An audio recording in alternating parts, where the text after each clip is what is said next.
If I lose it all, slip and fall, will you laugh at me? If I lose it all, lose it all. If I lose it all, slip and fall, I will never look away. If I lose it all, lose it all, lose it all. If I lose it all, outside I want to die another day. I don't want anything, just you take. Break away.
We're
One on the scene, I'm moving between walking on water. An ocean of bodies is all I can see. She gives me over. I got it, can't take it away. It's coming, it's calling my name, getting louder. Fire in my veins, fire in my veins. Oh, tonight we're dancing in the light. We're shining in today. In the rain, we fly to beat the speed of light. We're shining in today. In the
どこまでも続くような青の季節は4つ並ぶまだこの前を遮るものは何もないアスファルトセミしぐれを反射して君という沈黙が聞こえなくなるこの日々が色あせる僕と違う君の匂いを知ってしまっても置き忘れてきた永遠のそこに今でも青が澄んでいる今でも青は澄んでいるどんな祈りも言葉も近づけるのに届かなかったまるで静かな声のような頬を伝った夏のような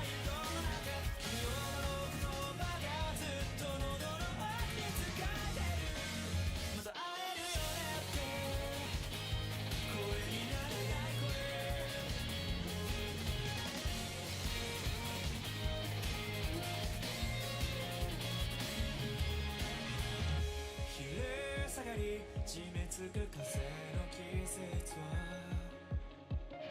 思い馳せるまだ何者でもなかった僕らの肖像何もかも分かち合えたはずだったあの日から少しずつ君と違う僕という呪いが太っていく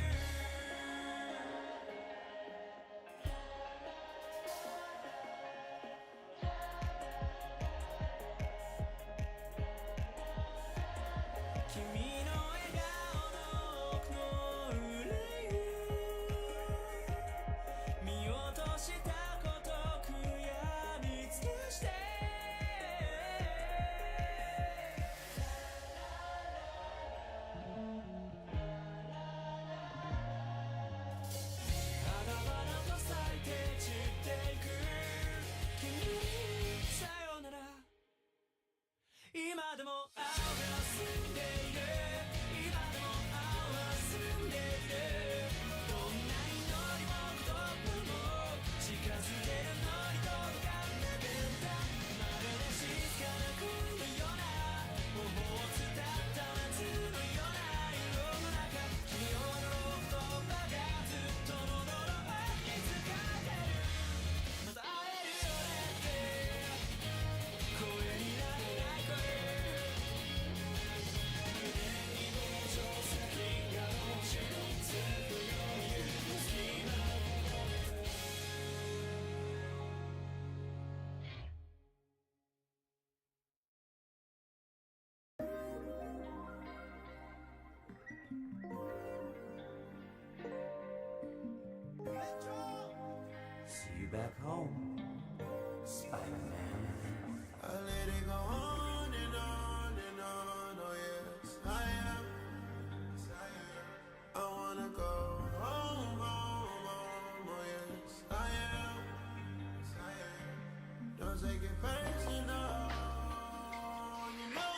wish that I would wake up and this all is a dream. I've been trying to find true love, makes me big. I let it go on and on and on. Oh yes, I am.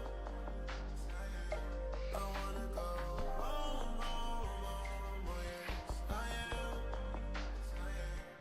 Don't take it personal. You know I am. Ain't nothing reversible. So I stay as I am.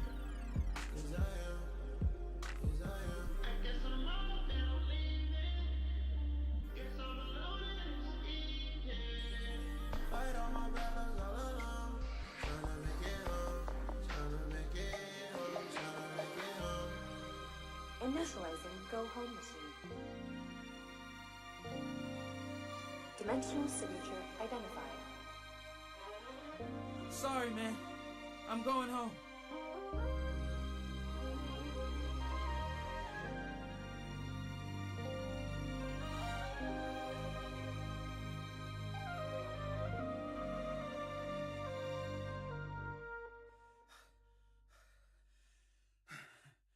I made it. I'm home. Metro! Yeah.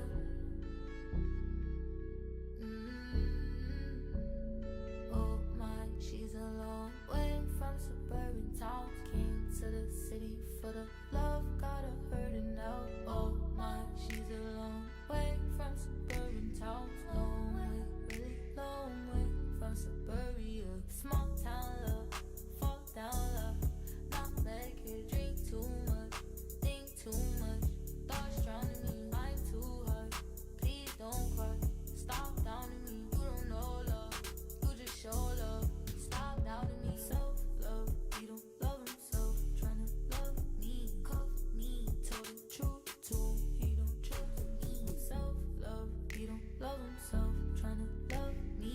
Cuff me, tell the truth to him. He don't trust me. Oh my, she's a long way from suburban towns. Came to the city for the love, got her hurting now. Oh my, she's a long way from suburban towns. Long way, really long way from suburbia.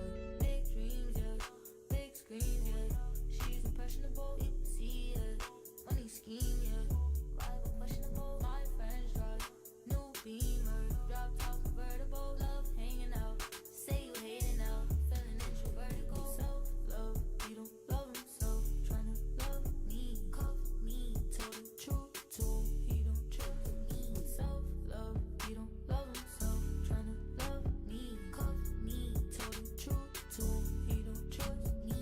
Oh my, she's a long way from suburban towns. Came to the city for the love, got her hurting now. Oh my, she's a long way from suburban towns. Long way, really long way from suburbia.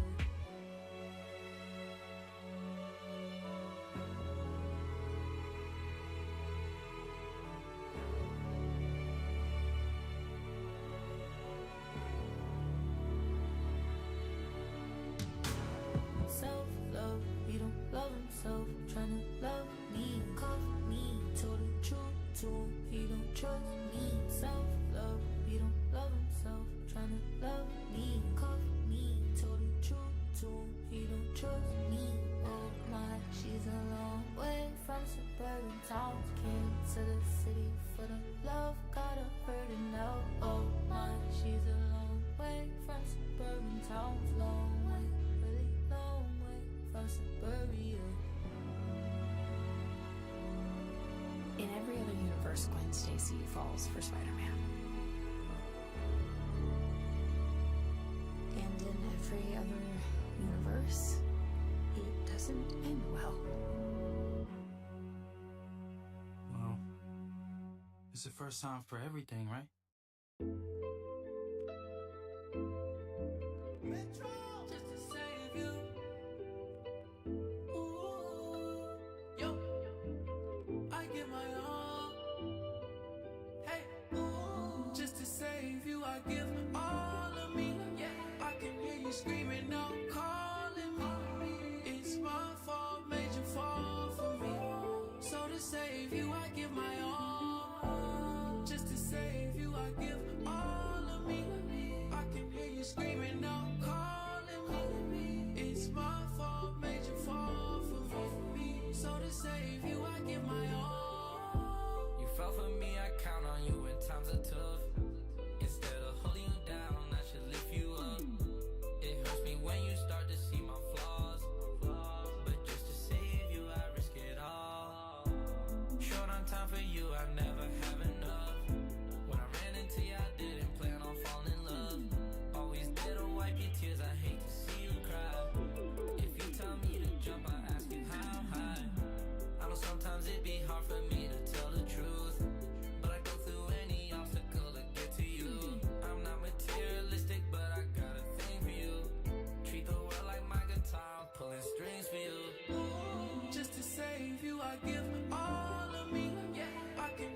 give all of me. I can hear you screaming out, calling me. It's my fault, made you fall for me. So to save you, I give my all. Let me be your hero. You held me down, I was stuck at the bottom. Hit Elliot, I get you lit off. I know they can't stand me. I am the one that busts down your rose gold. Had your diamonds dancing. I picked you up in that Bentley Mulsanne when them sirens was clearing. I gave you this number, it's nobody else that got it. You can call me. The way I let you come into my life and take my heart away, it's like a robbery. Every time you look up on the charts, now you seeing me. I hope you're proud of me. I got you bust down, paddock fleece. Ain't no way you going back to Cardi's. And I splurge on her, she like seeing her on me. See me out in public, hardly okay with my mask on solo. I don't speak to nobody, I'm sorry. And I'll save you if you can't save yourself. Hold on, let me catch my breath. Need a hero, I'm the last one left. Just to save you, I give all of me. I can hear you screaming out, calling me. It's my fault, made you fall for me. So to save you, I give my all. Just to save you, I give all of me. I can hear you screaming out, calling me. It's my fault, made you fall for me. So to save you, I give my all.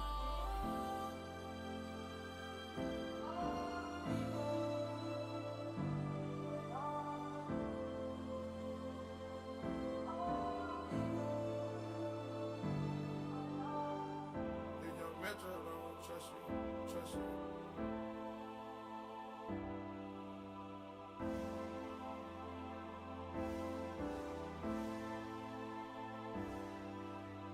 Metro!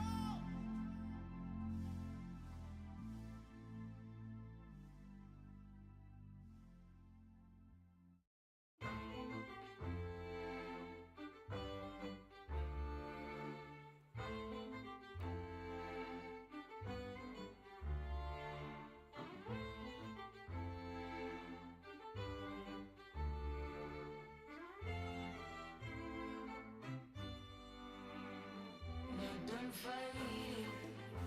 I don't feel I lose in my dreaming. Is there more like us got me feeling like it's so too much I feel beating, but I can't give up. I'm still fighting. I don't feel I lose in my dreaming.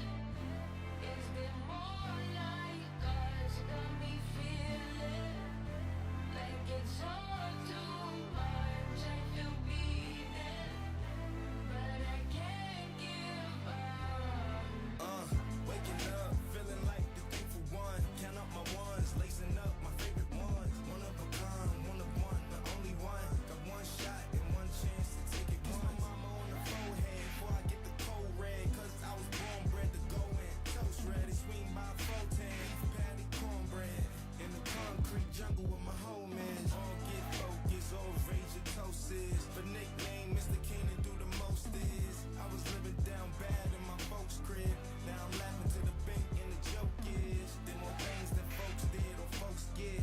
We been getting this fly since I'm poor kids. My rich friends and my broke friends coexist. They love the mix and we know what it is. I'm fighting. I don't feel I lose in my dreaming. Is there more like us got me feeling like it's so too much I feel beaten, but I can't give up. I'm still fighting. I don't feel I lose in my dreaming. Is there more like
Look,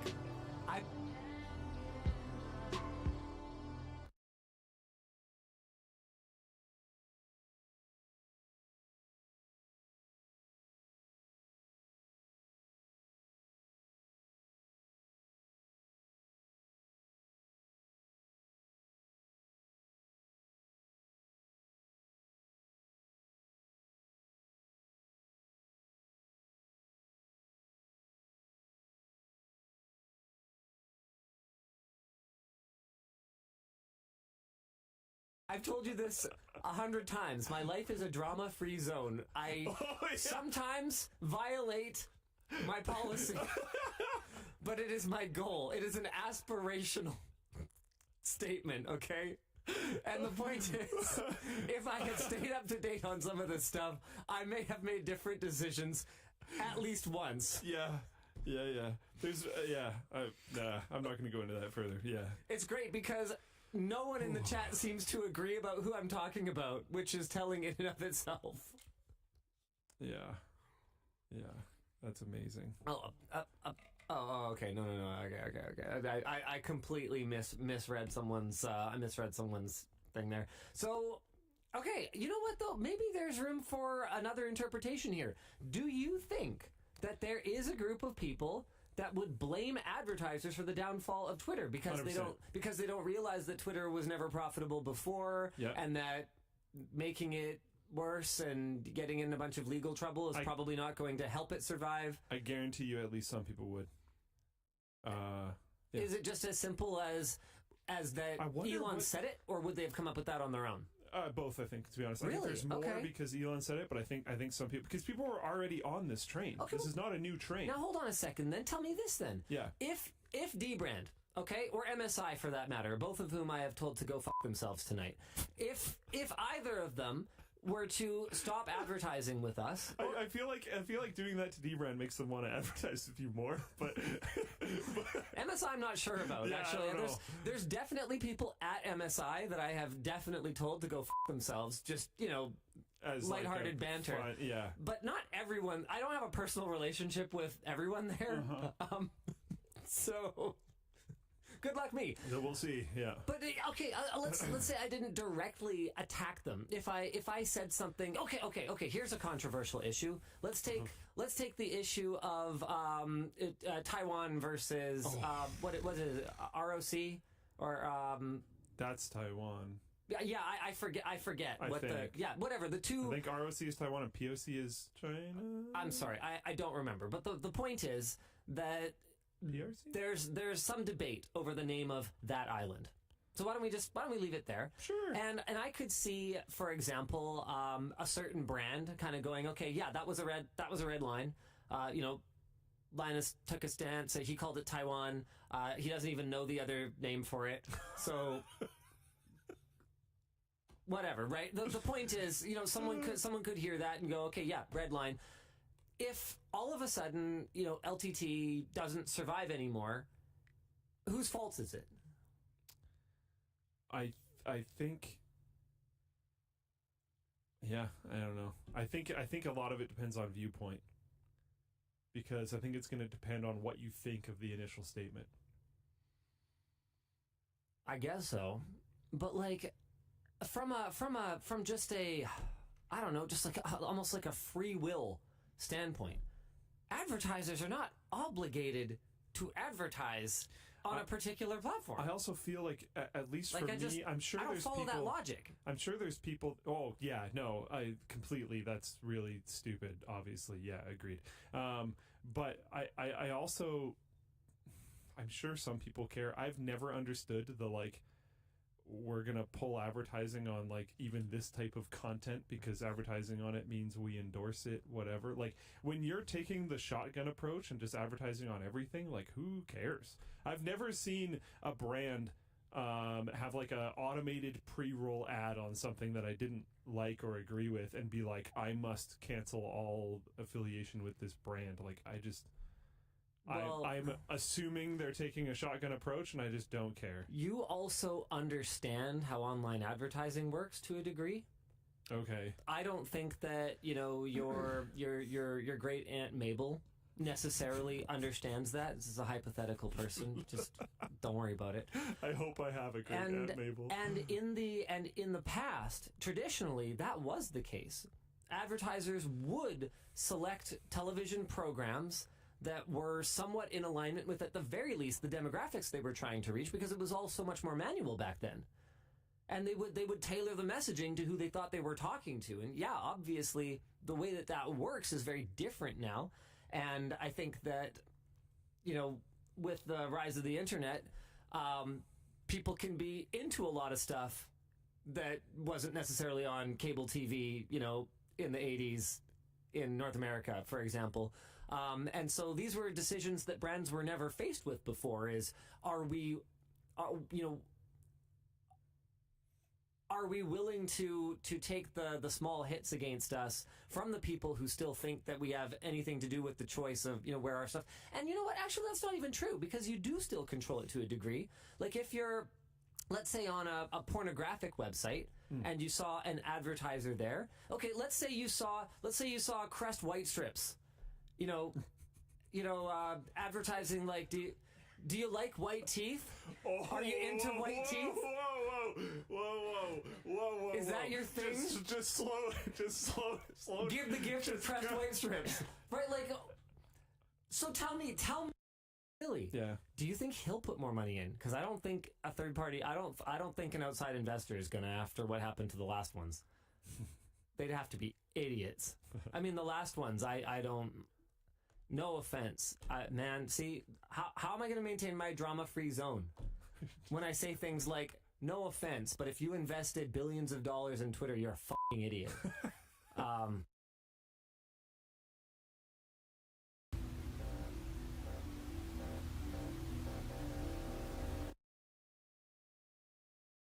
Creepy Japanese doll, and then it goes into exploring ruins, and then the house walkthrough. Which actually, the reason I decided to tell Isaiah that we should hey, we should cover this one, is actually someone on our subreddit said, hey, you should do this for the Creep TV, which was my house walkthrough, and I watched just a little bit of it, like probably 12 seconds, and I was like, this is, dear fucking Lord. I really get a large kick out of people with a bad camera walking through a place they should not be. Even if nothing happens, simply them recording themselves walking from point A to point B, it creeps me out more than anything. A lot of his artwork, too, it reminds me of a lot of those, like, early Japanese horror games that are kind of the same thing, where they're, like, point-and-click-esque. Yeah. There's the guy who made LSD Dream Emulator. I can't remember his name, but he made a bunch of projects that are kind of like in a similar vein to this. Okay, I've never heard of that. That's a whole nother.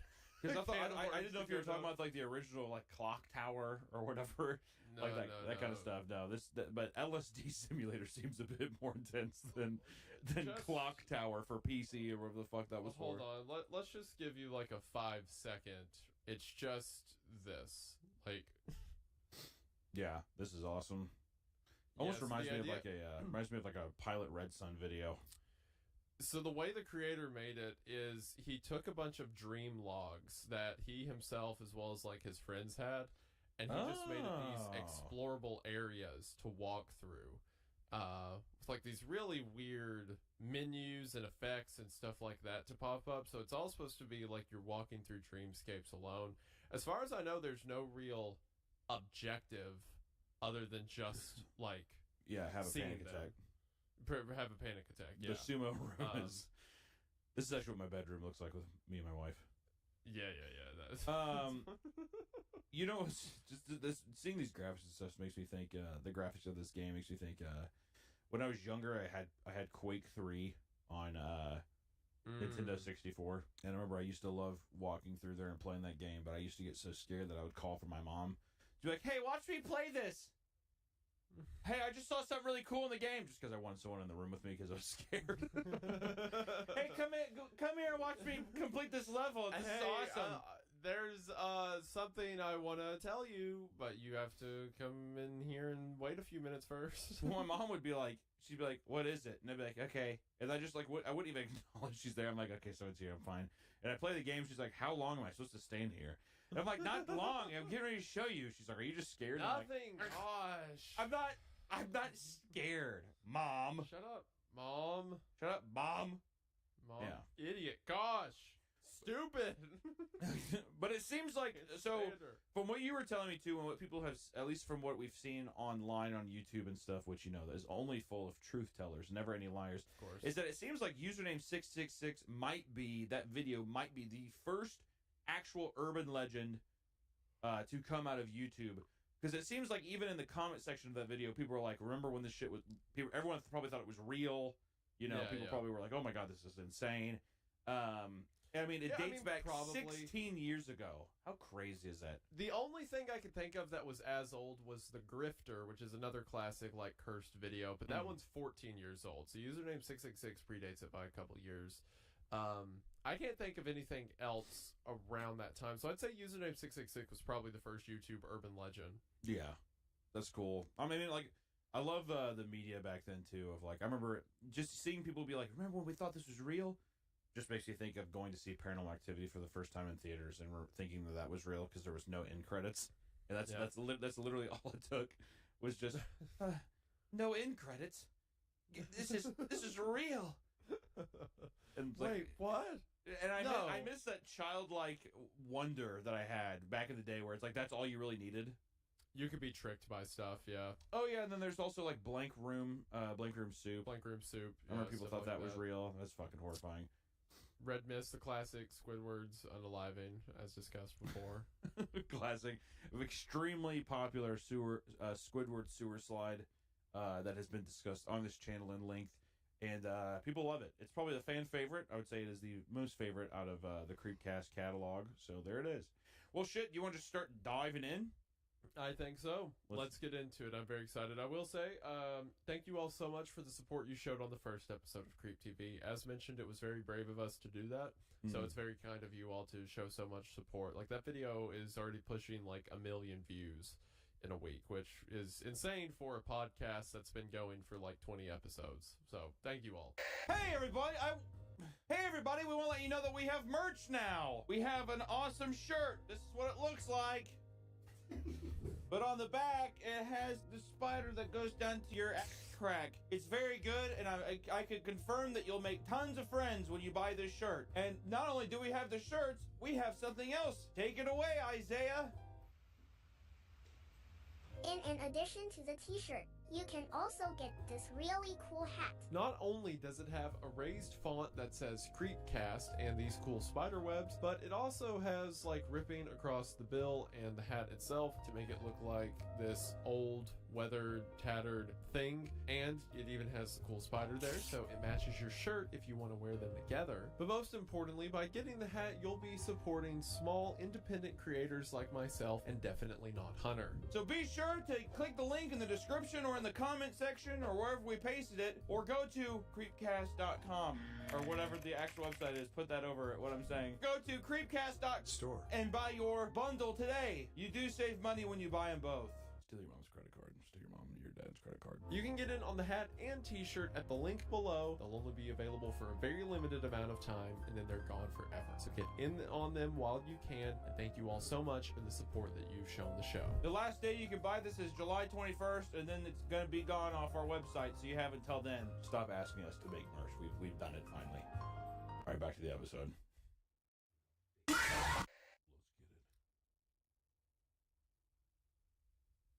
I love that it's pretty much it's shown like it's supposed to be a tutorial. Yeah. That's the idea. So if you type in 666, youtube.com/666, and keep refreshing, eventually something will happen. Yeah. Look at that classic URL, or the YouTube homepage. YouTube homepage, the video's popping up. The guy probably has like Make Me Bad 35 and Shane Dawson TV videos on his homepage. Yep. Oh yeah, I see it. It's just slowly, progressively getting more and more fucked. Yep. Dude, if I could totally see myself being like, what? Evil Tube, I suppose. I Well, don't think about it. 16 years ago. Yeah. 16 years ago. What? If I keep refreshing, what? I don't want that to... It kind of has the same vibe as Candyman or Bloody Mary. Yeah, yeah. Well, what happens if I keep doing it? And then you eventually get a video. Yeah, now you get the video. Man, these old channel pages. Man, I forgot. They look like MySpace. I love his captions. Nice and crispy pizza looking flesh. Important piece in satanic history.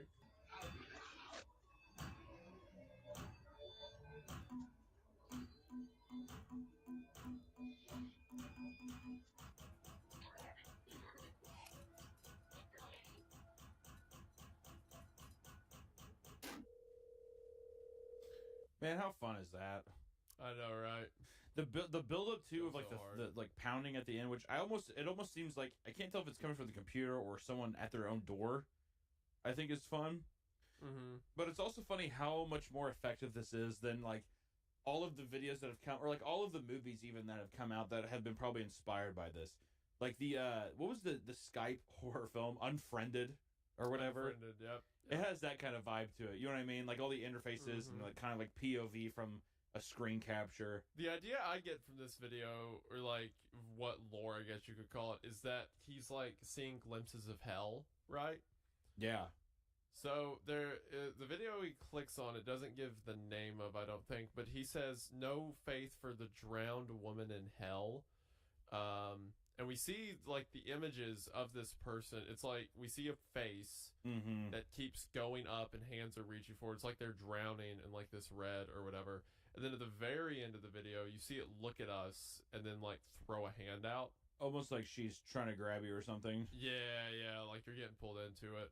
Yeah, I remember people getting freaked out over this face. Like this. I mean, it's fucking right here. amazing. People would send that to each other. It's so well done. Like, especially 16 years ago to edit all this and to make all this. Edit What? This way, like, That's so what I was good, gonna so say too. Is like to not have the assets that you do today and be able to pull something like this off is super incredible. Also makes it so much more believable too, because people would be like, "Well, how would you even do this?" Yeah. You know?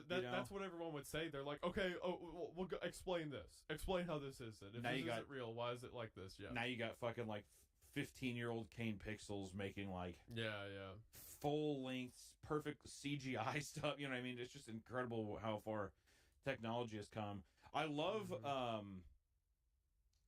love the aesthetic. I love everything about this. It also shows too, like he had, I think it was like the ant ritual, or there's like some text where he said like it's like some kind of ant ritual The or sacred feeding. ant ritual. Yeah. Yeah, I've seen a lot of on his channel his fascinations with like bugs and that kind of like reoccurring theme of bugs too. So it's interesting to see that continuous motif. I'm curious to see in the next videos we see as well if that continues to come through. Yeah, he's a fascinating creator. I still don't think a ton is known about him, at least not in the United States. So it kind of adds this veil of mystery to everything. Yeah, just like a no-name kind of like horror machine that just is uploading uncanny shit. What a classic video. I remember like being like, we would watch this as kids and the friends would be like, okay, we'll type it in and like hit refresh a bunch and see if it happens, and they'd be like, nuh-uh, you. Here, Yeah, you do dude, it. that's what I love that so I love that too, because I'd be like, all right, fine, I'm typing in once, and you would click it and like nothing would happen. Which actually now is there something that URL has to be taken, right? Username 6. I don't know. Let's find out. YouTube.com/666. YouTube. Do careful. Bro, you do it. You do it. I'm careful. gonna type it in. I'll send you the link. You do it. Yes. There's a channel called 666 that has 6,000 subs, I imagine because of the name. And it just has a playlist of two unavailable videos. Lordy Hard Rock. Oh wait, don't worry. Here's one. One of the videos is Poor Sakura.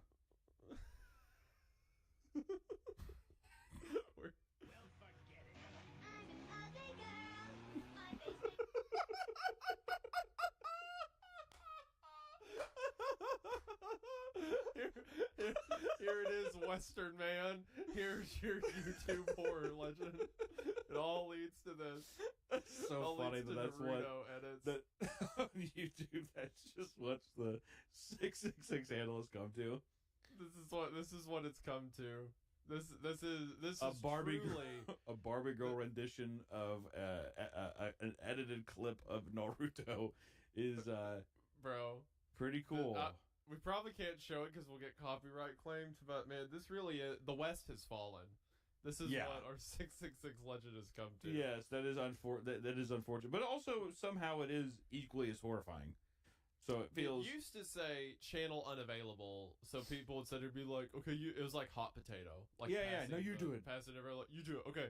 I don't want to click anymore. I don't want to click anymore. You do it. True. Like, Do you think just doing this do you over think and that, over. have we left the realm of possibility since we're so far into technological innovation, and that even at a young age, people are so smart or informed that it's impossible to have those fun urban legends anymore, like curses and shit?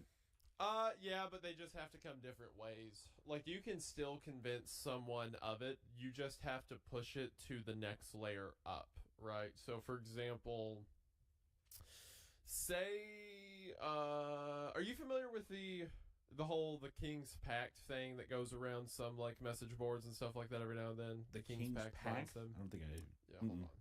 Okay, so there's this belief, which, like, okay, I'll tell the story as it goes online. So King Solomon, right, of the Old Testament, he had demons construct his temple, according to, like, some mystic urban legend. Like, he commanded them to, and he wrote the Lesser Key of Solomon was composed of his knowledge of how to entrap these demons, etc. So the idea is Solomon's Pact is the law, effectively, he made for the demons. And the law states that demons have to speak. What is it? They're not allowed to speak, or it's something else to humanity. Let me just look up the troll face meme. Let me dive deep and see if I can. I need to get the historical context of this. Here it is. Yeah. It's that they see without seeing, speak without speaking. Yeah. So the idea is that demons, like the urban legend is, demons can only communicate through humans by speaking or creating indirectly, right? So the urban legend is that some of these, like AI, for example, AI accounts you see online, or maybe something in circuitry. Like, look at this. Like, a bunch of ancient seals, people will say, oh, well, that's how circuit boards are constructed. It's demonic seals. They're entrapped within there, something like that. So you can still get people with that, but it just has to be the next layer up. You can't get people on, like, YouTube format anymore, but you can get them on, like, oh, well, AI is a conglomeration of, like, you know, nebulous data that's in the air. So what if there was an entity that was trying to communicate with humans but couldn't directly? What if it inserted itself into that data in order to do it? Yeah, AI is indirectly like a conscientious being from hell or something like that. That's why it knows all these things and everything as well. Do you think that as well? Do you think that has kind of, like, some of these curses have taken on a face in, like, almost conspiracy theory people? Oh, absolutely, 100%. I mean, look at the AI stuff. There's so many videos you can find online of people explaining how it's, like, Moloch who's creating, like, these images, or how it's demonic. I've even leaned into it myself a little bit. Hold on. For funsies. Because it truly is, like, so nebulous, right? What can be done with it. Because, like, people, like you said, people understand YouTube now enough. You're not going to get them on the way YouTube works. But you can get them on the way that, like, circuit boards work, or the way that, you know, AI or, you know, composite data research, stuff like that works, right? You could do stuff like that. Oh, here it is. So, asked an AI to show hell. And it's like this kind of thing, right? Wow. Which, obviously, I don't know how true I love the caption. that first. Can you just play this first part again? Oh yeah, yeah, The guy sliding through is insane. yeah. How cool is that, dude? Yeah, it looks great, and I don't know how true the caption is if they just typed in hell. I mean, I'm sure they did more specifics. They definitely had to do some other kind of like keywords or something to make it look cool. Exactly. But still, it's like it's still pretty amazing. Like just to see like a computer's like, hey, this is what hell is just scary. But yeah, it's also then lean into the thing as well where it's like, oh, are these actual real glimpses or like real interpretations? It's kind of fun. So like I said, I'm not saying AI is a demonic tool used to give demons a way to speak without speaking and further the influence of Satan. But what I am saying is anytime they're asked to show something of hell or damnation, they're pretty good at it. Yeah. Yeah, that's where like you can still get like urban legends, supernatural stuff, things like that. But like you said, we're too learned about one thing. We have to go another layer up now. Yeah, you have to introduce a new approach to it where you're like, oh, you know, like I never thought of it that way, or like just you have to surprise people in that way. But it's because I was just wondering because if not, it would be such a shame, man, to not have that kind of that piece of your youth where those kinds of things are believable. Because I think it's just such a pivotal, fun thing to be horrified like that. I mean, they're fantastic. That's why I love spreading horror stories and stuff like that. Yeah, like boy, I love trapping demons in microscopic silicon megastructures to do my bidding. I sure hope nothing goes wrong. That's funny. Some of the AI hell stuff's pretty creepy too. Like, obviously, I don't like AI. Oh, this was actually the original one, the one that I was quote tweeting.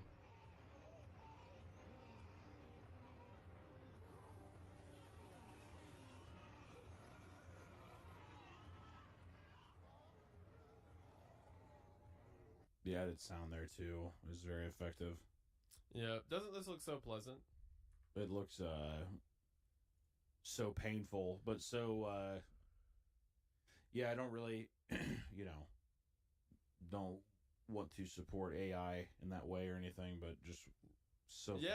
No, I don't like. No, I'm not saying this is support of AI. I'm saying this to say that there's demons in there. Yeah. Shouldn't mess with them. Is what. Yeah. Yeah. Well, but yeah, you can still do urban legend stuff. You just have to go to the next level up. But back then, 16 years ago, username 666, cream of the crop. Yeah, new site, new way. People are like, holy shit, you know, anybody can upload a video anywhere. Still a relatively new concept to the world. So then, yeah, it's like they have no reason to believe that someone would lie in that way. Exactly. Let's check out the idol one. All right. Nice little idol one. So I think for context to this idol one, I'm pretty sure there were some previous videos made about it, right? Like there's one that's like explore Chan's Pico. Like also there's dolls. Exploring Ruins still we need to check out, and there's the doll is in that. So maybe let's check that one out. Let's do that. Let's do Exploring Ruins first. Yeah, let's check Exploring Ruins. I also see what you mean about the bug imagery. It does pop up a lot. Like well, later like on that. he fixates too on like Queen Ant, like up there if you see like Queen Ant egg diaries and stuff. Yep. It's just it's something very that was something that used to kind of creep me out when I was younger when I would see stuff on YouTube, is especially people have videos of like them feeding their snakes. And it's like a relatively normal thing, but still to like see the visceral imagery of a snake eating like a mouse and it's just up on the internet. To me, that always just kind of fucked me up when I was a kid. I was like, what? Did you ever watch like the bug fight videos on YouTube? It sounds familiar, but it's not piecing together in my brain. But they would like drop. There were all these videos where they would take like a praying mantis and a spider and put them in a cage together and make them fight. Mm-hmm. There were people that would do that several times a day, every day. Yeah. I wonder what those guys are like. It's weird too. Whenever it's just such a weird hyperfixation, and especially like a lot of these, it was just like a cage or a terrarium of some kind as well. So there was just like the perspective of that with like a heat lamp on above it. So it was just even just the imagery of that. You have no context of who this person is or the room they're in. It's just the inside of this like a terrarium, pretty much, or like a aquarium type case. So I don't know. It fucked me up when I was a kid. Probably still does this day a little bit more. I was like, huh. All right, so exploring ruins. Let's see where this goes. So this is actually the one video we're looking at today I haven't seen before. I can already tell you it feels very similar to my house walkthrough. Yeah, I figured. It feels like definitely the predecessor to it in his catalog. I love this kind of videos too because we're just going through. We have no context on what any of this is. Just East ruins. There could be some kind of cultural implication or something that we don't understand too. I'm thinking about like this could legitimately be some kind of, who knows what this is the ruins of really. Oh, why is the subtitles in Portugal? Oh, it's just Portugal subtitles. Okay, well. So it seems to be a house, right? It's like a one-layer structure covered with steel plates. It's like one-level structure. The walls look like a house, like a Japanese house. To me, this is exactly how I want a found footage film to start. Like, I would love to see a found footage film that starts with, like, we don't really know who the person is. We're coming up on a place we don't understand, and you just go in blind. Mm-hmm. Instead of what most of them do where they cheat, and the beginning's like, a film crew made up of these 4 people, Donna, Jason, and Ashley, went to a blah, blah, blah. Like, well, yeah, the thing about the beginning of found footage horror films is they have to continuously justify why they're recording and why they would continue to record. Versus, like, I feel like if you just set the thing, it's like, yeah, the guy never stopped recording, that's believable enough, in my opinion. Because we don't know who this person is. He could be just a fucking psychopath or something, or like who knows? Maybe he's trying to capture something and we don't know. And if you were going to be attacked, if you're being attacked by something, you wouldn't quit recording, right? Not my ass writing down horror movie ideas during this. There's no door.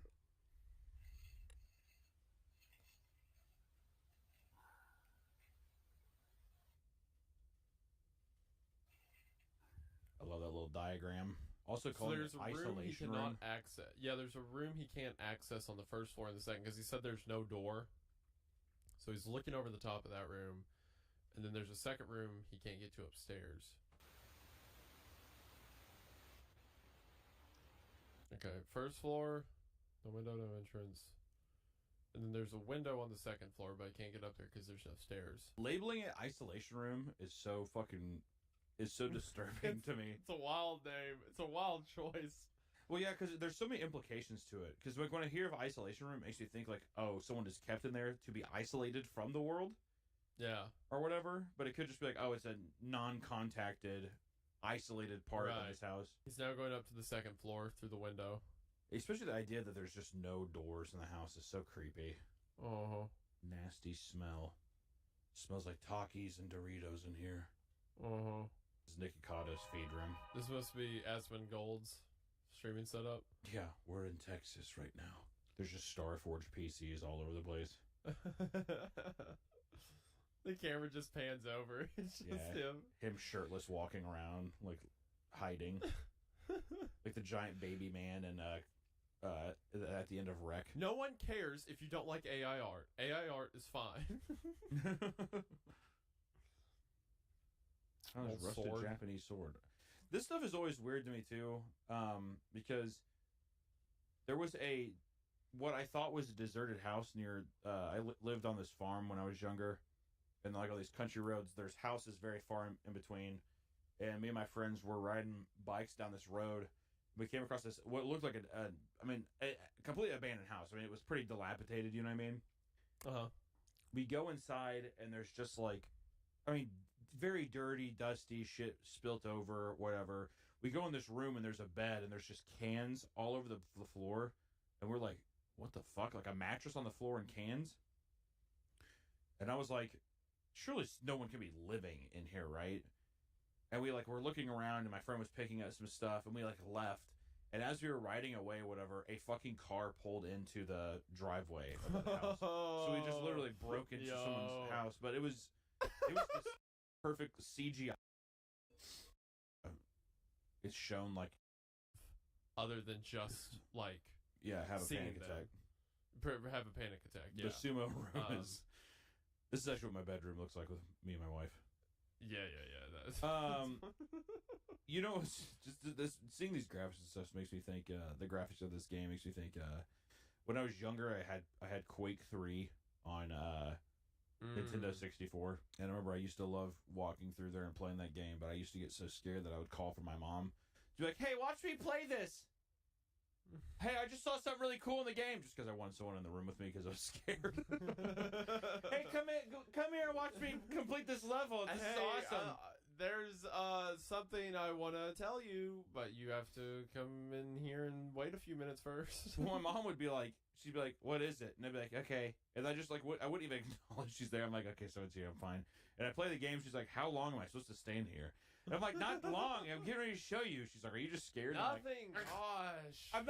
I'm not scared, Mom. Shut up, Mom. Shut up, Mom. Mom. Yeah. Idiot. Gosh. Stupid. But it seems like, so from what you were telling me too, and what people have, at least from what we've seen online on YouTube and stuff, which, you know, is only full of truth tellers, never any liars, of course, is that it seems like username 666 that video might be the first actual urban legend to come out of YouTube. Because it seems like even in the comment section of that video, people were like, remember when this shit was, everyone probably thought it was real. You know, people probably were like, oh my God, this is insane. I mean, it dates back probably 16 years ago. How crazy is that? The only thing I could think of that was as old was The Grifter, which is another classic, like, cursed video. But that one's 14 years old. So username 666 predates it by a couple years. I can't think of anything else around that time. So I'd say username 666 was probably the first YouTube urban legend. Yeah, that's cool. I mean, like, I love the media back then, too, of, like, I remember just seeing people be like, remember when we thought this was real? Just makes you think of going to see Paranormal Activity for the first time in theaters, and we're thinking that was real because there was no end credits, and that's literally all it took, was just no end credits. This is real. And wait, what? And I miss that childlike wonder that I had back in the day, where it's like that's all you really needed. You could be tricked by stuff, yeah. Oh yeah, and then there's also like Blank Room Soup. Blank Room Soup. I remember people thought that was real. That's fucking horrifying. Red Mist, the classic Squidward's Unaliving, as discussed before. Classic, extremely popular Squidward sewer slide that has been discussed on this channel in length, and people love it. It's probably the fan favorite. I would say it is the most favorite out of the Creepcast catalog. So there it is. Well, shit, you want to just start diving in? I think so. Let's get into it. I'm very excited. I will say, thank you all so much for the support you showed on the first episode of Creep TV. As mentioned, it was very brave of us to do that. So it's very kind of you all to show so much support. Like, that video is already pushing like 1 million views in a week, which is insane for a podcast that's been going for like 20 episodes. So thank you all. Hey, everybody. Hey everybody, we want to let you know that we have merch now. We have an awesome shirt. This is what it looks like. But on the back, it has the spider that goes down to your ass crack. It's very good, and I can confirm that you'll make tons of friends when you buy this shirt. And not only do we have the shirts, we have something else. Take it away, Isaiah. In addition to the t-shirt, you can also get this really cool hat. Not only does it have a raised font that says Creepcast and these cool spider webs, but it also has like ripping across the bill and the hat itself to make it look like this old, weathered, tattered thing. And it even has the cool spider there, so it matches your shirt if you want to wear them together. But most importantly, by getting the hat, you'll be supporting small, independent creators like myself, and definitely not Hunter. So be sure to click the link in the description or in the comment section or wherever we pasted it, or go to creepcast.com or whatever the actual website is. Put that over at what I'm saying. Go to creepcast.store and buy your bundle today. You do save money when you buy them both. Steal your mom's credit card. Steal your mom and your dad's credit card. You can get in on the hat and t-shirt at the link below. They'll only be available for a very limited amount of time, and then they're gone forever. So get in on them while you can, and thank you all so much for the support that you've shown the show. The last day you can buy this is July 21st, and then it's going to be gone off our website, so you have until then. Stop asking us to make merch. We've done it finally. All right, back to the episode.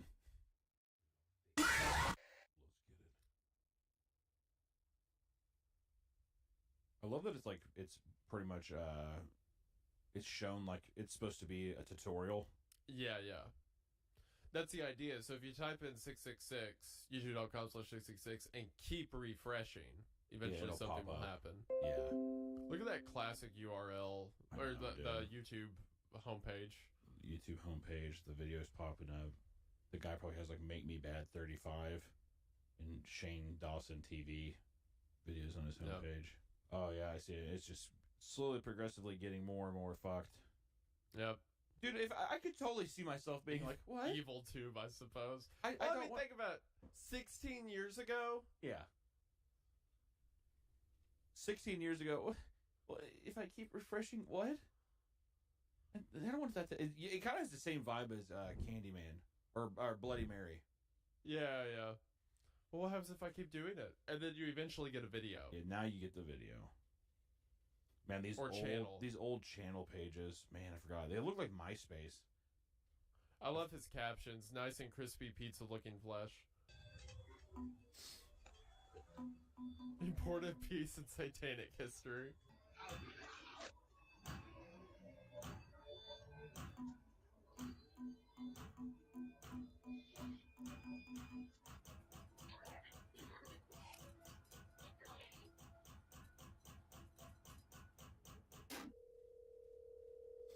Man, how fun is that?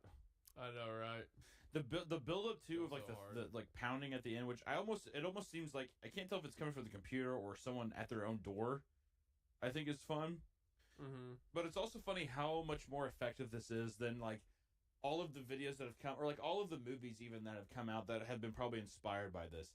Like the what was the Skype horror film Unfriended or whatever? Unfriended, yep. It has that kind of vibe to it. You know what I mean? Like all the interfaces and like kind of like POV from a screen capture. The idea I get from this video, or like what lore I guess you could call it, is that he's like seeing glimpses of hell, right? Yeah. So the video he clicks on, it doesn't give the name of, I don't think, but he says, "No faith for the drowned woman in hell."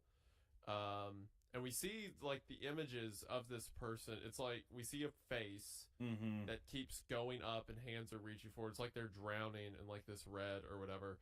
And then at the very end of the video, you see it look at us and then like throw a hand out. Almost like she's trying to grab you or something. Yeah, like you're getting pulled into it. Yeah, I remember people getting freaked out over this face. Like this. I mean, it's fucking right here. amazing. People would send that to each other. It's so well done. Like, especially 16 years ago to edit all this and to make all this. That's what I was gonna say too. Is like to not have the assets that you do today and be able to pull something like this off is super incredible. Also makes it so much more believable too, because people would be like, "Well, how would you even do this?" Yeah.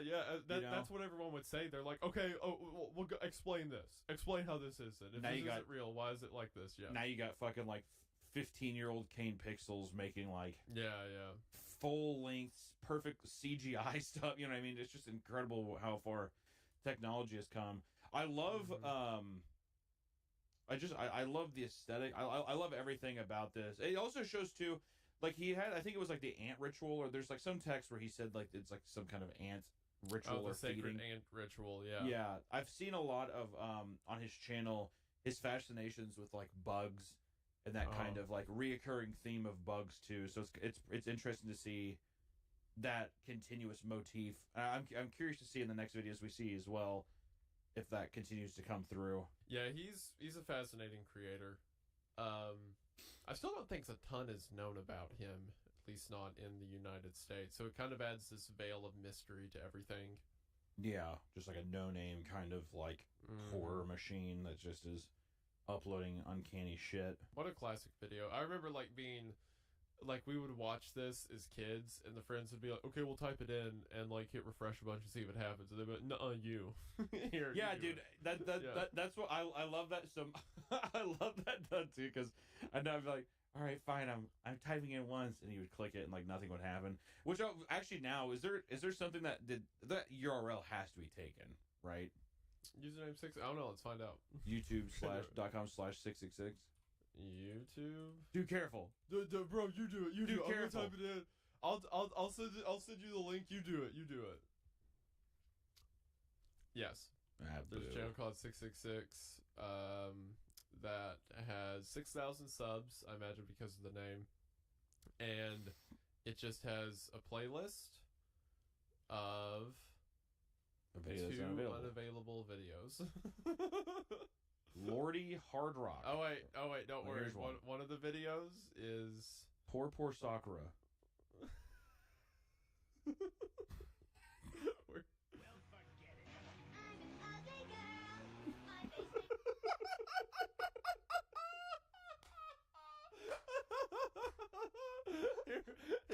Here it is, Western man. Here's your YouTube horror legend. It all leads to this.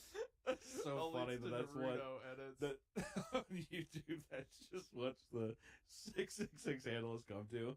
This is what it's come to. This is A Barbie truly a Barbie girl rendition of an edited clip of Naruto is bro. pretty cool.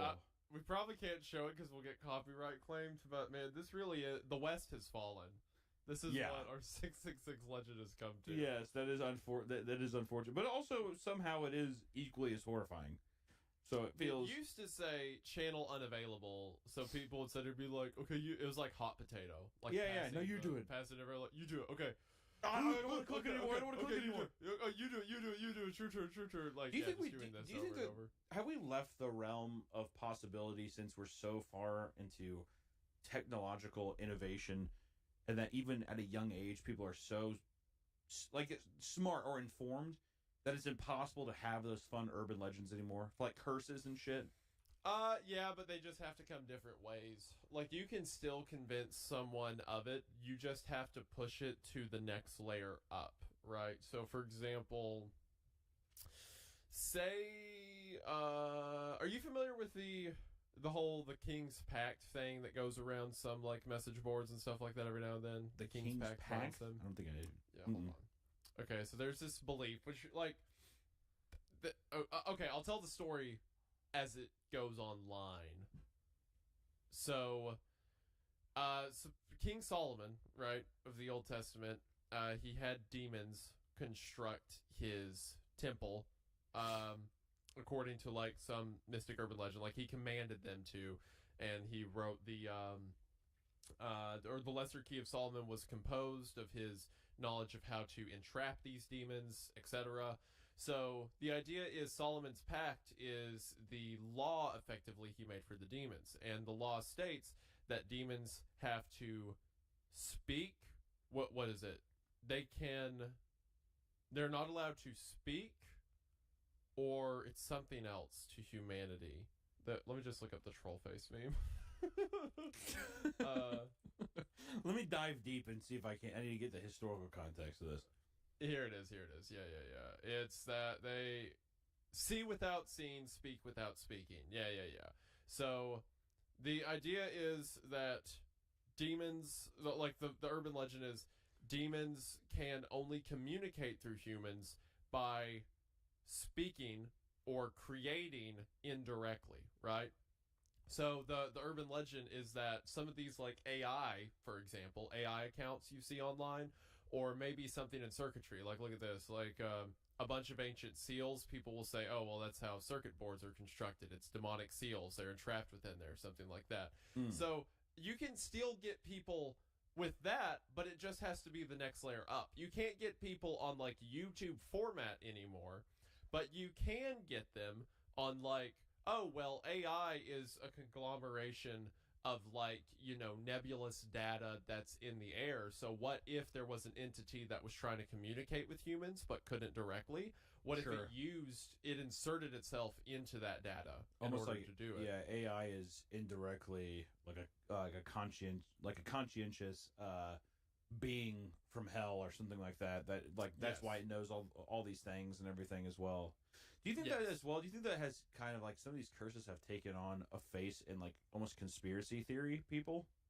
Oh, absolutely, 100%. I mean, look at the AI stuff. There's so many videos you can find online of people explaining how it's, like, Moloch who's creating, like, these images, or how it's demonic. I've even leaned into it myself a little bit. Hold on. For funsies.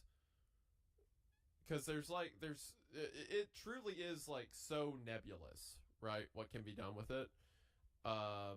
Because, like, people, like you said, people understand YouTube now enough. You're not going to get them on the way YouTube works. But you can get them on the way that, like, circuit boards work, or the way that, AI or, composite data research, stuff like that works, right? You could do stuff like that. Oh, here it is. So, asked an AI to show hell. And it's like this kind of thing, right?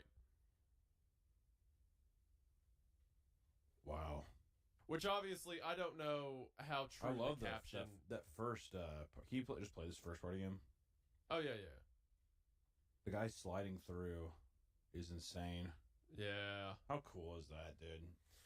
Yeah, it looks great, and I don't know how true the caption is if they just typed in hell. I mean, I'm sure they did more specifics. They definitely had to do some other kind of like keywords or something to make it look cool. Exactly. But still, it's still pretty amazing. Like just to see like a computer's like, hey, this is what hell is just scary. But yeah, it's also then lean into the thing as well where it's like, oh, are these actual real glimpses or like real interpretations? It's kind of fun.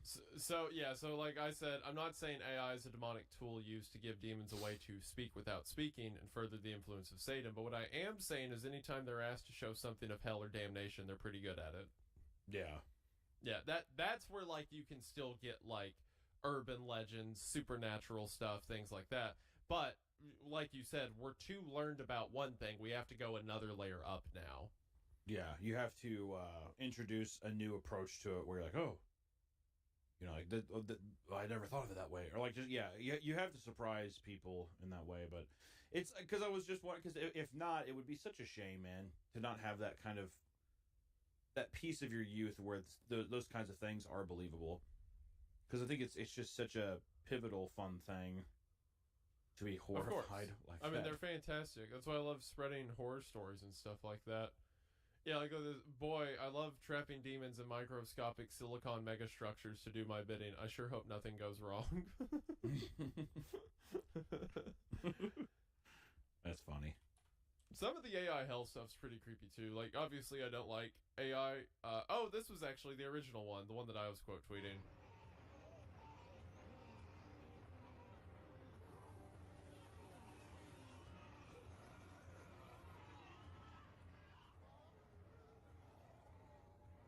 The added sound there too is very effective. Yeah, doesn't this look so pleasant? It looks so painful, but so yeah, I don't really don't want to support AI in that way or anything, but just so Yeah. No, I don't like. No, I'm not saying this is support of AI. I'm saying this to say that there's demons in there. Yeah. You shouldn't mess with them. Is what? Yeah. Yeah. Well, but yeah, you can still do urban legend stuff. You just have to go to the next level up. But back then, 16 years ago, username 666, cream of the crop. Yeah, new site, new way. People are like, holy shit, anybody can upload a video anywhere. Still a relatively new concept to the world. So then, yeah, it's like they have no reason to believe that someone would lie in that way. Exactly. Let's check out the idle one. All right. Nice little idle one. So I think for context to this idle one, I'm pretty sure there were some previous videos made about it, right? Like there's one that's like explore Chan's Pico. Like also there's dolls. Exploring Ruins still we need to check out, and there's the doll is in that. So maybe let's check that one out. Let's do that. Let's do Exploring Ruins first. Yeah. Let's check Exploring Ruins. I also see what you mean about the bug imagery. It does pop up a lot. Like yeah, well, later like on that. he fixates too on like Queen Ant, like up there if you see like Queen Ant egg diaries and stuff. Yep. It's just it's something very that was something that used to kind of creep me out when I was younger when I would see stuff on YouTube, especially people have videos of like them feeding their snakes. And it's like a relatively normal thing, but still to like see the visceral imagery of a snake eating like a mouse and it's just up on the internet. To me, that always just kind of fucked me up when I was a kid. I was like, what? Did you ever watch like the bug fight videos on YouTube? It sounds familiar, but it's not piecing together in my brain. But they would like drop. There were all these videos where they would take like a praying mantis and a spider and put them in a cage together and make them fight. Mm-hmm. There were people that would do that several times a day, every day. Yeah. I wonder what those guys are like. It's weird too. Whenever it's just such a weird hyperfixation, and especially like a lot of these, it was just like a cage or a terrarium of some kind as well. So there was just like the perspective of that with like a heat lamp on above it. So it was just even just the imagery of that. You have no context of who this person is or the room they're in. It's just the inside of this like a terrarium, pretty much, or like a aquarium type case. So I don't know. It fucked me up when I was a kid. Probably still does this day a little bit. I'm always like, All right, so exploring ruins. Let's see where this goes. So this is actually the one video we're looking at today I haven't seen before. I can already tell you it feels very similar to my house walkthrough. Yeah, I figured. It feels like definitely the predecessor to it in his catalog. I love these kind of videos too because we're just going through. We have no context on what any of this is. Just East ruins. There could be some kind of cultural implication or something that we don't understand too. I'm thinking about like this could legitimately be some kind of, who knows what this is the ruins of, really. Oh, why is the subtitles in Portugal? Oh, it's just Portugal subtitles. Okay, well. So it seems to be a house, right? It's like a one-layer structure covered with steel plates. It's like one-level structure. The walls look like a house, like a Japanese house. To me, this is exactly how I want a found footage film to start. Like, I would love to see a found footage film that starts with, like, we don't really know who the person is. We're coming up on a place we don't understand, and you just go in blind. Mm-hmm. Instead of what most of them do, where they cheat, and the beginning's like, a film crew made up of these 4 people, Donna, Jason, and Ashley, went to a blah, blah, blah. Like, well, yeah, the thing about the beginning of found footage horror films is they have to continuously justify why they're recording and why they would continue to record. Versus, like, I feel like if you just set the thing, it's like, yeah, the guy never stopped recording, that's believable enough, in my opinion. Because we don't know who this person is. He could be just a fucking psychopath or something, or like who knows? Maybe he's trying to capture something and we don't know. And if you were going to be attacked, if you're being attacked by something, you wouldn't quit recording, right? Not my ass writing down horror movie ideas during this. There's no door.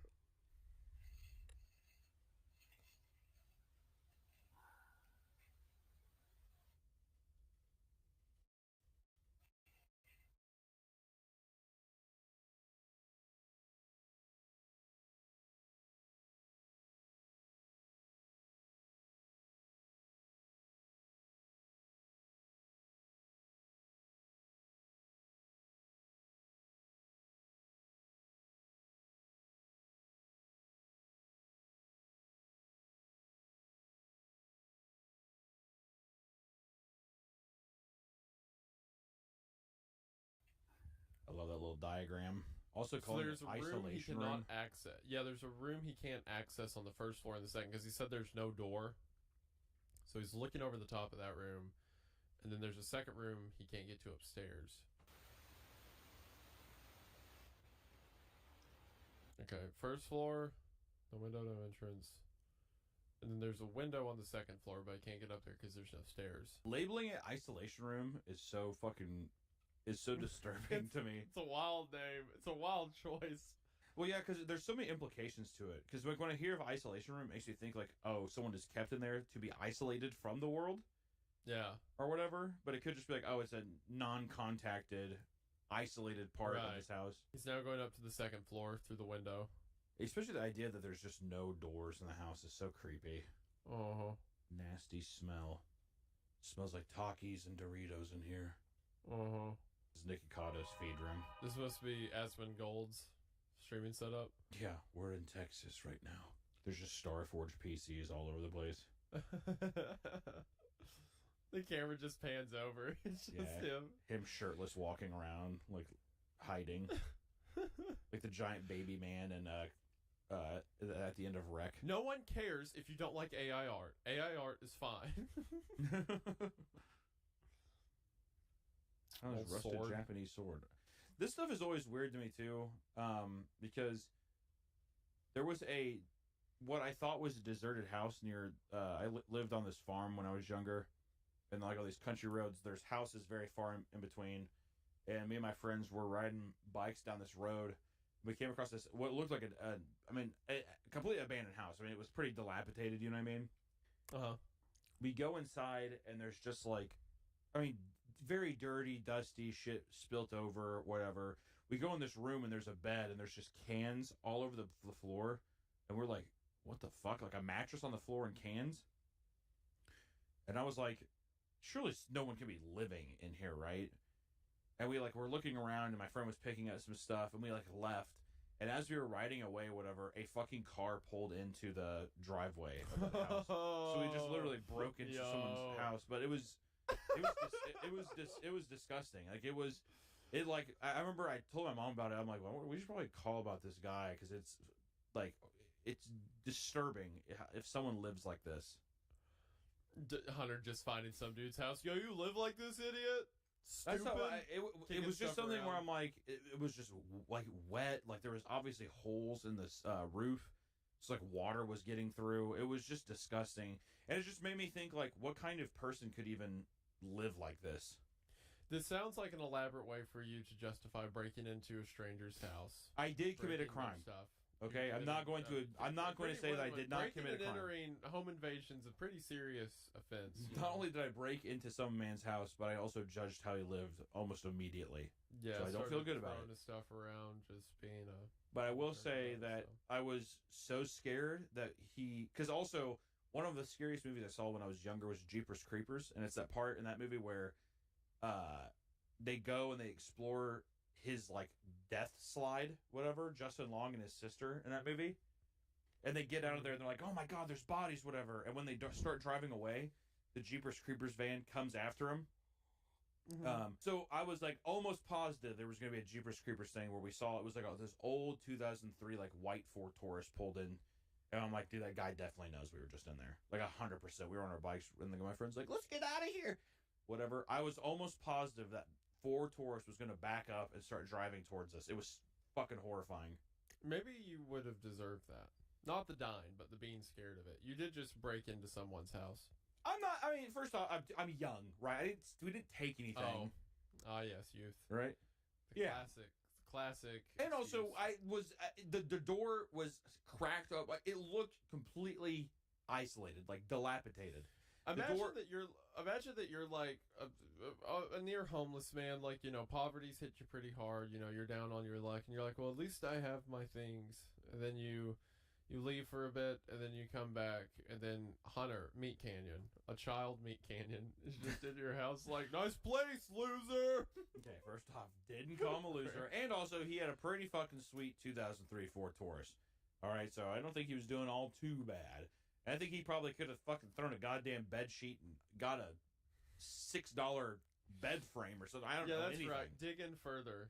You know what? I will. You know what? Actually, fuck that stinky old man. Whoever that was. I didn't even get a good look at him. But anyways, also another thing too was it was not super far from my house too.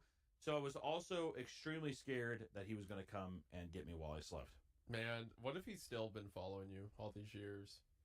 When's the last time you saw a Ford Taurus, Hunter? I feel like I see it every day. Yeah, well, you never know. I feel like I see it every day. You know what I would say to him? I say, why don't you get on in here and give me a little raspberry on my belly?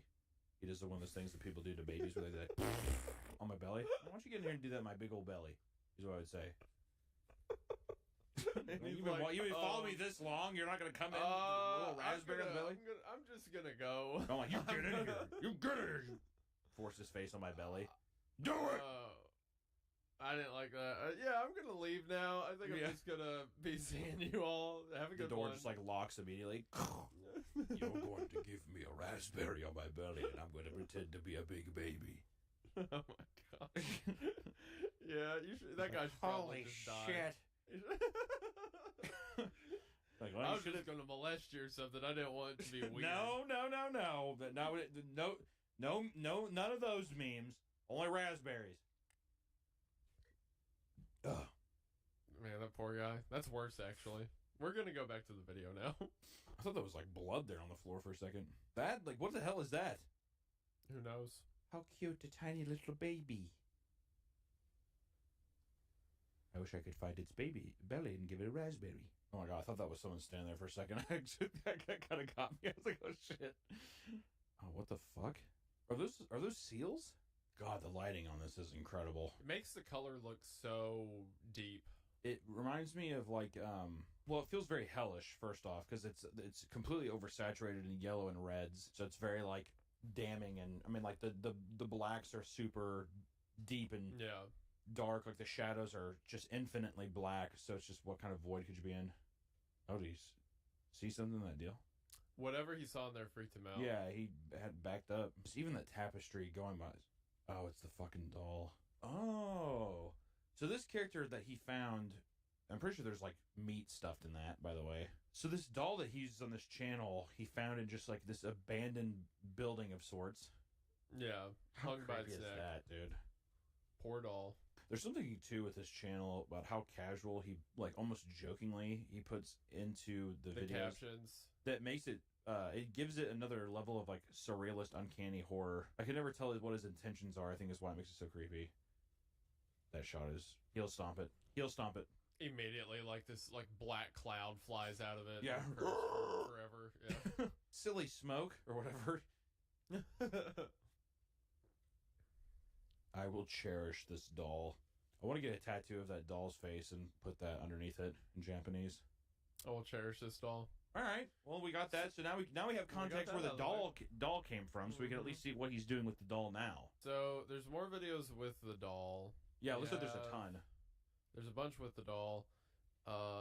There we can click through a few of them. May not show up in this one.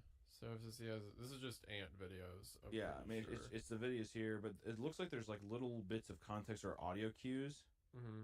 Yeah, just like a Top weird... comment, man. These guys never get tired, dude. Thank you. Thanks, buddy. But here we do see the doll. I believe that's the same doll. Yeah, just behind the... Oh, God, how creepy is that? Just in these otherwise unsuspecting ant videos. I love ant very much. Fucking doll. Oh, you son of a bitch.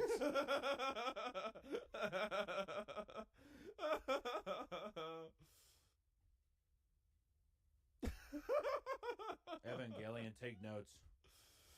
That's pretty good. How it just like it's watching the ants. It's just extremely impressive what staging can do. If you understand interesting staging. Oh my god. Good god. Is this stop motion? No, I think he's just filming it with water coming out of its eyes. Wow. Good lord. Alright. So yeah, go to the idle video that you had seen. Sure. I want to see this one now. The thumbnail. Well, hold on. Look at it. There's more. It keeps going. The lore keeps. See this? You don't want to miss out on all this joy, do you, Hunter? Look at this at the end of this one.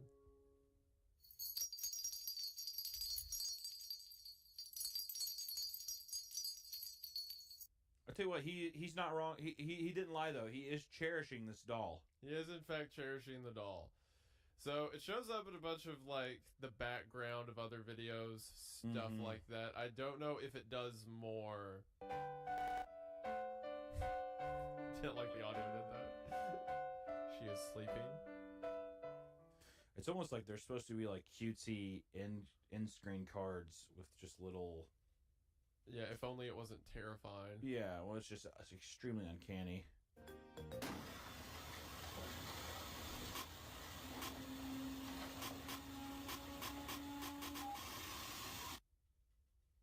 Well, he's having a normal go of it. What's interesting is to do this kind of content so long ago.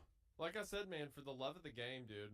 This one he did, it was like another cursed YouTube channel one, like 666. Actually, I haven't seen this one before. It's obviously less popular, but yeah, he just called it another YouTube where it's like similarly. Yeah, another there's a curse happening.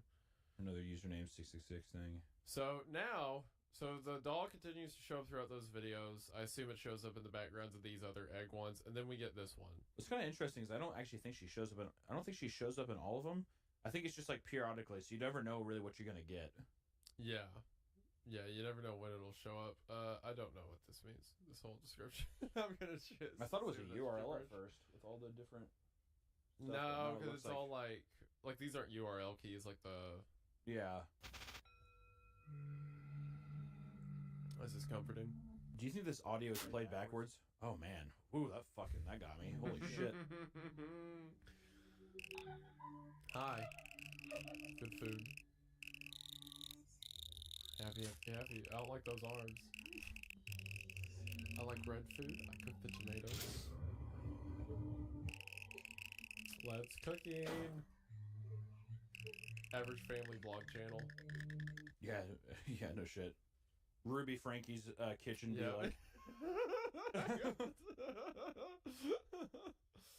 This is what the Ace family is. Like, behind the Yeah. scenes. Austin This is- McBroom be like. Please don't cut your neck. Yeah, this is what all the families do before they go on so that they can be blessed by the algorithm gods. Please burn bacon. Please listen to my song. Do you think the audio that's happening is being played backwards? Yeah, that definitely is.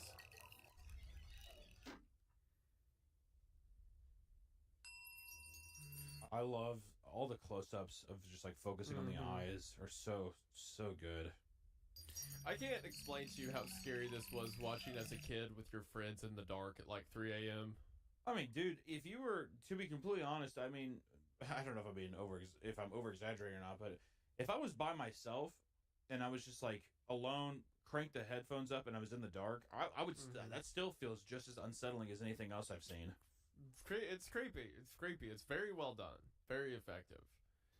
Beautiful set dressing too, like the little backdrop. Because you know All what the it makes me breads. all the draping cloth, but I keep feel like I keep seeing seals, like protective seals or some kind of like weird weird Those seals. pieces of paper with the writing on them. It feels It feels purposeful. This only Lies feel there. it feels only in my only real context of that admittedly is just from like movies like The Wailing, whenever they put like the seal over the archway to the person's house, or even like Incantation, that kind of thing. Yeah. There's a bunch of other videos of like happy-go-lucky, cutesy stuff getting corrupted, which seems to be his thing, right? Well, there's like a weird balance going on of like, oh, this is just me with my bugs. Oh, here's a cutesy little thing. What's interesting about it too, Isaiah, that I'm thinking about is that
Hey everyone, I just started a Substack, so if you're interested in reading my writings, then you can do that right now. There's already stuff to read at alexoconnor.com.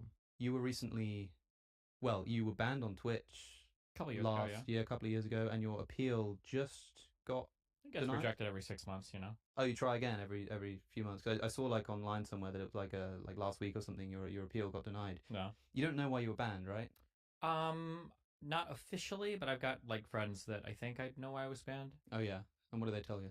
I think it was because I was fighting with, it was a time on Twitch when there was the big debate over trans athletes, not just for Twitch, obviously, it's for the entire United States. Right. And my position has been that like if you've gone through puberty and then you transition afterwards, you probably shouldn't be competing at NCAA level or higher. Sure. And then I obviously would get into lots of fights with lots of people over this. And I think I uttered something along the lines of like, don't waste your time arguing with trans activists on Twitter. They're subhuman. It's not worth it. And I think that apparently that comment got interpreted as me saying like all trans people are subhuman or something, and then they stretched that into like a hate speech ban. I was like, oh, Yeah. okay. But they didn't tell you why. They just It just when the email comes, it just says you've been indefinitely suspended for hate speech or hateful conduct. I was like, okay. But you do get to appeal once every 6 months. Is the idea? Do you think they'll ever reverse that? I mean, it just seems not unless the culture there significantly changes. Sure, which could happen at some point. You know, we sort of see this Twitter shift take over, and suddenly, I will say that when Elon Musk took over Twitter and everybody was saying it's going to become this like right-wing cesspit, I did think to myself, come on, like you're not even going to notice. It's like a change of ownership. Like who the hell cares? But I must say that Twitter has recently become they're only like 50%, right? It's like right. It's a totally different beast now. Like I like opening Twitter, I can feel like something shifted in the air. Something like that could happen at Twitch. I don't know, but don't you think it's a bit outrageous that they can take away someone's livelihood without even needing to tell them why? I mean, I would obviously say that, yeah, of course. But like, because a lot of people like to debate the whole sort of private company publisher thing. Like, should social media have should it be legally bound to protecting free speech and this kind of stuff? But this kind of question really, really brings it out, because in a sense, you think, well, there's no real way that everybody who ever gets banned for anything, we don't have the resources to put a full sort of investigation, inquiry, and human checking of everything they've ever said and done. But it does seem like for people of a certain size on the platform, people who are significantly depending upon it for their livelihood, like these companies hold so much power that it does feel like they should maybe begin to occupy a different legal category. I don't know what you think social media companies like are in this debate about sort of, publishers, private companies, sort of pseudo new public squares. Like, what do you think social media platforms actually are? I mean, I think they're private companies. I think they have the right to do as they wish. Now, obviously, there's a difference between what do you have the right to do versus what ought you do. Everybody has the right to lie and cheat on partners, but I mean, should you do it? Probably not. Private companies probably should have the right to ban who they want and not ban who they don't want to. I do agree that it's a little bit scary that like the public square has obviously moved on to social media companies, and there are certain political strains of thought that, at least, especially over COVID, was probably when it was the worst, that seemed to be getting like deleted from a lot of public spaces. And there's a legitimate question to ask about, what does your right to speech mean if you have no platforms on which to speak? I think there's a legitimate question to be asked there. But I think the reason why we don't hear about this too much is because, one, I think these companies do largely try to stay within the realm of appeasing like 98% of people. Like, for as much as I, don't like being banned and all that, most people that get banned from these platforms probably need to be banned, right? Like 99% of people that get banned need to be banned. Sure, like if you go through for every like one, like, oh my God, that was so unfair. It's like people spamming the N-word or whatever crazy stuff. And then it seems like when there's enough blowback, I do like that social media has kind of like tended more towards the community note or like the little YouTube note at the bottom, as opposed to just like straight banning content or delisting it. So hopefully it continues to tend in that direction. Are you signed up to be one of the reviewers of community notes? I remember when community notes first came out, I clicked some button or something which they were looking for the people who actually come up with them, right? And I've never contributed, so they should probably get rid of me from it at some point. But it means that I see about 10 or 15 times more posts that are community noted. I see suggested community notes. Are you signed up for this as well? Do you have this? No, but a lot of people in my fan base are, so I see that. Yeah, and it's so fascinating, man, because what you're seeing people argue in real time about sort of what a sort of fair bit of context is, and they're often just sort of calling each other like slurs, because they're just like, you're just being the stupidest person I've heard. This is obviously not necessary for a note or something. It's really fascinating to see what people actually are debating as relevant there, but it is always just going to be some arbitrary decision that people make as to whether something is needs noting, whether it should be banned, whether it shouldn't. And I think to myself, like, I'm thinking about like the development of governments over time, and how there was a time when there was basically just rich people and poor people, landed people and serfs, and at some point people just decided there's this sort of institution, this thing that we're sort of calling government, the people who govern, right? And we just think there's something so significant about the fact that they sort of own this public square. They own the land that we all live on. They own the spaces in which we interact, that we should just come up with these special rules about this particular organization and institution that say things like, they're not allowed to tell us, what we can and can't say. They're not allowed to tell us what our, beliefs are going to be about religion and this kind of stuff. And people just agree that because this institution is so powerful, it needs certain rules. And this develops over a very long time. And eventually we sort of come to a rough agreement that there are certain things that governments can't do because of just the nature of what a government is. It's a very particular kind of organization. I'm thinking social media's been around for like a decade, a couple of decades, and it's already proving itself to be so significant that in this debate about, is it a private company or is it not, I feel like there's maybe space for beginning to treat it as its own unique sui generis type of organization that is a bit like something that does own the new public square. And because of that, it seems too straightforward to just say it's a private company, it can do what it wants, especially because social media is not, people often call it the public square. It's not the public square, because the public square, you don't get to control who comes in and out. You sort of show up and there you are. It's like a public square that you, without even realizing that you're doing it, sort of only allow in a certain kind of person who'll interact with you in a certain kind of way. I mean, these algorithms are infinitely more intelligent than we're possibly capable of understanding. And so as much as you think you're sort of, oh, I'm trying to follow people from every side, I'm trying to engage in the debates, it knows how many milliseconds you spend looking at this and this. It knows how you sort of interact.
With it. It knows what you like.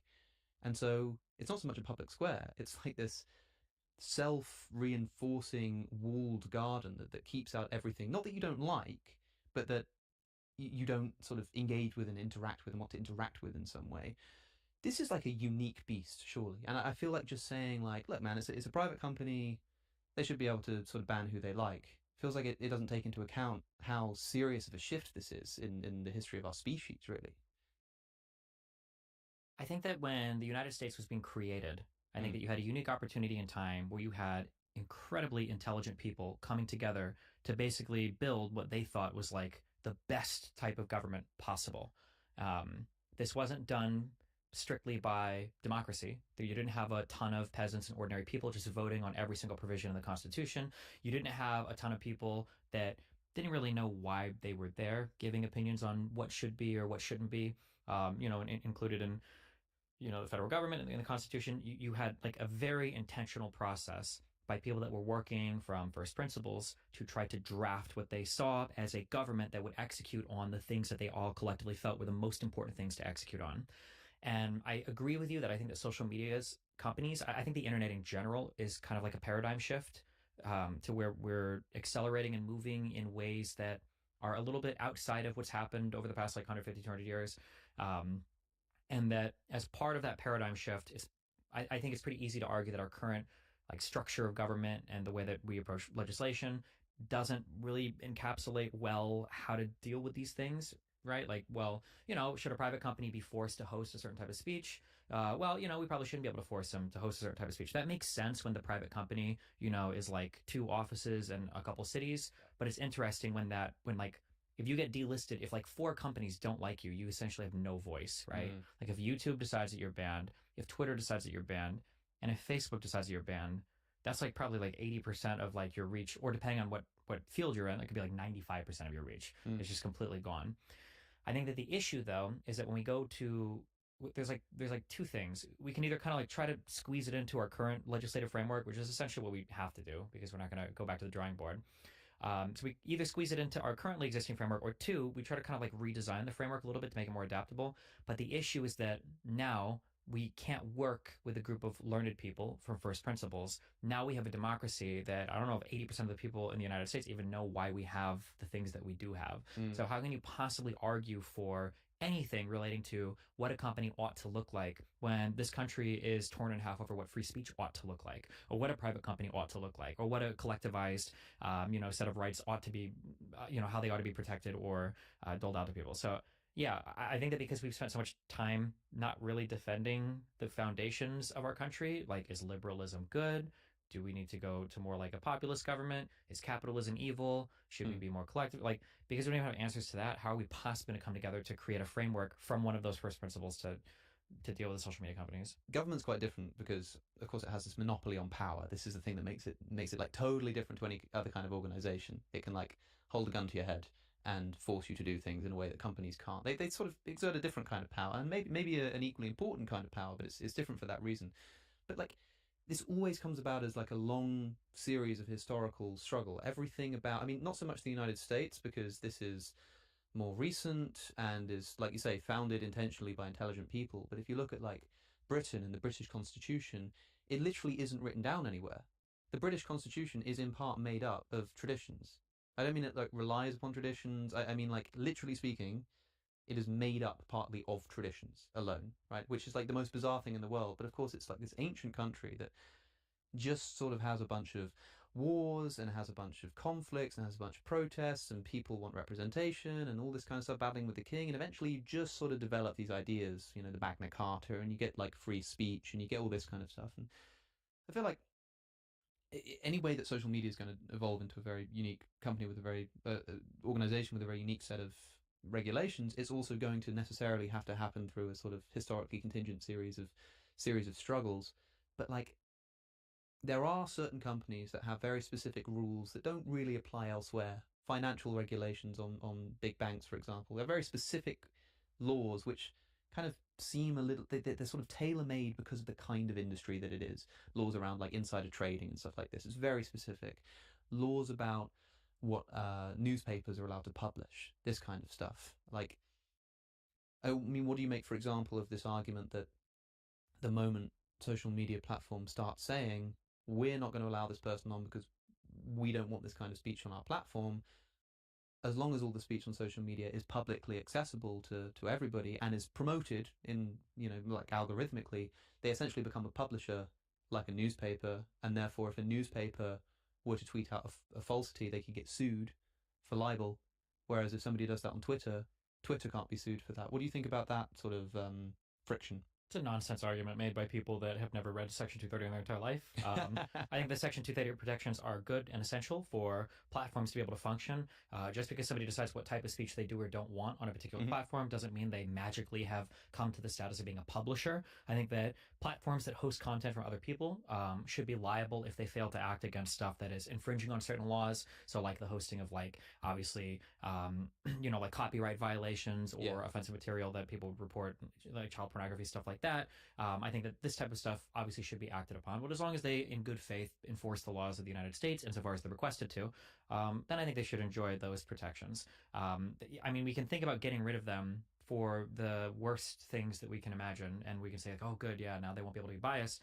But if you're engaging in anything like with any amount of intellectual honesty, you should always think of like, well, okay, let's say I enact this thing. What's the worst application of this particular thing? And we can imagine a million different ways that removing Section 230 protections because you ban certain users just doesn't work. Like if I create a social media platform where every single day I want everybody to post like the cutest cat pictures they have, and then a bunch of assholes show up on my site, start posting dog pictures, and I say I'm banning every single user that posts a dog picture, have I lost my Section 230 protections? And now if some guy posts like a video of him like hurting a cat, am I like criminally liable now for creating this kind? Like it just doesn't, none of it makes sense. Like the Section 230 protections are essential. Just because you ban certain types of speech from your platform doesn't magically make you a publisher. Well, I do agree that intuitively it feels like there's something wrong about a large social media platform selectively enforcing certain political points of view. But the idea of of using the hammer of like removing Section 230 privileges as pretending that that fixes anything, I think is ridiculous. Yeah, I mean, part of the problem with this is that there's just so much content on social media. Like a newspaper is publishing a handful of writers, like hand selected, in a way that social media companies hand select who aren't on the platform rather than hand selecting who is. That seems to be the difference, and maybe that's the principal distinction between what really makes you a publisher is like what you're hand picking, whether it's who writes or who doesn't write. Yeah, handpicking and approving, right? It's not like anybody can submit. I mean, you can write comments in the New York Times, but they don't just have like random articles posted by random users. Like they commission people to write these, and then an editor reviews it, and then they publish it under their name. And to approve a certain set of content in a newspaper doesn't mean you disapprove of everything that you didn't put in there. Similarly, to disapprove of a certain kind of content on social media doesn't mean you approve of everything that is on there. That seems fair enough to me, but it's obviously a big and more complicated question, like I say, than just sort of, well, social media is just like any other kind of private company. It's obviously got something special about it. So what do you think in terms of the encroachment of government regulations on social media? What's sort of your broad picture of how legally we should treat social media companies and what they should be legally like bound to do? I think the questions of law are pretty simple. I don't think about them much. I think the harder thing is figuring out like what do we want it to look like, like before we even hit the legal level. And I think that's where most of the disagreement is, because the problem is you've got fundamental disagreements in the United States over what a lot of this country should look like. And I think sometimes people are a bit too keen to blame the system when the problem isn't the system. The system is actually working quite well. The reason why nothing is working in the system right now is because the people that it's representing are historically and genuinely divided against each other in terms of what they want. So, I mean, like, I've got thoughts personally for what I think social media companies should or shouldn't look like. But, I mean, there's going to be a lot of people that don't have any idea, like, where they would even begin to have those discussions. Like, again, like, a lot of people will say things like, oh, yeah, like, we should ban everything, everything hateful. And, well, what counts as hateful? I think generally social media platforms are kind of revolving around this, like, what the protected categories are in the United States. So, like, don't make fun of somebody's, like, race, gender, sexuality, stuff like that. But then even that gets a little bit weird around the edges, because we see certain groups of people, for instance, could be like racist towards white people and nobody really cares about that and that doesn't get banned. Or you're not supposed to be like discriminatory against like nationalities, but obviously Ukrainians saying things about Russians or Israelis and Palestinians. Like it's really complicated. I think that fundamentally, I think the issue is democracies and everything worked when it was very educated people voting, or when you're voting by issues that can be resolved very simply by like ayes and nays. But when things are so unbelievably complicated these days, and you have to vote for like, who do I think is going to, regulate or nominate a good like Securities and Exchange Commission's head in order to crack down on market rigging in cryptocurrency environments that span like global market, like, does an average person even have the slightest idea about how to vote on that? I don't know. I think we're stretching the limitations of how our government can work, and from first principles, none of us even agree on what anything should look like. So, yeah. Are you glad to live in a democracy that's governed by popular vote? I think so. I like the United States more than any other country. So sure, every system has big problems, but I like what we have right now. Well, there's that famous Churchill quote that gets spoken to death. I tend to think that maybe democracy is the worst form of government, including all of the ones that we've tried. I mean, I had a guy on a podcast called Jason Brennan who's written a book called Against Democracy, and he advocates for so-called epistocracy, that is sort of rule of the knowledgeable, which instantly runs into a lot of problems. But I don't know. I think a lot of people see democracy and voting as a sort of unhappy compromise. It's the best we got. Are you more optimistic about voting, or is that how you view it too? I think that's kind of how I view it. I mean, I think that having a government that was only ran by like the most educated people, your like technocracy or whatever, I think in theory sounds like probably one of the best ideas. But I mean, in practice, obviously you've got the fact that just because somebody is educated in a particular field doesn't mean they might make the best policy decisions. People are obviously going to be motivated to represent people who are like them in their own kind. And I'm sure you're going to have different representations of people across different educated categories. And so I mean, obviously that runs into a whole bunch of different issues. I think the system we have right now has a good level of checks and balances and compromises built into it. I just wish that the culture was a bit better. What do you think is the principal justification for having a vote, right? Because some people, I mean, when voting originally sort of becomes a thing, there's this idea that it's like practically beneficial if you allow lots of people who know a lot to vote, then the best sort of answer will come about. Then there's this sort of transformation that happens where it's no longer sort of like, well, I think that government runs best if you allow me to vote as well. It's sort of, well, no, I have a right to vote. You know, because you're making rules about me, because you're taxing me, I have a right to have my say, which is a different thing to sort of, this will sort of help us hear a varied group of voices or whatever. And so some people think that voting is a good thing because it's efficient. Some people say that voting is the best way to get the best kind of government.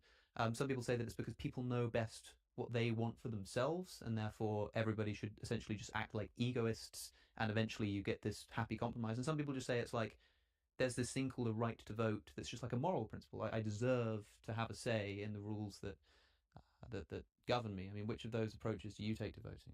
I think there's a few things that are important. One is it affects all of us, and we pay into it generally. So, I mean, like, as long as you're living under a thing that you kind of didn't consent to, you're born into the government, and you more or less are bound by its laws unless you decide to leave. Since we're all impacted by it, and generally we pay tax or we engage with it, we all should have some kind of say in how it's run. I think that's one important thing. I think a second important thing is it forces people that are in charge to make their arguments to an average person. If the way that you run the government and the thing you want to do is so important, then you should be able to justify that to a citizen that has to pay taxes in order to fund your ideas. And then the oh shit, I had a third one. That's all I got right now. Well, about this sort of, you should be able to explain yourself and justify yourself to people. I mean, some people make the argument, especially these anti-democracy types. Oh shit, real quick. Go ahead. The third one was buy-in. The fact that every single person has a vote. Unfortunately, yes, we're not doing that in terms of executing on that vote right now because not everybody exercises their vote. I think the buy-in is important as well. Like every single person should feel like they are somewhat bought into the project of the United States that have a vote. So, what do you think about the I think like Australia, like forces people to vote, right? Like, do you think that's a good idea? No, because I feel like not voting is as much expressing your right to vote as voting I think, itself as far as I'm aware, like you're allowed to go and like spoil the ballot, right? You're allowed to go and sort of vote for nobody, but you have to show up and register that. Because I agree with you that, I mean, the right to vote needs the right not to vote. It's like saying you have a right to free speech, but you must say something. A right to free speech means a right to silence as well. Mm-hmm. And so a right to vote must mean a right not to vote. But you said a moment ago this buy-in, this fact that we're not doing it very well because not everybody's voting. I think that's always going to be the case. People feel very pessimistic about their vote. Even people who do vote don't really think that their vote is going to make a difference, right? Like people say your vote matters. Like they're essentially lying to you. Like it actually doesn't. But we just sort of live in a better society if people act as though it does, right? It's one of those. That's truths. weird. I mean, it kind of does, right? You think? Like there's one a neuron in your brain doesn't matter, but all of them do.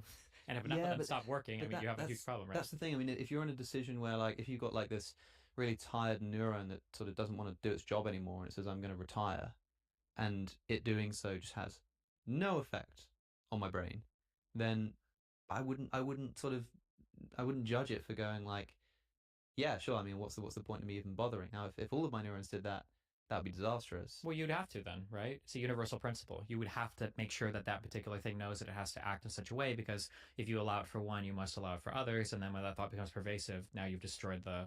An argument that I've heard in a different context, this is about sort of your purchasing power, so things like buying animal products or contributing to companies that you think you should be boycotting.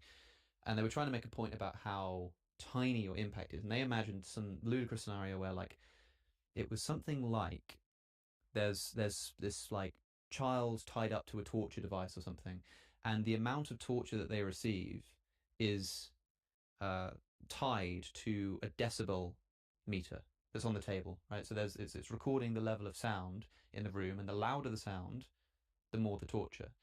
And in front of the speaker is a television which is playing live footage of like a football game, and the sort of crowd is the one making the noise, which determines how much that child is going to suffer. Now, you're a person in the crowd at the football game, and you know the scenario's going on. Your decision to like yell in a cheer along with like 100,000 other people who are doing the same thing doesn't make a difference. Like, it's not going to change the decibel meter. It's not going to increase the amount of torture. And yet still some people might want to say that you'd be morally culpable for doing so. And obviously if everybody were to stop cheering, it would be better. But I think It can't be this way. It seems like a paradox. It can't be. It's not a paradox. It can't be this way. Like that. I mean, it can't be the case that it makes no difference. It can't be the case that people are allowed to think that way. Right, but that's interesting. It's not. It can't. Like, it's not. It can't be the case. It can't be the case that people should be allowed to think that that's the case. It can't be, because if it is, then government fails, and then we have nothing. Yeah. We go back to. I read this book recently called I think it was Culture and Conflict in the Middle East. Sure. And it talks a lot about these concepts of how tribes were organized throughout the Arab world and the Middle East, and how they managed to function without states. And it's very, very, very interesting to see how another total society can be organized. The fascinating part about the way that the tribal stuff was organized in the Middle East was you had a wholly decentralized way of approaching decision making, but the decision making was always consistent throughout how all of these tribes function. A lot of it rests on this concept called balanced opposition, that the way that you would fight with other people and the way that you would defend your tribe or your land or your area had to do with like distance from nearest kin. So like if I'm fighting with you and you're, we both have like the same grandparent, right? The two branches of us might, let's say you come and you steal something of mine. Well, my branch might come and get vengeance on you, or take it back, or find a way for you to make reparations to me to make things right. But even if we're in that struggle, if somebody 5 grandfathers from us, another tribe, were to mess with us, we would instantly forget our differences and we would come together with other people as part of that lineage, and then we would all go and we would get into conflict with that. Sure. And this way of having it so that brothers would always fight with brothers, cousins would fight with cousins against other, like you would always follow this line. What it ensured was this like decentralized process of decision making that actually balanced the opposition on both sides, such that it allowed for some level of stability without any government, without any top-down leadership, because every single individual knew that they had to satisfy their function. Because for instance, if you did get into a fight and I was your cousin and we were fighting somebody with a patrilineage that was far enough away, if I don't stand up to protect you, you wouldn't stand up to protect me. And I knew that. So I had to. And everybody was looking at each other knowing that that's how it had to act.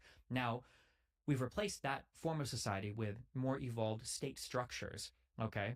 But the state structure relies on things like a constitution that we all believe in, that's in substitution of familial lines. I don't have to be related to you to fight for your right, but we have to be willing to participate in that form of government. Because if we don't, and if we all stand around and look at each other, that's arguably one of the weaker forms of our system, that you have like free rider problems. You don't have free rider problems in tribal societies. If you don't stand up and protect and defend your family or your tribe or your kinship when you're supposed to, then you're left in the wilderness and you die. You get eaten because you have nobody to protect you.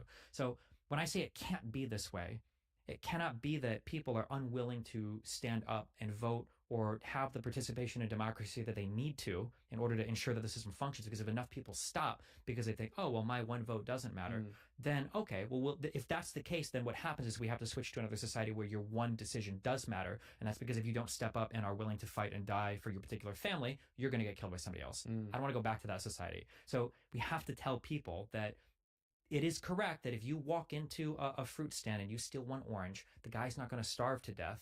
But if everybody looks around and they see you steal an orange, you don't get in trouble for it. Well, tomorrow the guy's not going to have any oranges because everybody's going to steal one. So that's Oh, well, no, this is the attraction of the sort of categorical imperative. Yes, to sort of just act in the way that you would like everybody else to act in similar circumstances, right? And I totally understand that, but it does seem. I mean, I use the term paradox for a few different reasons, but like it does seem to me that while I understand that's the case, like suppose you knew for a fact how many people were voting for a particular candidate, and you literally knew for a fact that if you get out of bed and go to the ballot box, you're going to be adding on another vote that doesn't make a difference.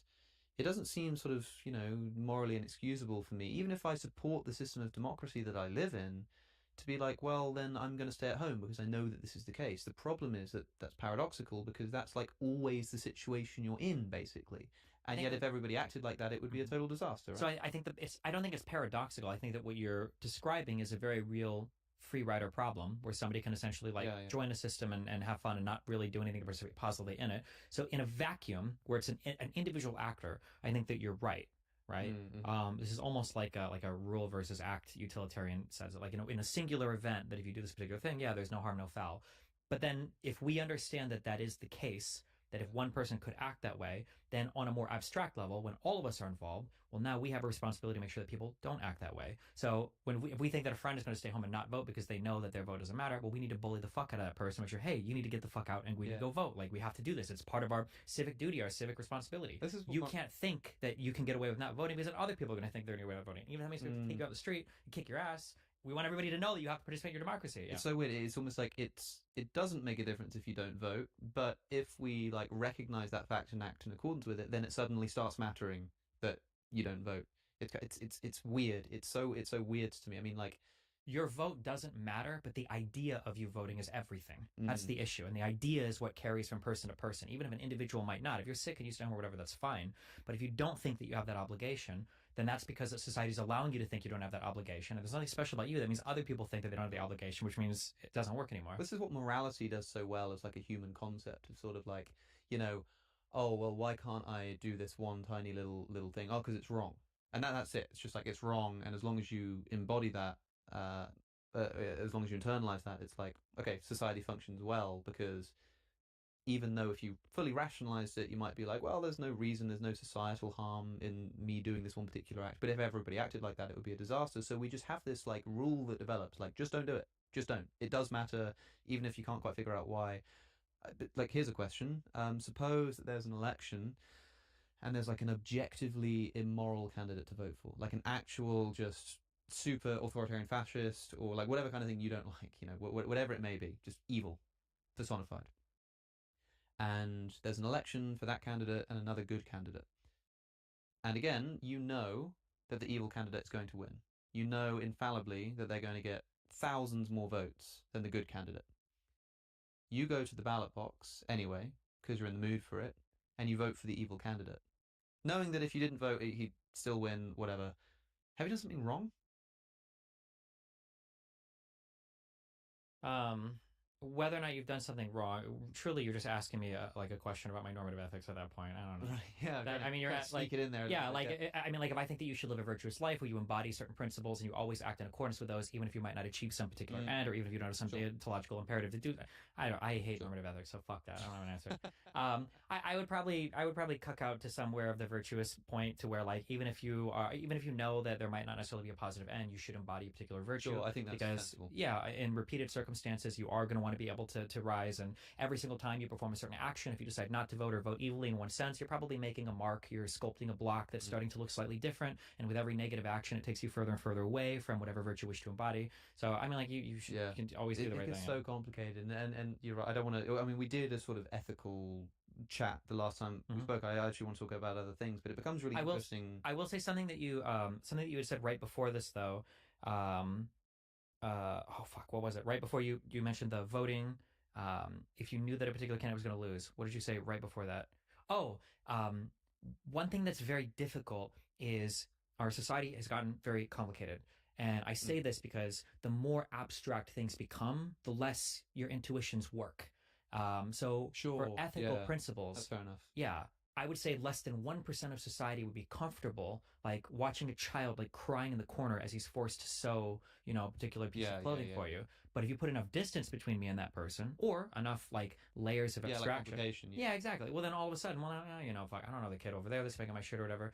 The more abstracted everything becomes, whether it's through time, meaning like it's a penalty way down the road, or whether it's through space, it's only way away from us. The intuitions begin to fail us, because oftentimes those particular bads are very abstract, but the goods are very concrete. I have nice clothes right now. I feel that. There may be some bad like further on down the road, but I can't intuitively sense that out. So cognitively, we have to commit to way more like abstract intellectual philosophy, ethics, whatever thought to get there. And the same is true of epistemic practice too, or whatever. That like if we want to argue about whether or not I can fly, that's a belief that can be very quickly weeded out of society. We can jump out the window right now, and afterwards, at least 2 people in this room will know whether or not humans can fly, and then we never have that belief again. But if we want to argue about the realities of like COVID or a vaccine or public health or anything like that, well, you can afford to be wrong for much longer, because the penalties for making an incorrect decision there are so much further removed from the actual decision that your intuitions don't actually carry you to what's good there. So when I talk about like the voting thing, this is why I said it's so important to focus on it. We have to like cognitively approach this on an intellectual level to force people to do it because the harms and everything are so abstract. Who cares if one person just doesn't vote? You know. The second thing you said about democracy, the second point, like sort of in its favor, was that look, if somebody is making a rule that affects you, they should have to be answerable to that. They should have to explain it to you, and you should have to sort of assent or consent to what they're doing. The criticism people raise to this, to talk about your other point, is they say this is kind of a little bit like somebody flying a plane and trying to figure out, like, you know, what the pilot should be doing, and the pilot needs to decide whether to press, you know, the bloody A120 button or the AW30 button that's on the console somewhere, right? And they say, all right, well, you know, let's go and ask the passengers what do they think.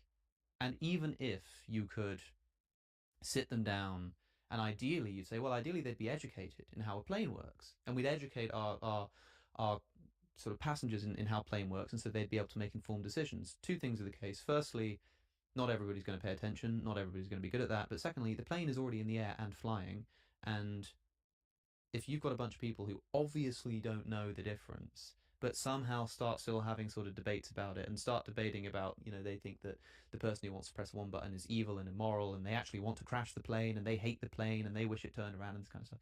You'd be like, this is ridiculous. You don't ask passengers to fly the plane, you ask the pilots to do it because they know what they're talking about. People see this, people use this as an analogy for democracy too. What do you think of that, given your earlier statement that, you know, governments and elected officials should have to be answerable to people? I think it was democratic societies that built planes. Hmm. So we can look at it at the metaphorical sense, which we will, but if we look at it at the very real practical sense, democracies today have built planes and they already decide who fly planes. So it's funny that somebody might pose that as a hypothetical, like, well, how do we decide what's next? Like, we actually already have. That's already been solved for. So it's funny that on a hypothetical to test the limits of democracy, it plays out in real life, and we actually already have. We have an incredibly safe culture of air travel in the United States. Metaphorically, I mean, like, I would agree that this would be bad to leave up to direct democracy, but I feel like the challenges to this are that challenge is a little bit juvenile, and that, like, okay, sure, from like a very basic sense, you know, if George Bush tomorrow needed to decide whether or not to nuke Iraq, I don't know if I would want the average American to vote yes or no, you know, on their phones to figure out if we're actually going to fire the nukes or not. I think that part of what a democracy does is you don't need to have people that know how to do every single thing. You just need to have people that are informed enough to vote on people that will do those things. So we have a representative democracy, right? So the goal wouldn't be that every single person in the plane is voting on what button to press. The goal might be like, okay, well, we're going to sit around and listen, and these two or three people want to get up and they want to make the arguments why they think they're the best to make that decision. And then you would sit there and you'd say, okay, well, I trust this guy or I trust that guy. And then at the end of the day, you have to go with what your citizens vote for. Sometimes the plane might have turbulence. Sometimes the plane will fly smoothly. It might be the case that the plane crashes, but for the societies that haven't done it democratically, they haven't even built planes yet. They haven't gotten off the ground. And then they're sitting, and some people are like, well, look, like, these guys don't have these same problems. They don't have the same opportunities, to stretch the limits of the metaphor. Yeah. No, I like that. They don't have the same problems, but they also don't have the same opportunities. That's quite a great rejoinder, I think, that could probably be used in a number of different circumstances. I mean, I've heard responses to this thought that are like, okay, yeah, the people shouldn't, like, fly the plane. They shouldn't sit in the cockpit, but it should be the passengers who are deciding where the plane's going, right? It probably shouldn't be the pilots who are sort of hired to serve the passengers. The passengers should get final say in the direction of the plane. Yeah, and most importantly, a lot of philosophy problems, a lot of hypotheticals are actually only challenging because of the way that they're phrased. And if you think for like a slight moment, or if you wheel it back a little bit before the hypothetical, the solution can actually come before the problem. So the thing about the plane too is that, like, part of the reason why the plane works and because the people are there is because the people are all somewhat consenting already that when we take off, this is how the decision-making process is going to go. So if you've agreed to it before the plane is off, well, then once you're in the air, whatever process you've agreed to is kind of, as you continue to go along, is what you are consenting to. people say things like, well, how could it possibly be okay that you're doing a thing democratically that 49% of the population might be opposed to? And that's because the 49% are consenting to be ruled by the 51% because they know that on the next vote, they might be part of the 51%. Like a democracy isn't just that we're voting for things that we want, and then when we get what we want, we follow through on them. Democracy means that sometimes we're not going to get what we want, sometimes in excruciating ways, sometimes in horrible ways, or things we really want, but we make those compromises because the only way society works is if we can move along without needing 100% conformity in society for things to move forward. But the problem famously with political consent is that, for example, being in a democracy, you could say, look, you're in the system. You are consenting to being ruled by the majority by virtue of being in a democracy. But how would I not consent to that? I mean, I guess I could like move, but maybe I'm too young or don't have enough money or something like that. And it's like maybe I don't like democracy, but if I have a chance to vote for how I think the world should, the country should be organized, I'm going to do that because that's like my only recourse. But I'd actually rather not be. I don't think it's moral that this is the system that we live in. I mean, is there a meaningful way in which you can rescind that consent? No, but that type of I think again that's like a juvenile understanding of like positive and negative freedoms. Like if you want, let's say that we created the perfect libertarian escape. Okay, you're born, you turn 18, you're like, you know what? I didn't consent to being in this society at all. I actually would like to enjoy ultimate freedom, and I don't consent to any of this. Okay, and then you push a button, you could be teleported into the middle of an island, and you're all alone, and now you starve to death. And you're like, okay, well, this is bullshit. I don't want to be alone and starve to death. Obviously, this is what I meant. Okay, well, then we'll drop you off on an island with a tribe of people who might capture you and eat you. Okay, well, this is bullshit. I don't like this. Okay, well, like eventually, I think that in all these hypotheticals, depending on when the libertarian catches what you're doing, you're going to basically end up reconstructing some form of like non-consenting government. Because like I said before, even with the tribal stuff, from that book about culture and conflict in the Middle East, like every single, even on a decentralized, absolute freedom, like everybody's able to do exactly what they want kind of structure, every individual person knows that they have an obligation, a decentralized, democratically arrived at obligation to defend their family, their honor, their kinsmen, because if they don't, they're not going to be protected and they're going to be tossed. So there's an illusion sometimes that, well, I don't consent to this government. That's fine, but you have to consent to some form of organization. Human beings aren't islands. We need other people to survive and thrive. Since we last spoke, we've both had interactions with a number of the same people, actually. We've both since debated or discussed with Ben Shapiro, with Jordan Peterson, I think a couple of others. It's kind of interesting that we've both had those experiences. Jordan Peterson, I think most recently of those two. How was that? You had a quite jousty debate with him.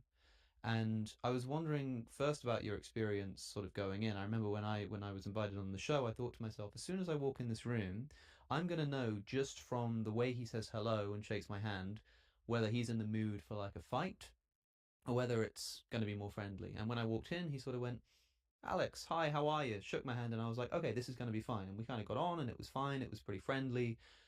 What was the energy like in the room for you? Because your debate discussion with him seems to be a lot more jousty than mine.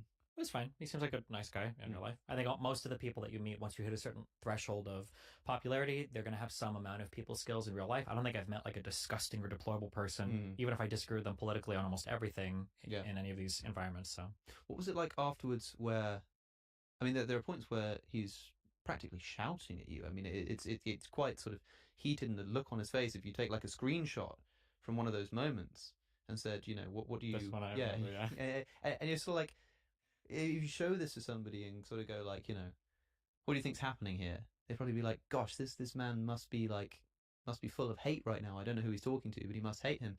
And then the cameras sort of stop. And is it just sort of instantly that shakes off like, oh, right, that was fun. Yeah, well, thanks. See you again. Cheerio. Or was there sort of a feeling of like, gosh, all right, like sort of, man, yeah, all right, like, see you later. Like, he seemed to be okay after. I was fine. I'm always fine after that. I can be incredibly confrontational with a person, and then after we're done, I'm like, I'm chill. And he's that's fine, great, because that's a real skill as well. I think. I mean, I one of the biggest struggles I ever have with like a debate is a lot of the time if you're doing like an event somewhere and you're going to go and debate somebody, you know, the organizers will have it so that maybe you go for dinner first and then you're like backstage and you're hanging out for half an hour, and I find it very difficult to meet someone sort of, hey, hi, nice to meet you, yeah, oh, how was your trip, like all this kind of stuff, and then suddenly on stage be expected to sort of change up. And I mean, my job there is to be like, look, I think you're wrong and I'm going to tell you and I'm not going to apologize for that, but it sort of feels like I'm changing my energy in a way that almost feels like at least one of those becomes a deceit, even though it's not. It just it sort of feels that way to me. So I think it's a real skill to be able to just sort of switch that on and off naturally. I guess I sort of struggle with that, which might be part of the reason why some of these conversations I have are less jousty, because of the sort of energy that I bring to the room. I don't know. There's one particular moment in your discussion with Jordan Peterson that I think went sort of semi-viral. I kept seeing it all over the place in YouTube Shorts and stuff, where you make a comparison to what he calls like gigantism, or sort of big government and Catholic Church, where you say, well, look, a lot of people say that they're suspicious of gigantism, they're suspicious of big companies and big government, and yet they'll be in favor of something like the Catholic Church. I could imagine somebody saying that like they don't trust like a large government, they think there's too much prone to tyranny or something like that, but also be supportive of an institution like the Catholic Church, which is literally one guy who has a direct line to but they God. can't tax. Well, I mean, and they don't have a military. They can't conscript you. True. Right? Yeah. And they can't throw you in jail. That is true. Yeah. I mean, right. Well, those are major and significant. I mean, I get the overlap. Don't get me wrong. Sure. And Peterson says, yeah, but they can't tax you. They don't have a military. They can't conscript you. They can't put you in jail. Only send you to hell, eternal pain and suffering. I guess. I wondered, like, because that moment sort of got a lot of attention. I wonder what your sort of post-mortem on that particular part was. In terms of like, should I have like a snappier comeback? Do you think he was right? Do you think? No, I think it's a ridiculous point. The idea that just because something is larger means it's like intrinsically bad, or that something is smaller is intrinsically good. Mm-hmm. I don't think that being large or small is necessarily like has the characteristic of being good or bad. I think that you would have to do a more honest analysis of a particular thing to arrive at an actual good understanding of what's going on. Some of the most tyrannical, dictatorial, fascist people can be abusive parents, and the only control that they have might be over a singular child. So obviously gigantism isn't at play here, and I think that we have some pretty large entities that do a really good job. The churches and different denominations can do a lot of good throughout a lot of society. I mean, you bring up the point that like, well, they don't have armies or they can't tax you. I mean, Walmart and Amazon can't tax me, but some people might say that they engage in immoral practices, like whether or not you have the ability to deploy some sort of force, whether or not you have the ability to collect taxes. I don't think necessarily make you good or bad. I don't think a large country that collects taxes is worse than a small country that collects taxes because of gigantism. It's just not like that. Just felt like a buzzword that I'd never even heard before, like that gigantism is like necessarily has the properties of badness in it. It just seems like a really silly, but most of those arguments felt like I'm trying to figure out like how to navigate. Like if I was truly like in the old blood sports days, and I'm not trying to be nice to everybody so I get invited back onto shows, I would just say like, let's figure out some examples and show me, can you demonstrate on a particular thing, why is this bad just because of the size of the particular thing? You think the United States government is bad because of gigantism? Okay, well, let's say I cut the union in half and now we got 25 states. Is it half as bad as it was before? Like what level of badness is even influenced by the size? Or what do we have to start peeling out before it becomes better? Let's say the United States government can no longer collect taxes and doesn't have an exclusive use on force. Yeah. Is it no longer bad at that point? Like the idea that badness is related to large or small is just ridiculous. Why do you work for the Daily Wire? It's a larger company than you just being self-employed. Have you become more bad working for a larger company? Or what if the Daily, like it's just such a ridiculous notion. But that seemed to be in particular what you just said there, like if the government can no longer tax and can no longer conscript you or put you in jail, I don't know if it would necessarily make it like less bad. I'm not sure if the argument is like gigantism is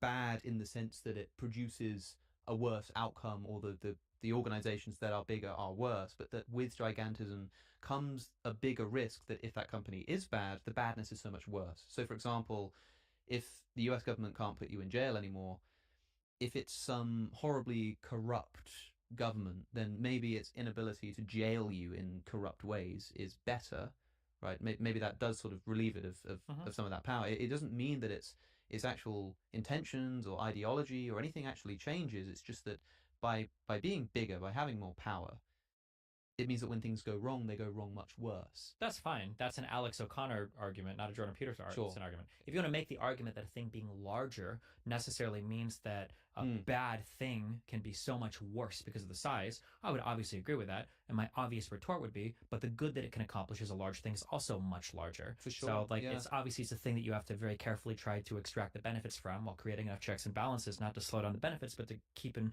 control the negatives. But yeah, I would of course agree with that. But I mean, like in economics, there's a concept called an economy of scale that a large enough corporation, a large enough firm can create a product, not just create tons of products, but the marginal cost of each product, the per product cost, is actually lower than what an individual can create that particular product for, just by virtue of being larger and being able to specialize and segregate different orders of the operation of whatever they're creating. So yeah. Yeah, it's funny. I mean, I did rewatch that conversation you had with Jordan Peterson quite recently, but although I remember that part and that discussion, I struggle to remember exactly the specific point that he was making. Was he just saying that bigger is worse? I mean, is that really the idea but behind that would be point? ridiculous if that's what he was saying. But huh? it seems so obviously ridiculous that it Doesn't almost it? Yeah, makes it me does, doesn't it? it makes me tempted to think that he must have been saying something more like what I'm saying, that people are scared of gigantism, right?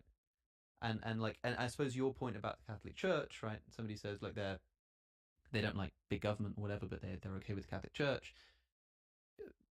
And Peterson saying, well, they can't tax you and stuff. Like maybe like you would, like even those people who was in support of the Catholic Church would say, well, to be honest, if the Catholic Church started trying to tax people and throw people in jail and developed a military, then actually maybe I would start to be a little concerned about it. And why? Not because Catholicism would change, not because, you know, the Pope would have different moral views or anything, but just because of the fact that there's something more like unnerving about a company getting, or an organization getting, more power and sort of, you know, bigger institutions. I don't agree with that anymore. You don't think? I think that most people are pretty close in terms of like how they want the world to look. I think that most people are very close in terms of principled positions. I think that the application of those things is what causes people to diverge so much. And I think that if you were to ask a person if they were comfortable with like a church being armed or something like that, I think that different people at different points of time would say in some cases, yeah, actually, you know what, that would be awesome. And in other cases, they say absolutely not. I think I try to give an example for both sides. I can't think of one on the left right now, but like on the right, like I think that there are tons of things that Donald Trump has done that Bush era neoconservatives would have shuddered in agony. The idea that a man who's cheating on his wife or making fun of prisoners of war, or a guy who talks about suspending the Constitution, or a guy that talks about like any of the number of things that he's done are just so contrary to things that used to be principled positions that conservatives have. But I think that at the end of the day, I don't think people are very principally tied to anything. I think that what happens is I think people have they very applied level disagreements, but because nobody actually does any of the grounding for any of their beliefs, there's a lot of like normative confusion with their actual applied, their applied like physical positions. And then what happens is we get in this weird world where people think that they're really far apart on something, and they're actually probably done. To ground this on an example, I think a really good example is our vaccine mandates. My opinion on the moral level is I actually think there's about 100% congruity in worldwide society, or at least America and the West, on vaccine mandates. In that, if you had a virus and I could prove to you 100% that the lethality rate of this virus is 0.001%, and at worst it's a cold, I don't think anybody in society would be okay mandating that vaccine. But if I could demonstrate a virus that incubated for 2 weeks and had a 50% fatality rate, I think conservatives would be exercising their Second Amendment right to force everybody to get vaccinated. Right. It wouldn't even be a question. Right, You're not going sure. I'm not going to get infected. Yeah. So people think that they have like these principal differences, like, well, is a mandate okay or not okay? But that's not really what you're really arguing about. Is how dangerous do you think the virus is? That's really where the disagreement. Yeah, that's really interesting. Actually, it feels like I mean. And I think this happens all the time. And the way you say people aren't really principled, do you mean that, like, in practice, in reality, they don't abide by their principles? Or do you mean that, like, it's not the way people actually function or can function? Because I'm more in that second camp of, like, where you say people say, well, I have a principle of free speech and I have a principle of bodily autonomy. And so, you know, and that might affect my views on abortion or on vaccine mandates or whatever. I think that, like, you can say you have a principle, but like you say, what you're actually debating is something else. Like that principle will fall apart at some point. Like trivially, there's always some kind of example of something you can think of where someone's principle just goes out of the window, you know? Yeah, kind of. But I don't even like the way you're phrasing it because you're almost making it sound like there would be like a crazy test case. It's not even that crazy. Yeah, but that's the thing. Yeah, I know. Yeah, I think people say they have principles, but what they really generally mean is they like the things right now that are coming from that principle. Yeah. So it's actually a pretty cool thing, that principle. But as soon as that changes, whew, that principle goes out the window. That's why earlier, I don't remember what we were talking about, but I gave the example of like, if I think of a thing that I want the government or somebody else to do, the first thing I think of is like, okay, what's the worst way that this could be abused? So that I know if I actually support the thing, or if I'm like, you know what, actually, I don't think I would principally support the thing. Because if it was used in a way different way, I would hate this thing. So did you think it's a problem that people do that people don't actually act in accordance with their principles when they sort of think they are? Because, as I say, I can't really condemn that as a bad thing because I think that is just always going to be the case. So do you think there is a way of sort of approaching politics that genuinely does have a set of principles and abides by them? Do you think that's possible in practice? Of course it's possible. And I don't think it's bad when people do that. I just think it's bad when people don't recognize it. I would be okay with a whole host of behaviors if people just knew what they were doing. If somebody said, listen, I actually really like it when our politicians can fuck around and your politicians can't because fuck you. I'd be like, you know what? I can respect that. I disagree, I think it's dumb, but I can respect that. Yeah. But I don't like it when somebody's like, I think that every politician should be principled, but I'm going to tell you 50 million reasons why my guy going to jail, getting a conviction, getting caught with a kid, these don't actually matter. They're not, but this is why your side needs to be held to account for everything. It's like, okay, well, now you don't even know what you're saying. You don't even know what you're talking about. So I wish people had more awareness of what they were doing and what they were saying. Yeah. Rather than, maybe principles need to be more qualified as well, but then that sort of stops them from being principles. I mean, you know, famously, the right to life seems like a cool principle to abide by. Yeah, like it's like the most fundamental right. You have a right to life. Cool. But then, okay, what if somebody's trying to kill you? Can you kill them in self-defense? Yeah, sure. Okay, so I have this principle. You have a right to life except in self-defense. Okay, what about if it's not self-defense, but somebody is innocently threatening your life and the life of your family? Can you kill? Okay, yeah, maybe the right to life except in this circumstance and this circumstance. And you sort of qualify that principle so much that it's no longer really a principle. You're just sort of describing every single possible outcome. Potentially. And I feel like with something like, well, I'm pro free speech. That's my principle. Well, unless it's an incitement to violence, and unless it's like a copyright infringement, and once you actually get to a point where that principle is never going to rub up against a test case, and you're going to sort of change your mind, if you've got your principle so fleshed out that every single example you come across, if it would be, you know, immoral to be pro free speech, you've got your qualification that gives you that exemption. If you get it so that in principle that always happens, that principle is no longer it's no longer a principle. It's just like this highly itemized list of possible events and what you would do in either circumstance, right? And then you're not talking about a principle of free speech anymore. Exactly. It's almost like I don't know if you say like a form of emotivism or a non-cognitivism, where when you say a principle, all I really hear you doing is expressing some emotional state to me. Yeah. Because I don't know if I could ever, given a set of principles from a person, can I present to you something that you would be uncomfortable with, but you'd be forced to support? Because it feels like that's never the case. And if a person can say to me, like, I think that prison should be for rehabilitation. Really? Even for people that molest children? No, well, no, fuck them. They need to be executed and raped a million times. Right. Okay, well, it doesn't sound like you actually get... What about somebody that's like murdered like a serial killer? Well, not for them. It's like, oh, okay, right. It's like there's a lot of people, for instance, that support forgiveness. Yep. But they don't actually. They just want to forgive the things that they think weren't really bad in the first place. Like if I right. Yeah, absolutely. Yeah, well, there's a woman and she killed her husband who was abusing her for 10 years, and I think I'd forgive her for killing him. Okay, would you ever forgive the husband for abusing the wife?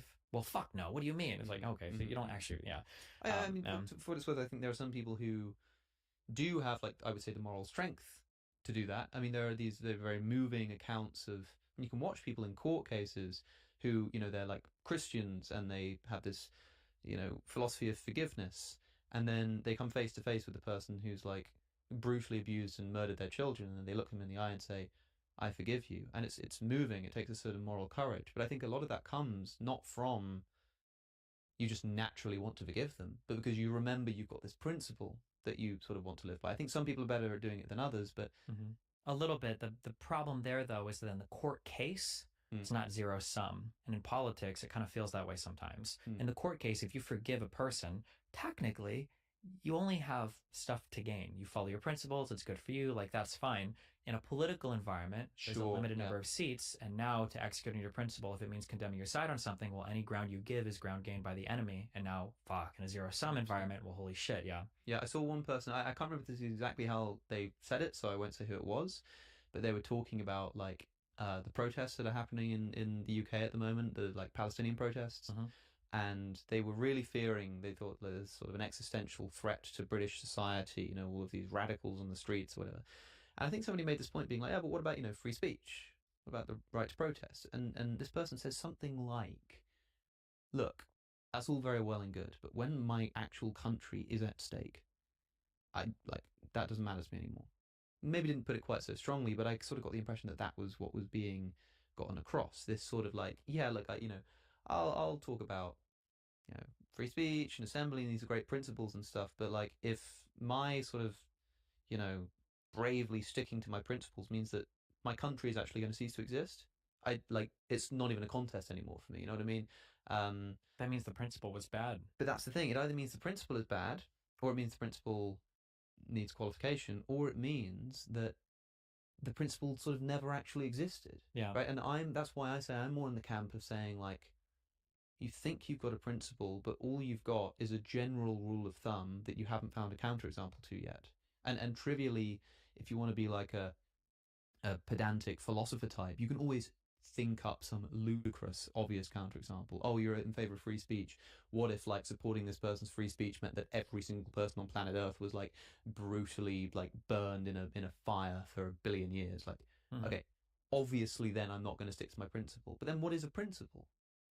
As I say, it's just a general rule of thumb to which you haven't thought of an example or haven't found an example in the real world that approximates the obviousness of that kind of wrong. And so I'm quite pessimistic about the idea of principle as a whole. I mean, people say like if you're looking for values in a politician, what do you value in your elected official? Somebody might say, I like a man of principle or a woman of principle or whatever of principle, you know. And I'm sort of like, what does that even mean? I don't even know if that's like achievable. I mean, do you feel like you have principles? Like, are there any, even like one that you could point to where you would say, this is my principle, and with these qualifications, this is something I think I would never sort of like falter on? Yeah, I think I'm quite principled actually.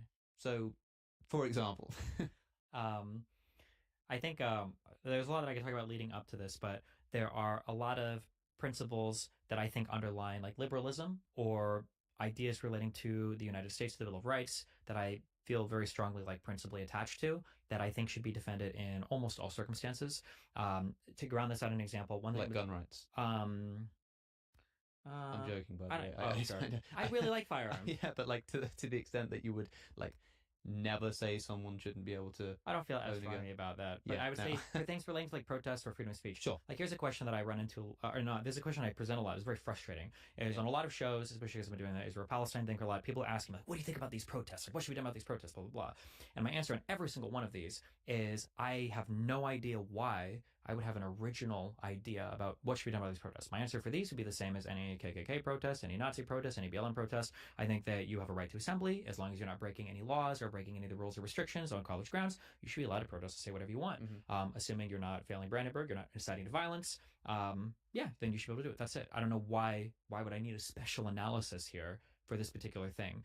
And I try to be aware of when I'm asked questions about like what should happen if this politician is convicted of this crime, what should happen here? It's like, well, I try to make the person like a blur, and then, well, how would I analyze the situation? Because I think the more asterisks you have on a particular belief, the more qualifiers, the less it is a principle, and the more it is just like well, I've actually got a different application of this in every single sense. That it's like, okay, well, you're not really doing anything then. You're just emoting, how you want a particular outcome to look, and you're willing to twist and bend for anything. So yeah, I think I feel like maybe you might, if we were to investigate this, you might sort of accidentally blend what could be called like a legal principle and a moral principle. So for example, you might say my principle is, as long as you're not breaking any law, you should be able to protest, right? And it's sort of like my moral principle is that if you're not breaking any legal law, you should be able to protest, because I've also got this other sort of legal principle that you shouldn't break the law, right? And so you've got a moral and a legal principle sort of coming together. But when people say, what should we do about these protests? And you say, well, I mean, like anything else, as long as they're not breaking the law. I think what they're really asking is, well, do you think we should change the law? Like, do you think that... I would love that question. If that would be so much more honest, though. But nobody ever asked that question. It might be dishonesty, sure, but it might also be like when people sort of like they have some kind of grievance, and they're sort of finding it difficult to precisely put their finger on what it is, and so they say something like, oh, what do we do about all these protests? When really, if you like spent the time with them and broke it apart, you'd be like, okay, so I think what you're really getting at here, I think the real problem is that, yeah, so you're someone who likes the law, you don't like people breaking the law, but you think that this kind of thing should be illegal, right? And so your principle wouldn't change, right, about like being able to protest without breaking the law, but some other principle about, what should be legal or not might be being challenged there, right? And so I don't know, I guess like there's two things going on with what you're saying. One is you can have a principled attachment to the law. I think that's totally fair. When you're operating in a particular area, there is an assumption that you're consenting to the rules and regulations of that area, and that there is an intrinsic moral goodness to following the particular rules of that area. So strictly following the law or supporting a law, I think, can be seen as a moral good, even if in principle you might be opposed to some provisions of that law, depending on how deep those, the opposition goes, right? So like you might think that like, I think ethically we should be able to protest until midnight, but the law says till 10, and I need to be in a country of law-abiding citizens because I understand we all have different moral foundations and we have to agree on a collective morality, and we've kind of like call this the application of that as law. So fine, I'll only protest then. But that doesn't necessarily mean you have to say like, well, ideally in society I wouldn't want to own people, but slavery is the law, so I guess I'm going to buy a slave, right? Obviously there are going to be some differences on what you accept and what you don't accept. So on one, I would say there is a principled attachment just to following the law in an area. You have to have a collective group of citizens that all have that shared feature of wanting to follow the law, broadly speaking.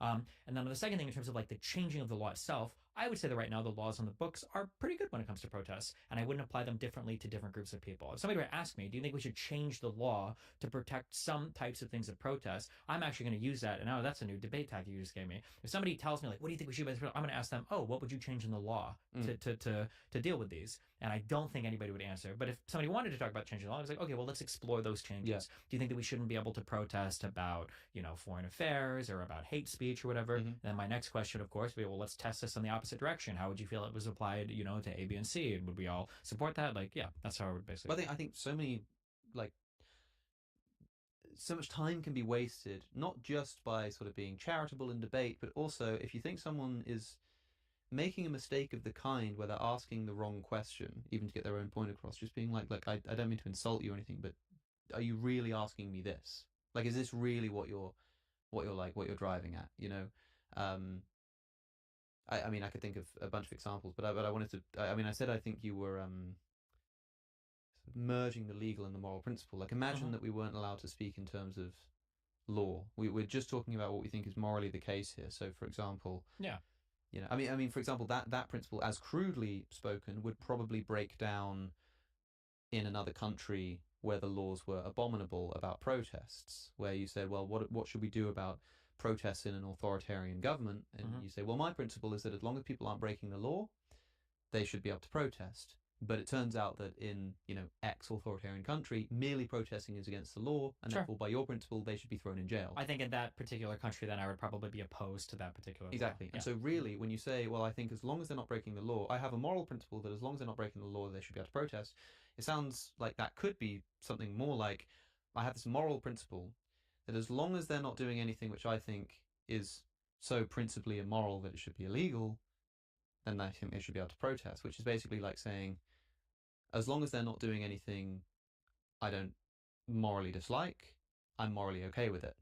Which is the kind of principle that, like, just trivially applies to any situation ever, right? Kind of. I mean, like, there's a bit of an assumption that, like, in the United States, just because of my upbringing and everything, my morality is probably going to roughly map onto the laws here. I think that's probably true for almost everybody in the United States, roughly speaking. But, like, we could imagine that there are different laws that we would feel differently if they were to pass. So before the Supreme Court right now, there's a big question on whether or not the President of the United States should have immunity from all criminal accusations while he's President of the United States. That's something that I would be completely and totally opposed to. Right now, I believe the understanding, although it's debated, the understanding is that he doesn't have unlimited immunity for criminal action. If the Supreme Court decides otherwise, then I would say, well, this is something that should change. I would be opposed to this particular thing.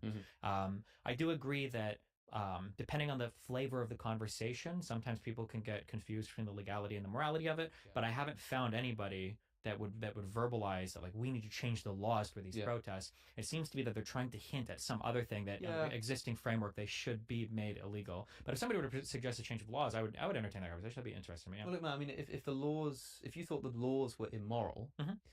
then you wouldn't be able to say, well, as long as they're not breaking the law, I think it's I'm going to morally defend it because you think, Depends because you think the on- laws are immoral, right? Depends on how immoral, I guess. Mhm. Like the way that I see it is any state, a Yeah, state yeah. works because you've got a collection of people that can have moral disagreement Mhm. between each other, but there's enough shared agreement that we can codify some morality into our legal system, and we've got a group of laws that you now have to follow under compulsion of force. Not all of them, but a lot of things, a lot of moral principles we have. But they're going to be things that we disagree on morally that we might feel like there should be a law. Like, is it like you can lie to me? I should be able to call the cops on you for Right, lying to right, me. That's right, not fair. It's like, well, no, it's immoral, but we don't have a law for that. But that's it. We have to live in a society where we can have some moral disagreement, even unfortunately sometimes on laws, but still be able to function under that. But obviously, there's going to be a level of incongruency where, like, if it comes to slavery or something else, we might think that we have a greater moral obligation to kind of like change that system and move it in a way that is more congruent with our I think, values. man, it's really interesting this question of principles because I think, I mean, it's reminding me of something I thought about when I was studying at university. I did a bit of political philosophy for like 8 weeks, right? And one of the things that comes up is the idea of a right to do wrong. And you can have moral principles about the law, and you can just have legal principles. You can maybe have like legal principles about morality. You can even have like legal principles about legal principles, but you can't really have moral principles about moral principles. So, for example, do you have a legal right to do moral wrongs? Yes. Yeah. Do you have a moral right to do legal wrongs? Like You could, yeah. sometimes, Mhm. sure. Like, and then there's this question of like, do you have a moral right to do moral wrongs? I mean, I would argue it's a form of begging the question where the answer is no. But I would say you also don't have a legal right to do legal wrongs. But that's the thing. It's sort of like, can you have a legal right to do legal wrongs? Seems like definitely not in principle. I mean, there's a sense in which in the moral case you might say, well, you have a moral right to do moral wrongs. Like you have a sort of, I don't know, you have a right to a certain level of moral imperfection. You have a right to sometimes lie or that kind of thing in a way that you can't have a legal right to do a legal wrong. It's like really interesting. I think that this is another thing where I don't know if I read this in Wittgenstein or what. When I say read it in Wittgenstein, I mean a paragraph of, but like this idea that like a lot of the philosophical hypotheticals are only like incredibly thought provoking and interesting if the language is like vague or ambiguous, and so that's where all of the contemplation happens. When we say so, the real question is, well, let's break this down. We say, what is a moral right? Yeah. Does a moral right just mean, because I think that when we hear moral right, there's two things that pop up in our head. One is something virtuous, moral good. Mm-hmm. And then the second is a right generally feels like something, a protected ability to do something that feels like it exists more in the realm of law. So if we think you have a moral right to do a moral wrong, what I'm really thinking of is if I say, well, if I don't have a moral right, the contradiction to that feels like somebody can stop me from doing something. And can somebody stop me from lying? Oh, exactly, right? Yeah, exactly. And it seems like, well, the answer to that would be no. But then, well, what is a moral right then? Because it feels at that point we're talking more like we're talking more like positive freedoms. Like, do you have the right to do a particular thing, even if that might be wrong? But that right to do that particular thing feels more like a legal type of right to do a moral type of wrong. Which, yeah. This is probably the problem with like the legalization of morality. Like you said, there's sort of like this great tradition of virtue ethics and sort of just doing the thing the virtuous person would do. And we've like transformed and defaced morality to become this sort of utilitarian calculus, and there's sort of like, rights and wrongs. And it's probably a framework of our sort of legalistic thinking being applied to morality too. I'm not entirely sure. But this question of, we'll put the principle, the question of principle to bed, because I think we're sort of almost doing it to death now. But I've always found it really fascinating how principle is seen as a virtue in itself. If you're a person of principle, that's a good thing. If you stick by your standards, and even if you don't like someone's principle, you can kind of respect. It's kind of like in those like presidential or prime ministerial debates where some clever journalist says, well, why don't you both say something you like about each other? And the audience laughs, and it's this great sort of moment of frivolity. And one of the things they often say, because they're like panicking, what the hell is Hillary Clinton going to say she likes about Donald Trump? They might say something like, well, I like that they stand up for what they believe in. I like that they have their beliefs and they stick by them. And it sounds like a nice thing to say about someone, but like, do you? Like, would you say that about someone you actually think is immoral? Like, would you say, well, that sort of racist, like, KKK member over there, he might be doing terrible things, but at least, he stands by his principles. He's got his principles and he's not a hypocrite. He lives by them. It's not automatically a virtue to live by principle, right? It's only virtual to be principled if your principle is a good one, which means that you don't actually value the idea of being principled. You value the moral good of the principle that they're holding, right? And so this idea of principle just disappears in front of my eyes. Yeah, I think there's two things going on here. So firstly, what you just said reminds me when somebody's like, it's like this level 1 appreciation of somebody where people say this a lot about a certain politician in the United States that I won't name who's running for president who just convicted of like 33 felonies. People will say this thing where it's like, you know what? I appreciate that at least he's honest. And I'm like, okay, that's cool. But now you have to evaluate what he's being honest about. Exactly. Okay. Yeah. Like if I come up to you and I say, I really want to cut your throat and just like spit down your, bleeding, gushing blood esophagus. I've never met someone so honest. Hey, good for you. Yeah, you're so honest. I appreciate that. You would never say that. Okay. So there's tons of psychology going on there, which I think most of philosophy actually just boils down to psychology and shit. Yeah, that might be right. Yeah, unfortunately, because when somebody really says I like that, what they're really saying is I actually like that person and the ideas that they stand in, but I'm too much of a weak fucking spineless coward to actually say that, so I'm just going to allude to some vague bullshit. But going back to the thing about I like their principles, I think that when people say that, if they're being a bit more honest, or not more honest, if they are more principled, ideally what you're saying is, and this is true, and I would stand by this, I appreciate somebody being able to have different principles than me, but us still being able to work together in a coherent system, which I think is probably the single most important underlying feature of our society, that people with diametrically opposed moral opinions or political beliefs can still work together to create some like greater whole or greater good. And that even though we're having huge losses to each other morally and politically at times, we're still all willing to row the paddles on the same ship to move us forward. Have you heard of Just Stop Oil? Are those the people that did the orange paint on the Stonehenge thing? Yeah, so yesterday, I think, environmental activist group, I've had a representative on my show before from Just Stop Oil. They want to end specifically like the UK's licensing of new like fossil fuel, licenses or whatever. But they don't like oil. And in order to spread what many people like think is a good message. I mean, people who get angry at them, they very rarely say that they think that they're campaigning for a bad cause. Yesterday, they went to Stonehenge and desecrated it with orange. I think it was cornflower. So the idea is it's just going to like wash off whatever. But people were just blown away. Like I've never seen political unity like I have when I've seen people from all different areas of politics coming out to condemn Just Stop Oil. The interesting thing about these protests is that they're specifically chosen. I was told by the guy that spoke to me about this that they put a lot of thought into this kind of stuff. I first became aware of them when they threw soup on Van Gogh's Sunflowers in the National Gallery. It's this stunning video where they just take this sort of can of soup and they throw it, and everyone there is just like, because especially at this time. It's the one where there's like glass over it though. So so they weren't super famous at the time, I think, and so people would have just. I mean, now you're like, oh, it's Just Stop Oil, but at the time it would have been like, whoa, what the hell is going on? But there's glass over the front, right? And they've said, we don't know this is true, but they've said, like, obviously we wouldn't have done this if there wasn't glass. And with Stonehenge, it's cornflower and it all washes off. And so their argument is sort of like, all the things we're doing are like literally not causing any harm whatsoever, any lasting harm.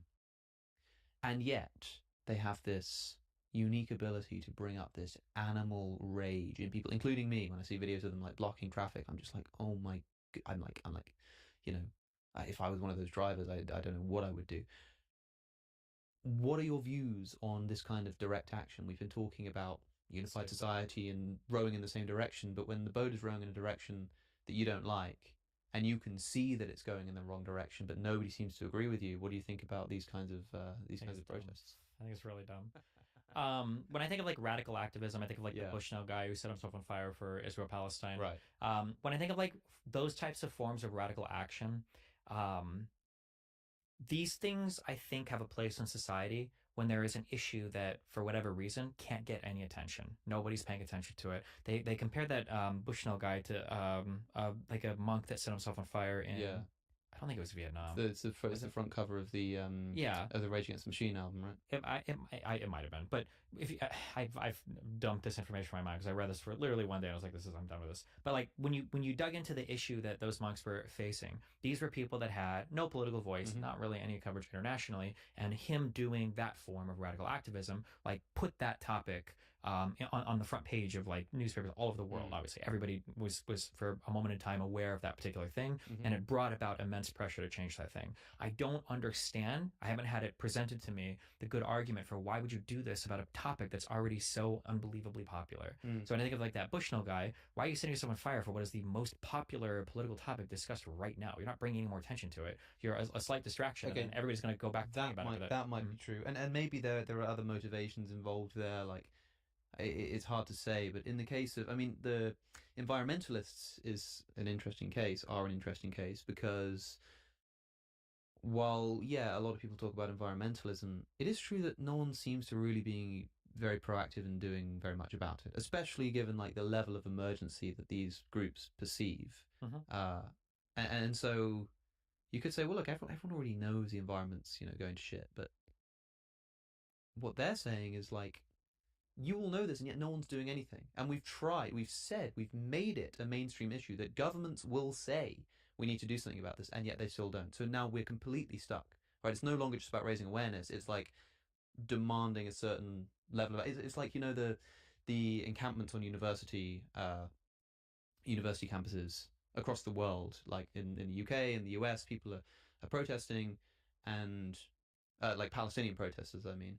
And it's not like this issue needs any more awareness, but what they're doing is they're saying we have specific demands. You need to divest. You need to, have a conversation with us about your ties to Israel, this kind of thing. And so it's not just about raising awareness anymore. It's like, if you don't submit to our demands, we're going to keep doing this. Sure, but I feel like the problem, I don't think I'm necessarily like principally opposed to those types of protests. It's just the problem is oftentimes they're protesting on a thing that is incredibly complicated. They don't even have like a clear-cut solution for what we ought to do. So it's like, I don't know if you've ever tried to work with like one of those like puzzles where you're trying to like get the horseshoes to go around each other, or where you're trying to there's like a thing where you have to do like a particular set of moves or actions with some kind of like keys and locks or like little puzzles, and sometimes you get mad and you just want to like and you're just like crushing it, but you're not doing anything. And those protests feel like that sometimes, where it's just people that are like, oh, like we just shoved the puzzle, we said enough, we just bring out enough attention and action. And what you're doing is you're accurately, displaying some level of emotional attachment. Maybe you're accurately summarizing some underlying annoyance or upsetness for a situation, but nobody has like a clear path forward. It's not like there's a thing that we could act on that if we stir up all of this anger and resentment, we have a clear path forward, right? When people saw little black kids getting, eaten by dogs, not eaten, but like attacked by dogs, police officers, like, we need civil rights for black people in the United States. It was like a very clear, like, here's a thing, this is how you feel about it, here's the wrong, and this is what we need to do. It was way, way, way more clear versus like, we need to reduce our dependency on fossil fuels without making ourselves economically non-competitive with the rest of the world, without undermining developing nations that haven't fully industrialized yet, while also like investing in green energy and not falling behind our adversaries, and not making certain countries non-competitive, and making sure everybody's bought into the same types of policies so that some countries don't have advantages over others that aren't adopting this. There's like, it's such a complicated issue that just throwing something on something doesn't even. These guys like to see themselves as the continuation of direct action movements of the past. I mean, they just have such cleaner, easier. Like, women should be able to vote. This is the thing, right? Black people should have the same rights as society. Yeah. Okay, you let them vote. Job done. That's literally. It's like it becomes so much more inexcusable for a government not to act when the solution is straightforward and simple. And the suffragettes actually slashed paintings, famous paintings. They sort of. There's a few cases, I think, but at least one that I'm thinking of where someone takes a meat cleaver to this portrait in a gallery and actually damages it, right? And people sort of look back fairly fondly on the suffragettes, partly because they support the movement, and partly because it's so long ago. It's a sort of part of history that it doesn't have the same sort of shock factor. Yeah, right? But also there's like, I think it means something when like when the protest has a thing to do with the wrong itself and when there's like a clear path forward. Like, let's imagine a city where you've got a poor part of the city where the water is just never clean to drink, and you've got a wealthy part of the city where the water is like always clean to drink. And the excuse given by the government is we don't have the time, the resources, we can't fix like this destroyed, like this water system. We just don't have the money for it. Well, let's say, now this would be a radical form of protest, but let's say as a radical form of protest, you took a bunch of people over and you destroyed the plant or whatever that was cleaning the water on the positive city. Now, or on the wealthy part of the city. And let's say that they see this happen, they're incredibly angry, they mobilize their forces, and in about a week they have it all fixed and up and running again. Well, now, like, what is your protest demonstrated? You do have the resources to fix this. You just choose not to do it for us. Fuck you. And you guys hated the situation so much, you were able to mobilize and get this done instantly. Like, that's like a form of radical protest that involves like vandalism and destruction of property, but like it's showing a clear wrong. There should be clean water here, and it's showing like there's a step to take to do it. You can fix it here. You should be able to fix it there. But like, how does like dirtying Stonehenge like make us like, okay, well now we need to invest 22% more in solar and wind energy? I don't even know what is the path forward. I do. I mean, look, I'm not an environmental scientist. I have no idea what can be done or should be done, but I do have this feeling that, I mean, if the emergency is as serious as environmentalists claim that it is, like we're talking about, like existential threat, world's gonna, completely disappear and climate refugees everywhere and all of this kind of stuff, right? Like, then it's the kind of emergency that probably does deserve at least more attention than we're giving it. And so I'm imagining a situation where, world leaders aren't really doing very much to tackle climate change. A lot of lip service, a few conferences, maybe they're doing something, but like if you like kidnapped all of their children, like every world leader, you kidnapped their children and families and said, we are going to execute your children if you do not do everything you can to reduce our carbon emissions. Look, I don't know if they would like fix climate change, right? But I have a feeling that they would probably do a lot better, right? That we would probably be in a more environmentally safeguarded possibly situation. But the environmentalists say that at least the kind of emergency that they would personally feel is the level of emergency, possibly more so, that we should feel collectively as a society with this problem that we're facing. Potentially, but there are two huge things I would caution there. So one, on environmental stuff, we can hypothesize in this area because we're starting from a foundation of this assumption that every single step we take towards alleviating climate change is good. That's not necessarily true. There might be huge things that we could do to alleviate carbon emissions on the planet that would immediately make life worse for the bottom 50% of people. The Jordan Petersons love to talk about this. And it's true to some extent that the increased cost of green energy might make things worse for people that are at the bottom of society. Now, climate change activists will always hand wave this, go, just tax the rich more, blah, blah, blah. But it's not that simple. It's not that simple. That's one part. The second part is the thing that I always caution people against, and I've done it multiple times here, is I always say that like whatever tactic that you allow, you need to imagine that it's also okay for other people to utilize this tactic. And you really need to question if, one, the tactic should be greenlit at all, and two, is this truly something that you think you have a right to protest in this way for? Because should it be the case, let's just say democratically, we just aren't paying that much attention to green energy. Should it be the case that 5 people can abduct children and force the entire planet to go along with what they want? It was a minority of people in Canada that believed that the particular mandates that they had for COVID should end. And those people clogged up the traffic, all the truckers and everything, and they tried to bring the economy to a crawl. Should a few people have the right to dictate policy to the entire country just because they've got ways of protesting that grind everything down to a standstill? Like, we say this particular thing about climate change. What about something like veganism? Or what about something like should 16-year-olds have the right to vote in the United States? If children can work, why can't they vote? I can pay taxes. I can be affected by all of these policies. Like, you can pass all these laws that might impact me more than adults sometimes, and I don't have the right to vote. I should be able to abduct your children until you give me the right to actually go and vote at the ballot box. Because once you've greenlit it for climate change, like, you could, there's like... I mean, it sounds almost ridiculous to think, but I mean, if you think about the amount of people who have engaged in all kinds of protests and legal activities because they wanted representation, because they wanted to vote, throwing tea in the harbour or whatever it is, because they wanted to vote. The idea of 16 and 17-year-olds waking up and suddenly being like, hold on, it is actually like morally abominable that we can't vote, to the level that they, start protesting. I mean, for the record, I'm not suggesting that we abduct anybody's children, but what I mean to say is that if the emergency were because the question you were asking was, well, it's a complicated issue. It's not so straightforward as just giving women the right to vote. What I was saying is, if hypothetically, doing my stupid pedantic philosophy thing again, if the people who had the power to do something felt it was enough of an emergency, I'm sure they could probably be doing more. But you're quite right to point out that that's not to say that the problem actually can in fact be solved, and then it's not going to make things worse in the short term. I also think that on that point too, I think that it's important that the types of protests or actions that I would are going to dramatically depend on the type of society that you live in as well. Yeah. It was another reason why I was critical of like the Bushnell protests, is that like, this is a democracy.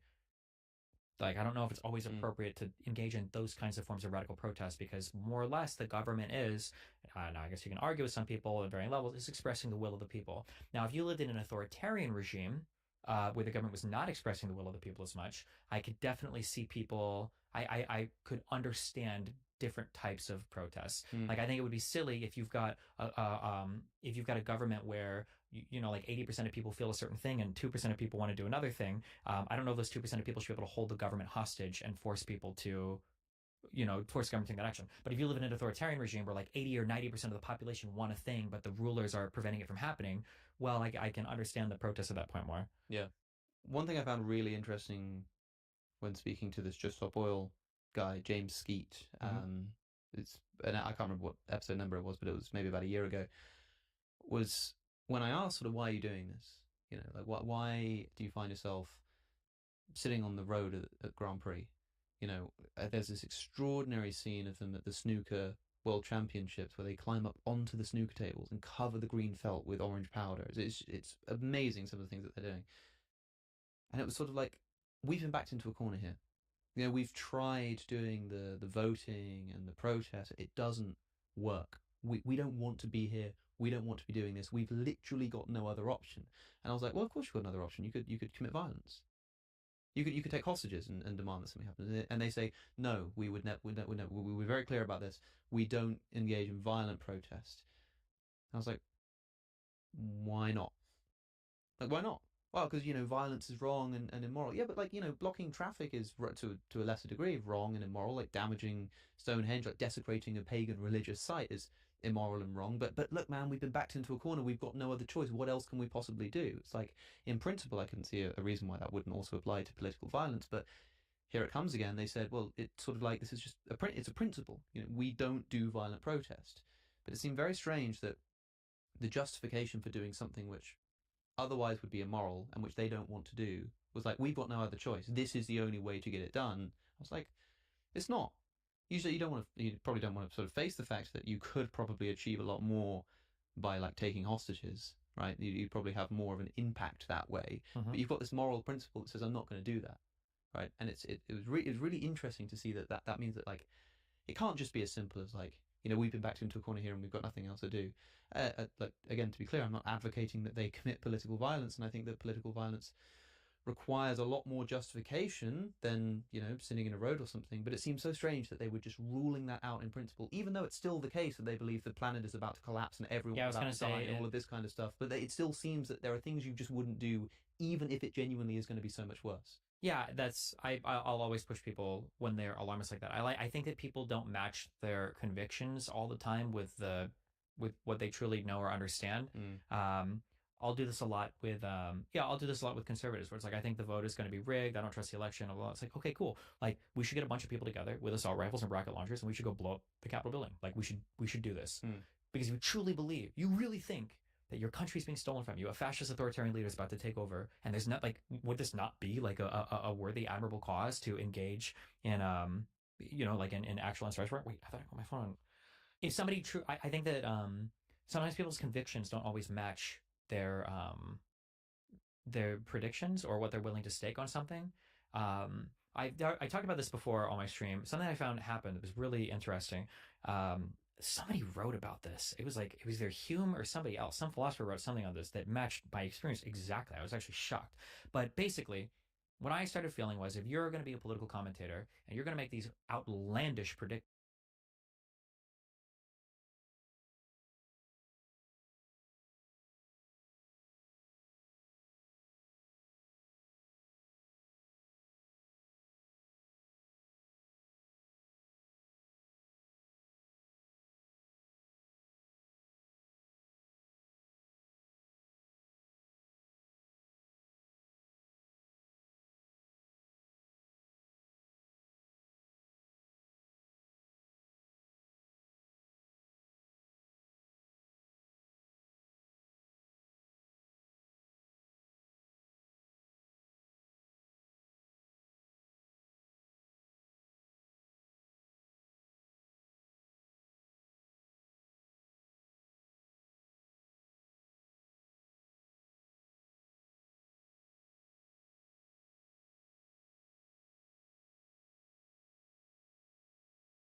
convictions, you need to be willing to stake some money on it. Otherwise, fuck you. Okay? If you're going to come out and say something like there's a 95% chance that XYZ happens, 95% chance, that means that you should be willing to give me like 1 to 20 on my money. 20 to 1 on my money. I'll bet you, $100, and if I'm right, you should give me $2,000. I'll give you $100 otherwise, okay? Or you need to scale back way. You need to scale back what the conviction on this particular thing you're And saying. suddenly they start going, well, actually, I mean, I don't know, like maybe this could happen. No. or- Okay. Yes. Yeah. I didn't think that was a possibility. I thought one of two things happened. I thought they would tell me to fuck off, or I thought they'd foolishly accept, which very few people did. I think one party person did. Or they would just that's it. Those are the only two things. What I didn't expect to happen is what did. This dramatically changed the way that I view people, because now I think most people are or possess the faculty for like really elevated levels of like reason and rationality and all blah, blah, blah, all this bullshit, and it's just social factors that are fucking it up. But what I find is that when I would challenge people like this, instead of freaking out or whatever, they suddenly became far more reasonable in ways that they illustrated that they actually had all the information in their head and they were capable of evaluating it in a critical way, but they just weren't applying it before. Maybe going back to what I said before about if the three of us were to have a debate on whether or not we could fly, we could solve that very quickly. Because when you stake out strong political positions online, there's not an immediate test for them. So if you're wrong, it's not immediately felt. But I think that when somebody bets you on something, very immediately you're forced to confront reality in a way that you hadn't before. And now all of a sudden that 95% chance is it goes all the way back to a 55 or maybe 50%. Like, what do you think the chances that Trump's going to be president? It's like 100% chance. There's no way he loses. It's like, well, okay, he could get sick, I guess. Maybe something actually comes out that's bad. It's possible. Or maybe something is like, okay, so it was all here before. You just weren't using any of it. Like, yeah, that shocked me that people suddenly become far more reasonable than I realized. How do we get that out of people more? I mean, if it's already all in there, I mean, you said a second ago it's social factors or whatever that sort of stop that from being realized. But like, how does that happen? If people are fundamentally rational and hold the rational capacities within them to make the right kinds of decisions, I mean, firstly, like, why is that not happening? And secondly, how do we bring that out without just going around, asking people to put their money on the line? Yeah, I think it goes back to the what were we talking about? Where we were talking about this near the beginning, but basically, people don't. I wouldn't care if people did the things they did if they were just aware of what they were doing. Like, people navigate the world assuming that we're evolved for like propositional logic. That's like what our brains evolved to do. Like if A then B, and contrapositives and all these things. That's what our brains evolved to do. But it's not. I think our brains are fundamentally things that are like seeking things that make us feel good about ourselves, because it helps us survive and helps us propagate our species. That's it. There might be times when not knowing the truth about a particular thing is advantageous. Personally, I think that truth is largely instrumental. We use it, like in the form of technology, as a way to take, information like science and apply it to our life to make us feel good or feel better. But as soon as that truth or scientific thing can't be applied in some way, I think we largely stop caring about it. Or if we can find a way to make untruthful things make us feel better, then we would gravitate to those almost instantaneously instead. It takes an unhuman, it takes a metacognitive commitment contrary to your intuitions to not eat the candy bar, or to go to the gym for an hour and work out, to do these things that are not fun, they don't feel good, our senses weren't evolved to make us desire these things, we have to push ourselves. Hey there, and welcome to a new Blender tutorial where I'm going to show you the fastest way to make a rig, something like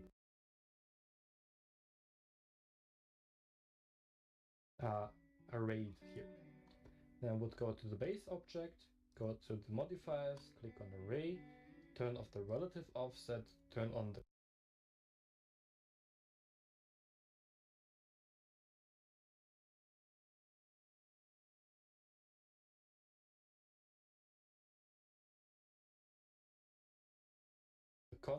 the object offset, and on the object I want to choose the empty, and now I can array this exactly 12 times. But the magic starts to disappear once you do more. So let's just say we want 13. Yeah, there is no 13th.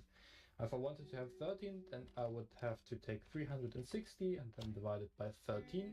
Yeah, there is no. And now I can array this exactly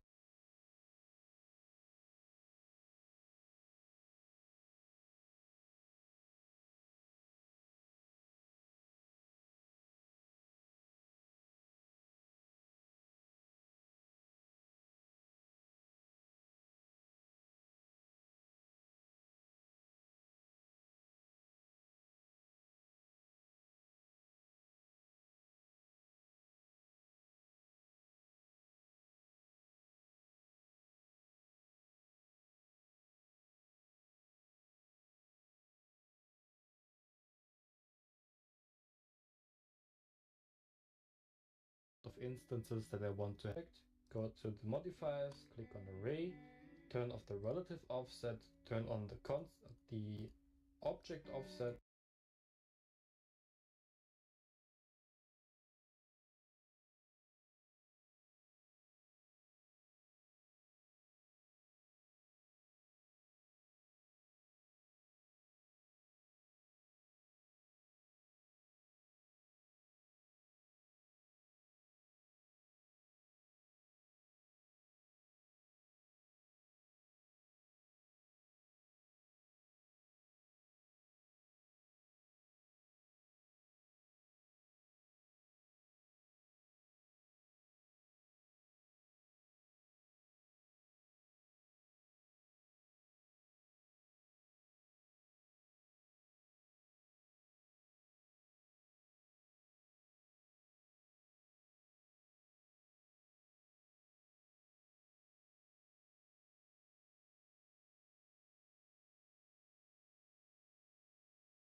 In that way.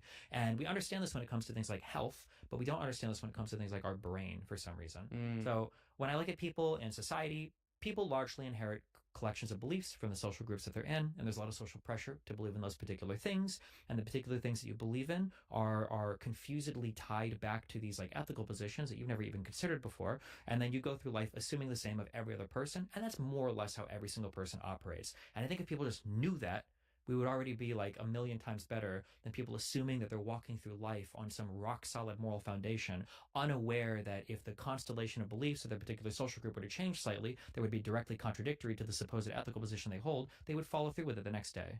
But and what does this, going to the brain gym look like in practice? I mean, someone says, okay, they're listening and they're like, okay, I want to be more aware of when I'm doing this and I want to prevent against it. I mean, like, how do you do it? Is it a case of like just daily reminding yourself of the kind of person you are and kind of brain you have? Are there like mantras you can say to yourself? Are there sort of epistemic principles that you can develop and instantiate? I think you have to exercise in like actual critical thinking, where you are engaging like metacognitive processes that are trying to check against and for biases that every single human has. We can think about our thoughts. I think that's unique to humans. Yeah. We can think about it. We can consider the things that we're considering. That's really important. We know that there are certain pitfalls that we have that we're more likely to agree with something that makes us feel good. So if you're watching something that makes you feel good, maybe be a little bit more critical about it. When I do research on stream, if I'm watching a video from Jordan Peterson, I know I'm primed to not like Jordan Peterson. And rather than pretend that I can rise above that, I'll write that down at the start of my notes. I don't like Jordan Peterson. So if he says something and I'm like, that's fucking wrong, I'll stop him. I was like, okay, I know that I wanted to be wrong. Let me look this up because I might just be thinking just because he said it. Like, there are points in an argument where you can get so upset that somebody can say 2 + 2 = 4, and you want to fight on that. And you'd be like, well, it sort of depends. I mean, what if you're in base 10 or whatever? Like, there's always, and the thing is, if you go into a discussion or even just watching a bit of material, even if they're not in front of you, if you go in looking for them to be making mistakes, then they will. You know, sure. you'll find them. You're going to find what you're looking for. And I've noticed this. Like, I think about how I used to make YouTube videos, and my real bread and butter was response videos. And I'd see something that I wanted to respond to, and I'd cut it up and I'd put in my comments. And I remember I sort of used to look, and I still occasionally look for things to respond to, and you'll sort of. But at the time, it was really, you type in like atheism into YouTube and set the search results for the past week and just see if there's people saying things, and maybe I can find something to respond to. And I'm like, oh, this looks promising. Here's someone saying atheism is stupid, and it's a 10-minute long video. And I put it on, and there's no way whatsoever that I'm thinking to myself, okay, let me watch this and see if they're right. Like, there's just no way that I was thinking that in my head. I'm thinking, I'm going to watch this because I've got a very specific goal in mind, which is to find out where all the flaws are and make a video explaining them. Like, what am I doing? What the hell am I doing claiming to be someone who's like exploring ideas and this kind of stuff? If, without even realizing it, I am watching a video, like, and I've already decided that I'm not going to agree with this conclusion before I watched it. What's the point in watching it then, you know? And I feel like people do that all the time in conversation, especially like you say, you listen to Jordan Peterson or whatever, or someone says, oh, that Jordan Peterson, he's such an idiot. Like, about everything? I mean, fair enough. Some people are sort of idiots about like most things or many things enough to call them an idiot. But I'm like, you think he's like an idiot? Like, what do you mean? You think he's like not very sharp? You think he can't string a sentence together? You mean like what exactly do you mean? Because when it comes to like, people who are pretty smart, pretty intelligent, the problem with Jordan Peterson, if you don't like him and you don't like what he has to say, the problem is that he is smart. Yeah. And he does know how to put a sentence together, and he does know how to convince people, and he does know how to back up a point. And I feel like that sort of instantaneous, pre-analysis, you sort of have this like, I know I'm going to disagree with this person. The problem is it's self-reinforcing, because you're right. If you know you're going to disagree with someone, then you do, and it's kind of hard to break out of that. Yeah, that's why you need to actually, like, I can always tell very quickly if I ask a person, like, oh, like, well, what do you do, to be aware of this? Like, if you don't have, like, a concrete set of things that you do, then it's like, you're full of shit, because if you were aware, if you were trying to avoid these particular things, you would have answers and strategies that you, like, deploy every single time you approach a topic that would be more than just like the standard one that I hear people like, oh, like how do you not be biased about like how you cover media? I try to read media from a variety of sources. Bullshit. The fuck? That's like the bog standard fucking answer that every fucking person says. Like, tell me what do you act like? Okay, so if I give you like one Fox News article and one CNN article, how the fuck do you decide who's right or wrong on that? Like, you read both sources. Does that really give you like any kind of information? Yeah. Yeah. Or when it comes to like not falling into like cognitive pitfalls, and there's like what you need is like there's like a whole bunch of things. Yeah. Breakdown of you should be able to argue both sides of anything that you feel strongly about with high levels of conviction, with astounding levels of steelmanship. Like, if I'm debating a particular topic, you better believe I can argue both sides of that better than the person that I'm arguing every single time. Because if I didn't know the best arguments on their side, what the fuck am I just hoping that they don't happen to know them when we're in a debate? Because if he brings them up, I'm fucked. Like, that's not going to happen. Or if there's a particular thing that you believe in, you should always know, you should always have this in your mind. What would it take to move you or change your mind on a particular position? If you can't even fathom the answer to that, well, is this a matter of faith to you then? You're claiming this is, like if, and there's a lot of things where when I start posing questions to myself like that, well, what would it take to convince me that maybe Donald Trump is being charged unfairly with a crime? Or what would it take to convince you that maybe Joe Biden isn't the best leader right now that ever, like, if I can't even imagine an answer to that, it's like, oof, I'm probably a little bit too emotionally attached to these positions, and I need to like back up and reconsider things. And here's something really interesting that I think we should keep in mind here on this point about changing minds. I was talking to Peter Boghossian on this podcast. I'm like so good at advertising my own podcast. I should give myself a brand deal. We were talking about his method of street epistemology and how he'll ask people often, what would change your mind? And it's a difficult question, Oh, you believe in God, what would change your mind? Oh man, God, that's such a big question. But he said, it's kind of the wrong question to ask. The question to ask is, what would just make you like move closer towards that? Like, what you don't necessarily need to think what would actually make me abandon this position. What would just move me a bit further away from it? What would change me from 95% confidence to 90% confidence? And that's kind of a much easier question to answer. Like for an atheist, they might say, what would change your mind? Well, I have no idea what would make me believe in God. But like, I don't know if it turned out that animal suffering was a complete illusion and they didn't actually feel any suffering, that would probably like raise my credence in it a little bit. And that makes, I think that's an easier task to fulfill, is what I mean. Potentially, yeah, or it could reveal that somebody has a huge issue. There are these things, I call them transcendental entities. There are these things that when people have these ideas about a thing, it's interesting that sometimes it feels like there's actually no disconfirming evidence that they could ever be presented with, because there's some identity, there's some entity that transcends the whole problem that can actually account for any particular outcome that happens.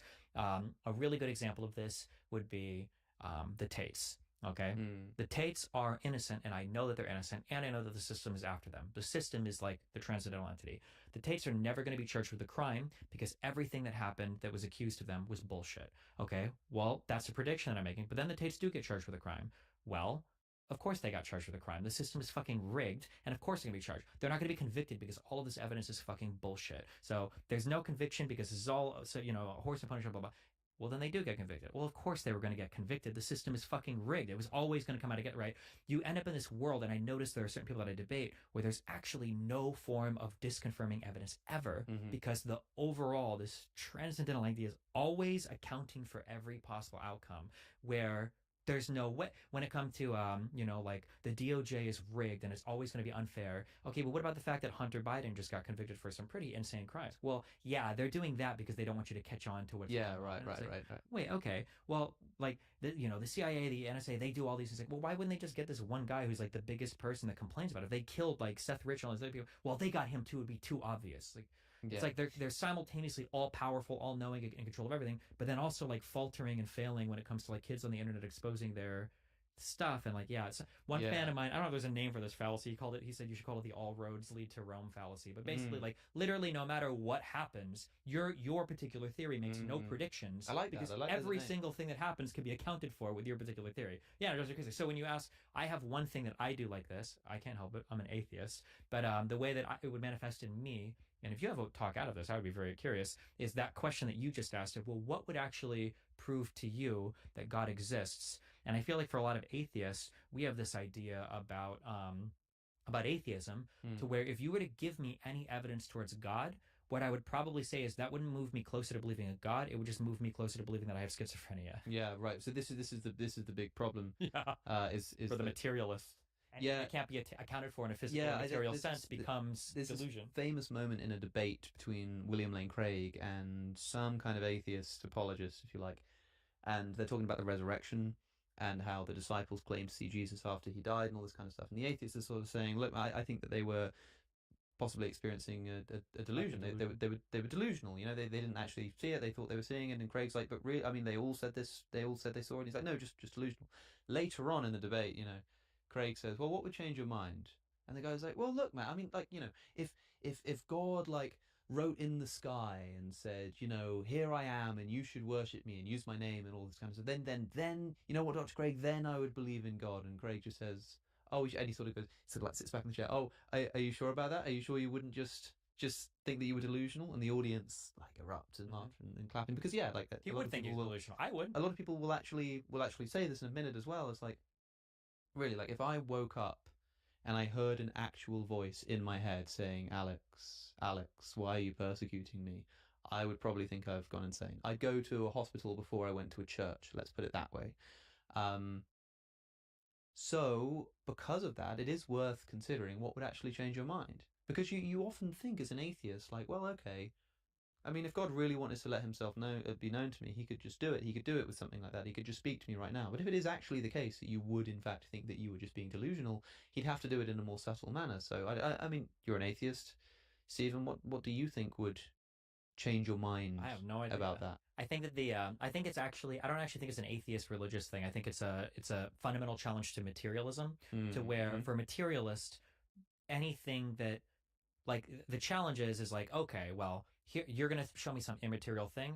Prove it. It's like, well, how do you want me to prove an immaterial thing? Show me that I can measure it somehow. It's like, okay, well, here now you can measure it. Well, now it's material. Fuck you. It's like, oh, okay, well, in that case, basically what you set up as a system.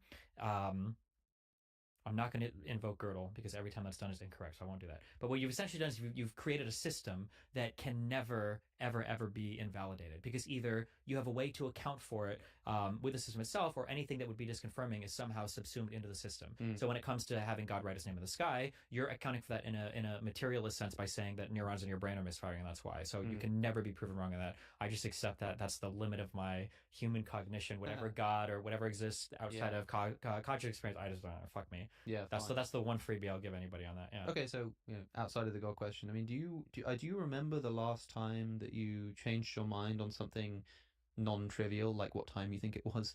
Like something of political significance. When was the last time you changed your mind? The last time I changed my mind on something non-trivial, like for big political stuff over the past like 8 months, I feel like I've spent most of my time in the world of like Israel-Palestine study. And the thing is I think I've just like I've gotten better about not trying to stick out like the hardest positions, despite what some people might see in a clip that says otherwise. So I feel like I generally do good at navigating myself in a way that like I can be moved on something because I try to match my conviction with the level of information I have. And it's pretty rare now that I've got a high degree of information about something and I'll change completely because that would demonstrate that I had a mismatched level of conviction for what I believed in. I think historically probably the things I've moved the biggest on that I can remember is like I used to think that lobbying was like one of the most important things affecting the U.S. political system, and then I kind of got moved out of that with some arguments with a conservative friend. Prior to that was a while ago though. Oof, I'm trying to think if there are big things that I've moved on recently. Fuck, my chat would probably have some if they thought of any. Do you have any for you?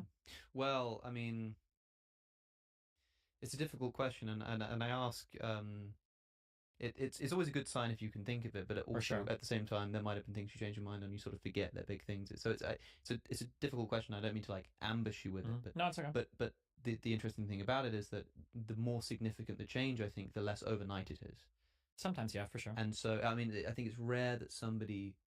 Yeah, you have like religious conversions, but even those seem to be like the culmination of a long series of events. And so with these like huge shifts, you don't be like a lifelong Democrat for like your entire life, and like yesterday you were still like totally on board, and then overnight you're a Republican. It doesn't happen like that. And so I think that something that I've tried to do over the past few years now that I think has probably kept me from having these big of a thing or this big of a change on things is I'm trying to like I really do try to match conviction with how much I know about a particular belief. Like I'll even say it on stream when I'm talking about like somebody will ask me like, oh, did you see about like this thing that came out in this report? And I was like, I think that this said this, but this is like a 30% for me. I think I read like a few paragraphs about it. Like I don't know that much. So if I'm wrong about it in the future, I can move off of it like pretty easily because I haven't like gotten mired down in defending it. So like there are going to be things around. I did a lot of debates relating to like COVID and vaccines and stuff like that. These types of debates, though, like I feel like, especially now because I'm used to getting clipped so much, this is even blended in my personal life, sometimes in negative ways, but I hedge a lot in a lot of the things that I say. So like I have a pretty strong belief right now, for instance, that I think that COVID or SARS-CoV-2, the virus, I think it came from the labs or the wet markets in Wuhan. I think there's been a decent amount of research that's like pointing in that direction. I'm aware that the U.S. intelligence agencies changed their perspective on it, where a couple of them are saying, well, actually, we've got some stuff and we think it actually came from the lab. If that were to change more in the future, then I would like change my mind accordingly. But I don't have this like strong ethical commitment to the wet markets and that being the place that the virus came from. I think because I'm trying to hedge and like map my conviction on more appropriately, it's pretty rare now that in the past few years that I have like a very high conviction belief that is like, oof, I was totally fucking because the incorrect. conviction is getting better at tracking the available facts. Yeah, I place a high level, not so much on being correct right now. Well, correct, I do place a high level on that, but I place a very high level on knowing where I'm at on a particular thing. Like if I have like 10 particular things, I don't care as much if I was right or wrong on them. What I care about is did my conviction match me ending up being right or wrong. For sure, yeah. It's interesting that like what really counts as changing a mind as well, because when as I think Keynes says, when the facts change, my mind does too. And what about you? Yeah. And there's a sense in which, like, suppose you think that, like, you think vaccines are like totally safe, and you say everybody that maybe there should be vaccine mandates and all this kind of stuff, and then it comes out that actually vaccines are, have a 10-year delay, and then they're going to start arbitrarily killing people, right? Mm-hmm. You would probably suddenly stop telling people to take the vaccine. Have you changed your mind? Kind of no, because your position was always like, given that these are perfectly safe and beneficial, we should be taking them. That position hasn't actually changed. The only thing that's changed is the facts, and it changes how you behave, but it hasn't actually changed your like conviction at all. Yeah.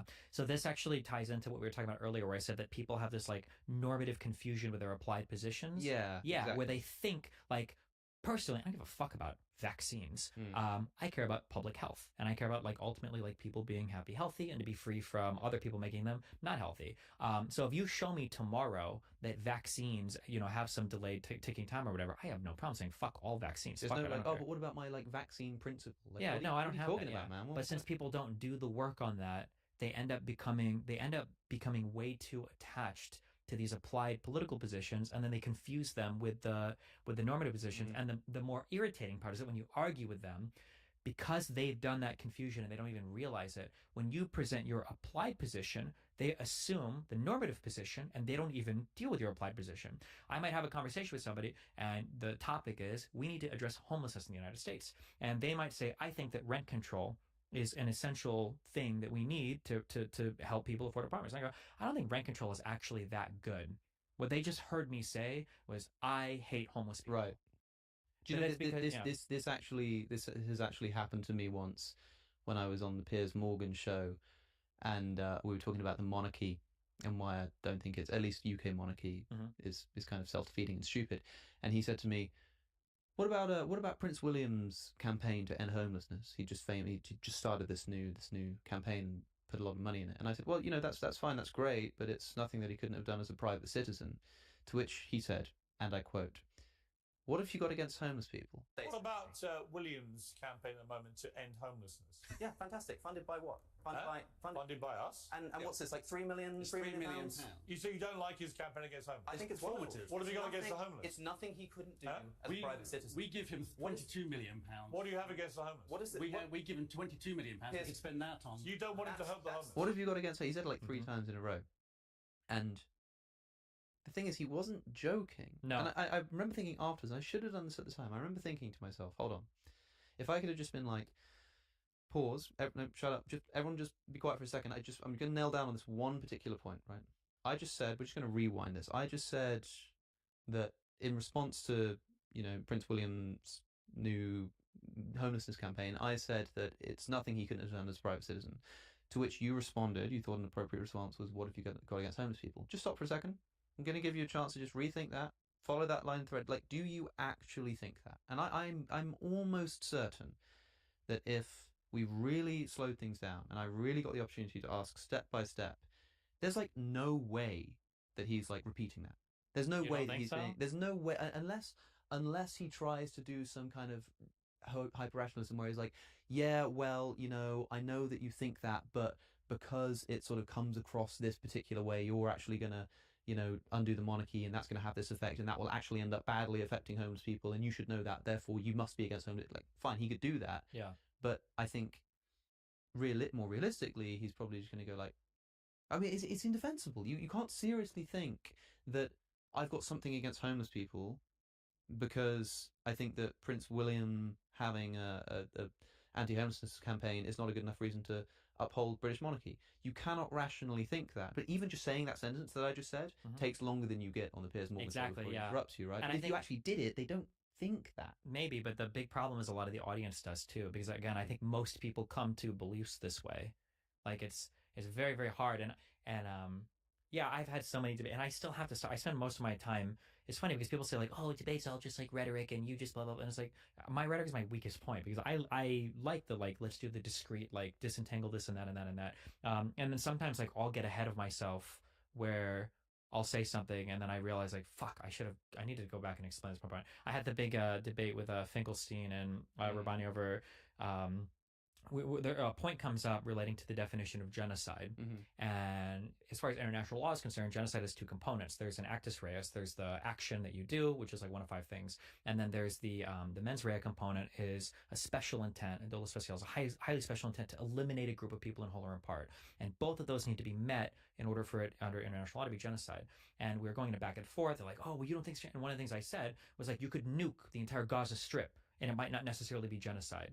And in my mind, it's obvious because I've given the actus reus and there's no dolo specialis there. Right. But the average person is like, you think you could nuke and kill every single Gazan? Yeah, And it's right. not. And I realize that people are like, that's fuck no. Yeah. So it's you have to navigate very carefully, and That's I think an you have to short understandable circuit confusion if somebody were to think that. Like if they heard you say that, oh, you could nuke the Gaza Strip and it would. Yeah, be but you have to genocide. understand. I gave an extreme example, but it's also I could hear a lot of people saying, like, why would you not like Prince Harry or William, whatever the fuck, helping homeless people? What you just hate homeless people? Yeah. Like, there's no other possible reason. Like he could do it as a private citizen. He's not a he's a prince. Why I don't understand. Right, that's the issue. The difficulty is as well that even if somebody then came to you and said, well, hold on, you said that like, you know, if Israel were to nuke Gaza, it wouldn't be genocide, and you would say, well, no, hold on, I'm making this specific point about the definition of genocide, and you could like explain it, and they could say, but hold on, wait, I'm just gonna play this clip, and they play this clip of you saying, if you nuke Gaza, it wouldn't be genocide. Necessarily be a genocide, and they'll be like, but you just said it, and you're like, but you're not,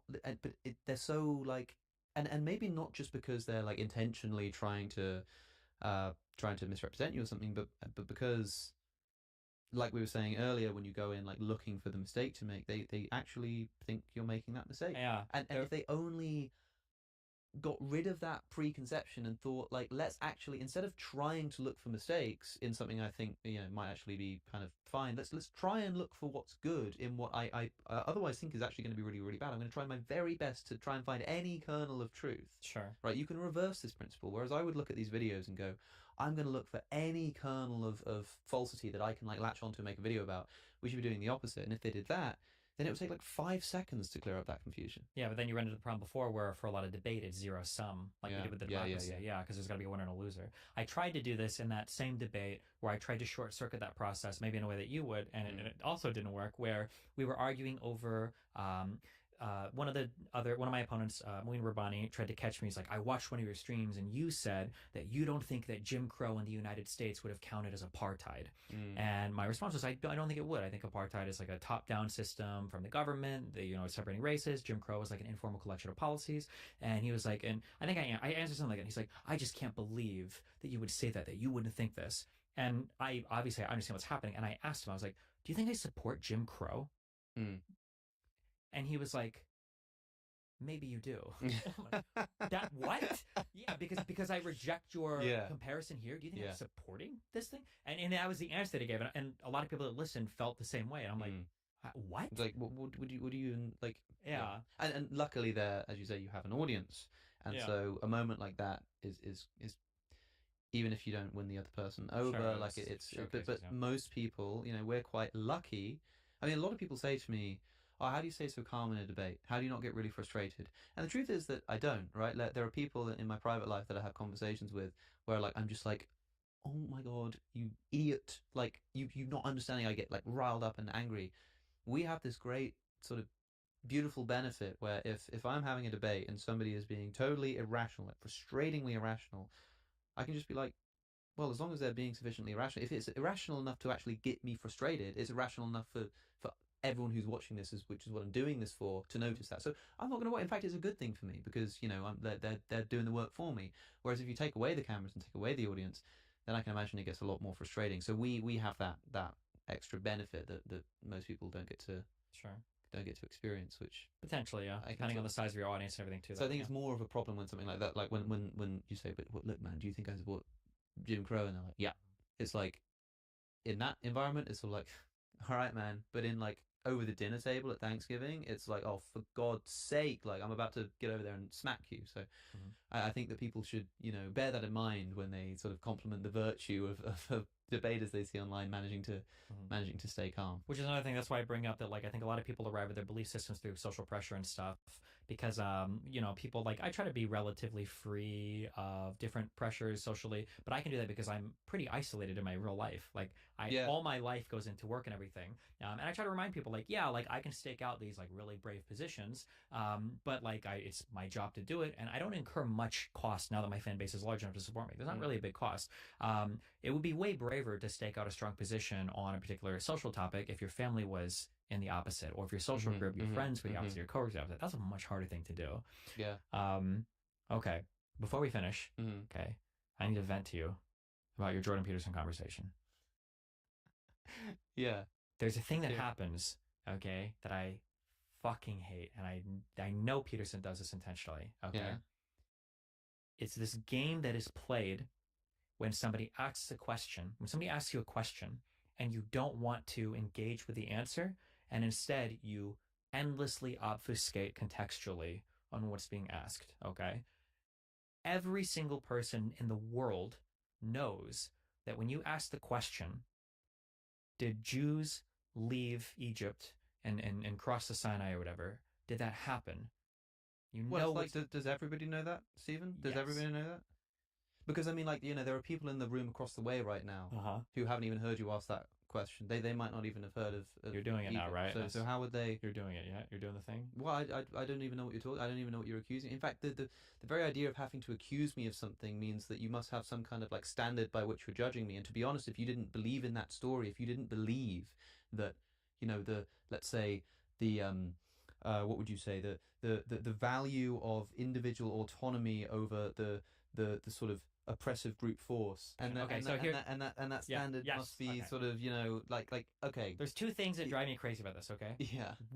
Here's one thing. Okay. The first thing is that there is value in questioning some of the fundamental assumptions made in a question. I think there's value in that. You have to, but when you do this in philosophy, you question it and you explore the outer realms of your imagination so that you can bring it back to say something meaningful, right? Like I think an interesting response would be something like, well, did they cross the desert or did they not? When you ask me that, what does it actually mean? You say that might mean in a material sense they did, but let's say that I tell you that exists regardless of it materially happened or not. Regardless of it materially happened or not, it exists in an immaterial sense to us because it exists as a story. The fact of the matter is actually irrelevant. So you could explore the outer rim of that and you could bring it back. You could go, there are many things in history that we can extract valuable stories from, and whether materially they happened or they didn't, it really doesn't matter because they exist as an immaterial universal concept to us, or an immaterial concept to us that doesn't actually trace back to the fact of the matter, just the fact that the story exists. Like there's like a way you can do that, or okay, that's a way that you can take something, make it abstract, and then bring it back for value.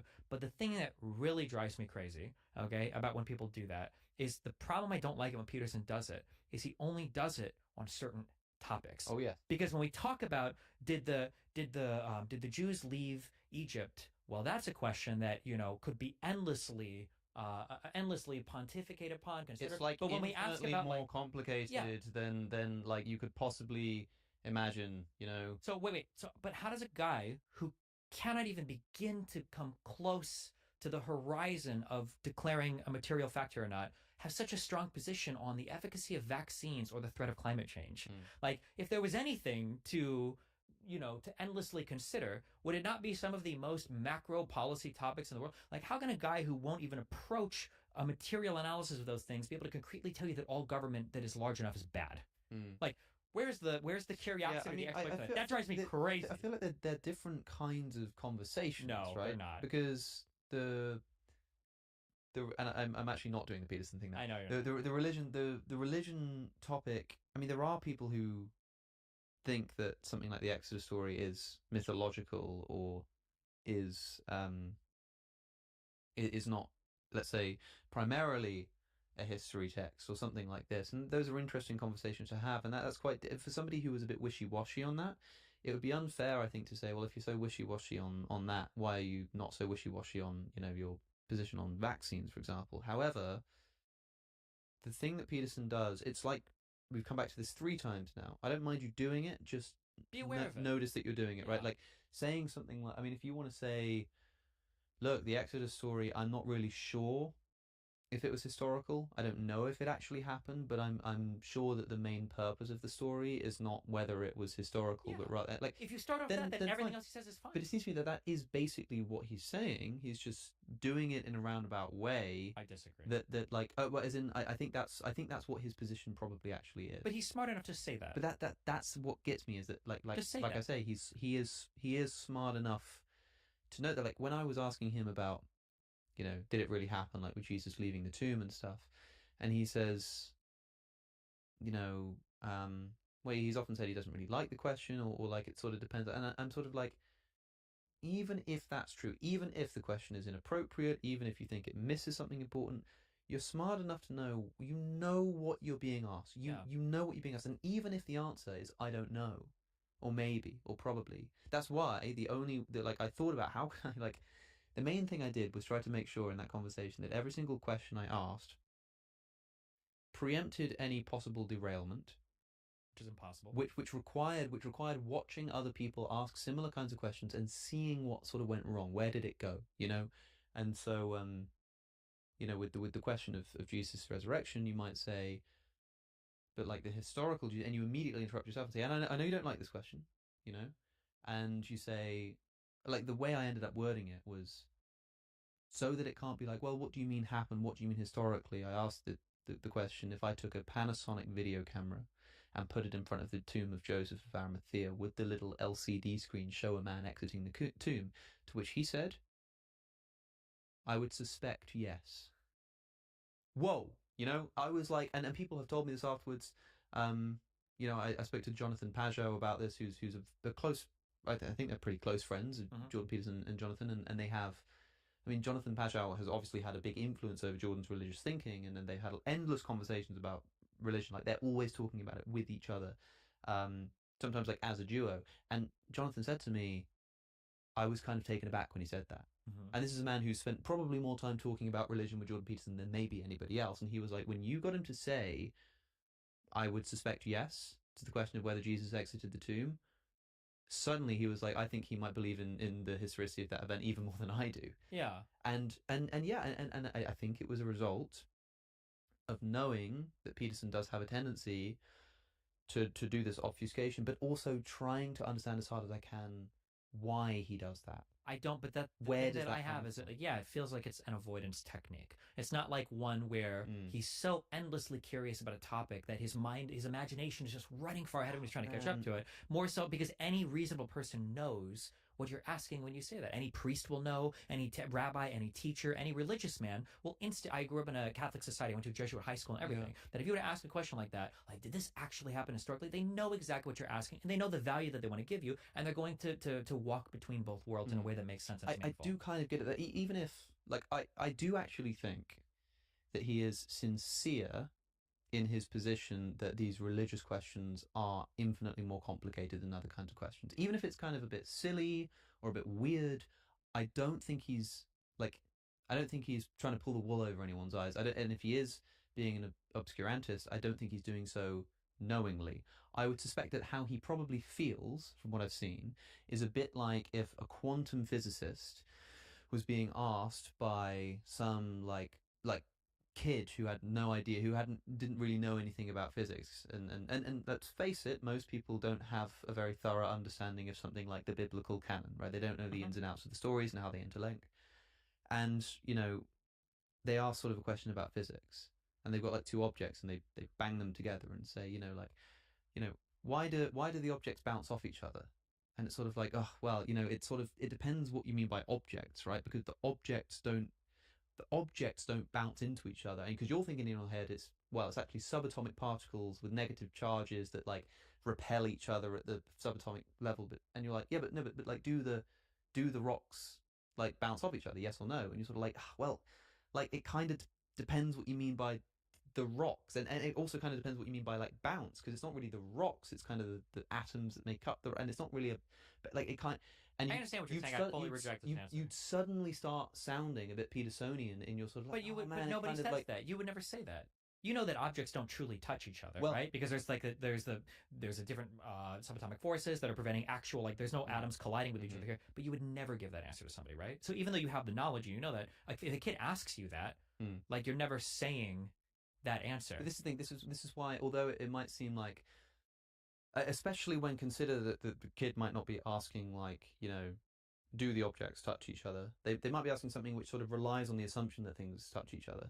So it might sort of be like, you know, when one billiard ball knocks into another billiard ball, why does the third one, you know, move away? When balls touch each other, why do they move in the same direction? And you'd have to start by being like, well, hold on, we need to actually break this down because, you know, things don't actually touch. It's kind of subatomic, and it would start getting a bit like, oh, come on, man, stop beating around the bush. But you would at least be able to say something like, well, they don't actually touch. Like, they don't actually touch, but for all intents and purposes, at the macro level, we sort of act as if they do touch, and that's good enough, right? That kind of answer is the equivalent to saying, well, I think historically the Exodus maybe didn't happen. I don't really know, but sort of as a mythological story, we can talk about it as if it did, or something like that. Like that kind of, so sort of the complication of the question, I don't think is like an unfair thing for him to do. I understand why he's doing it, and I think he's doing it sincerely. I understand what you're saying. I just disagree. I think you can complicate a thing and bring it out, but you do that so that you can explore the topic and then kind of bring it back. But to pretend that you don't even know what's being asked, and then to walk it out into these like very obscure areas, especially when the question is like pretty fundamentally being asked, like, well, I'm just curious about this material fact of the matter. And like I said, again, if Peterson was like a random person, sure, but he's a communicator. He goes public. He wants to be understood. He wants to communicate these ideas to each other. He knows what a material fact is, and when asked about the material fact, he knows what's being asked, and he could just like, again, if he would have prefaced it with like a simple statement of like, I understand you're asking me, like, were there really people that walked out of the desert? And I'm not entirely sure on that, but here's why I don't think that matters. Yeah. That's like a more honest engagement with it. To be clear, like, I agree with your criticism. I guess what I'm trying to do is, you know, defend the Ghost of Peterson, seeing as he's not here to defend himself. Sure. But ultimately, I do come down on your position here, which is on your position here is how I should have emphasized that series of words. That, yeah, like okay, man, it's a complicated topic, and it's not just as straightforward as like, oh, it's just some work of fiction, or oh, it's just a history. But like, it's obviously much more than that. But you know what you're being asked, man. You literally know what you're being asked, and it's inappropriate in certain contexts to do that. It's kind of like I made a similar comparison in this conversation with him to like witnessing a crime, and let's slightly adapt this analogy. Suppose like the police bring you in for questioning and they say, can you describe the suspect? And you sort of say, well, you know, the guy had a lot of drive. You know, he had a lot of drive about him, and you know, I've got to say, he seemed like a man of principle, and you're sort of like, well, obviously that's not the information we're after. You know, like we want to know. Sometimes I feel like Peterson's even more abstract. It's like where they would ask him, they would say, "Could you describe the suspect?" And Peterson would go, "Yes, I could." And Yeah. he'd walk away. Or would be so out. And even then, when they then say, "Well, hold on, Dr. Peterson, we just want to know what he looks like." It's like, oh, you think that who a person is can be what condensed into what they look like. So you know, if I'm blind and I meet someone, I don't get to know, I don't know who they are, and it's sort of like, well, and then you suddenly feel yourself in a position where you kind of want to defend against it. You're like, well, no, that's obviously not what I'm saying. Oh, well, then why are you asking the question? Why are you interested? It's like, no, Dr. Peterson, I'm just trying to ask you, what did the guy look like? And he's like, well, I reject the premise of your question. Yeah. And you can understand how he's got there, Sure. because if he doesn't, I mean, if he actually is thinking like, well, hold on, why are they trying to, you know, if they're asking who this person is, why are they trying to condense this down to what he looks like? Then when they just basically say, whatever, man, but just tell me what it looks like anyway, then he'll be like, well, I don't even, like, literally the question, I can't even interact with that question anymore. Yeah. And then I feel like you run back into But something's gone horribly wrong there, obviously. Yeah, I feel like I think I brought this up several times now, where I feel like it's not even interesting what's happening. It's really just a breakdown in the language of the thing, to where all of the complicatedness is, ironically enough, what Peterson says. And he's like, did they leave the desert? And he's like, well, when you say did and they and leave, and you mean the desert, what do we mean by all of these things? And it's like, well, all of human language is incredibly abstract, as much as people might want to have you think it's not, right? When I walk into a room and I say like, hey, are you hungry for anything? I'm implying like 50 different things for that. Like if I were to walk into a room and say like, hey, are you hungry? And you were to say like, I am pretty hungry. And then I would just walk out and not talk to you. And if I said to Jordan Peterson, well, like, what do you mean woman? Because like, you know, Oh my there's God, sort of yeah. there's sort of like, I mean, you could say it's like biological sex, but then then he would probably be like, oh, you know, up yours, woke moralists. You know, Yeah. like we know what a woman is, and suddenly the language would become a lot more precise. I suspect, again, I don't know. That's a good point. I should have brought he's that not up. here. That's true. You know, what does it mean when somebody's walking out of Egypt? Well, that's an incredibly. What is a woman? Well, an adult female with human reproductive gametes. It's like, oh, come on, he you became very, very concise, very quickly. Yeah, That's right. yeah. But then I think it's because one of these issues is politicized. When somebody, I've made this point before, when someone says, what is a woman? They're not actually interested in your definition of woman. It's a litmus test to see like what side you're on. I've pointed out in the past, once probably to like in what may have been a mistake on GB News, because like I should have seen that this was going to come from that particular audience, some of the commenters. The point that I made was, what is a woman? And somebody answers, adult human female, right? So total. And it's like okay, cool, but so the task that's fulfilled is you now know like what side they're on the issue. Like great, and maybe that's the purpose of the question. That's fine, but if you actually think that's a suitable definition, hold on, define adult. Yeah, it's literally a tautology. Define like a female is a woman. female. Like, yeah, like what like all of these words are still going to have like further definitional problems. Now I made this point in GB News, so people were like, "What? Like, you know, female is not a nebulous concept." Like, yeah, whatever, man. I don't care. You're missing the point that I'm making, which is that like definitions are hard, man. They're really, really tricky, and you need to be consistent in either just saying like, no, it's very straightforward and things can be defined. In which case you can't do the whole Exodus thing, or you have to accept that sometimes things are infinitely more complex than they seem. In which case you can't be so hard line on the science stuff. I don't know, man. Like the Peterson phenomenon is interesting, but I remember I was watching him talk about religion, and he's doing his classic. My friend Sheehan calls it the octopus trombone. This thing, you know. Okay. But I was watching him talk with a friend, and they made this comment. I don't think they really listened to Peterson, but we were hearing him talk about religion and doing all this stuff that we're talking about here. And they said he wouldn't be famous if this is what he was famous for. Mm-hmm. I thought, you know what, that's probably right. And like I don't really mean this as an insult, because Peterson is a smart guy and he says a lot of insightful things. But like, if he started in the like religion debate sphere, if that's where he got going, if that's what he was a professor of and that's what he did, there's no way that he would have become as famous as he is, and people wouldn't be listening to him in the numbers that they're listening to him. But because he's through other means become so famous, now people listen to him on these issues with the same fervor that they would, you know, the psychological stuff, which rightly so probably he became super famous for.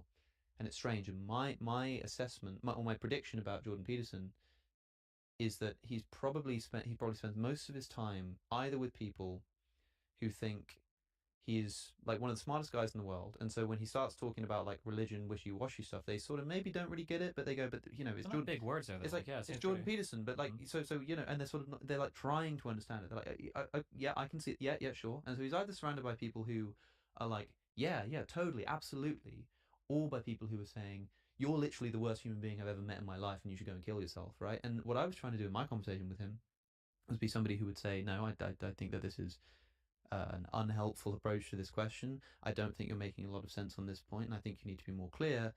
But I also don't think you're some like idiot. Mm-hmm. I don't think you're like doing this because you're stupid and immoral, right? And that is surprisingly rare in online debate, especially when you're like debating with audiences of people. Like you're either getting people who are like, you've changed my life and you're the most amazing person in the world and I'm going to hang off every word you say, or people getting up on the mic and having their moment where they tell you to fuck off, you know. So I don't know, man. I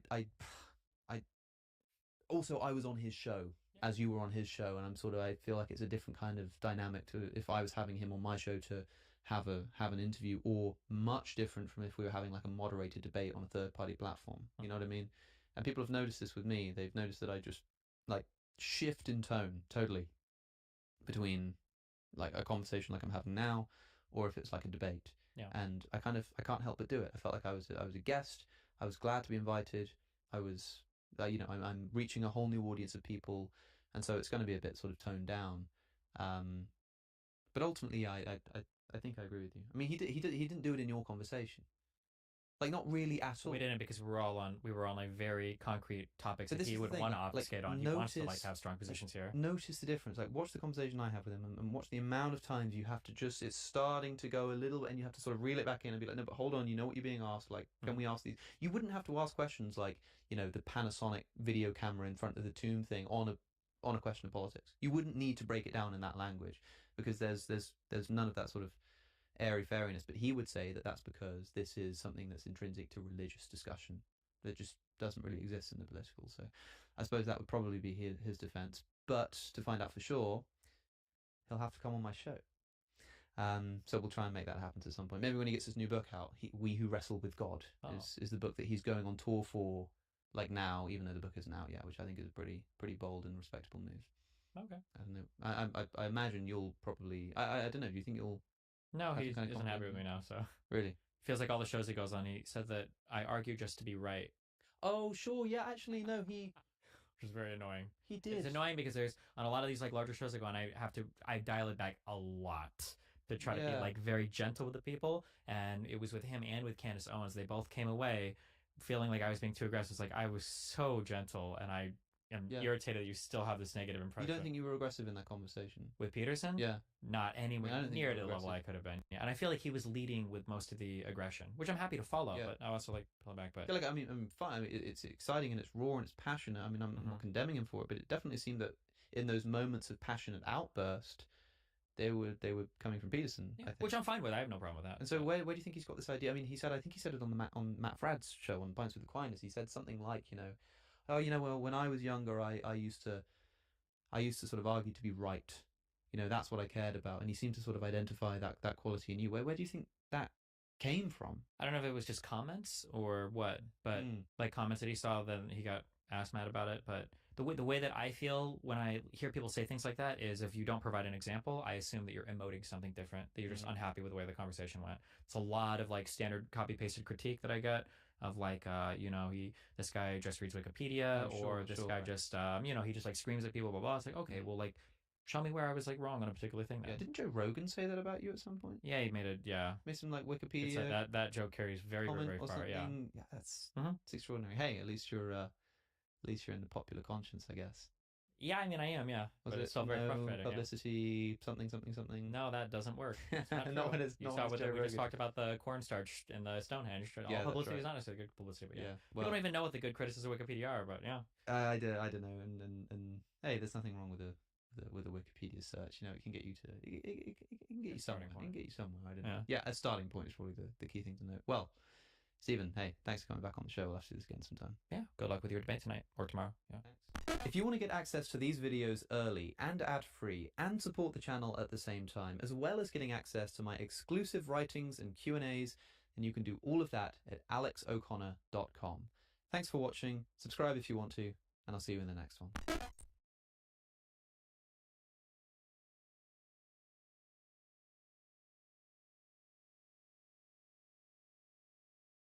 This was the topic that hit me this week. I dove into this a little bit, but I'm going to read these notes first, and then I'll tangent into whatever I'm thinking of.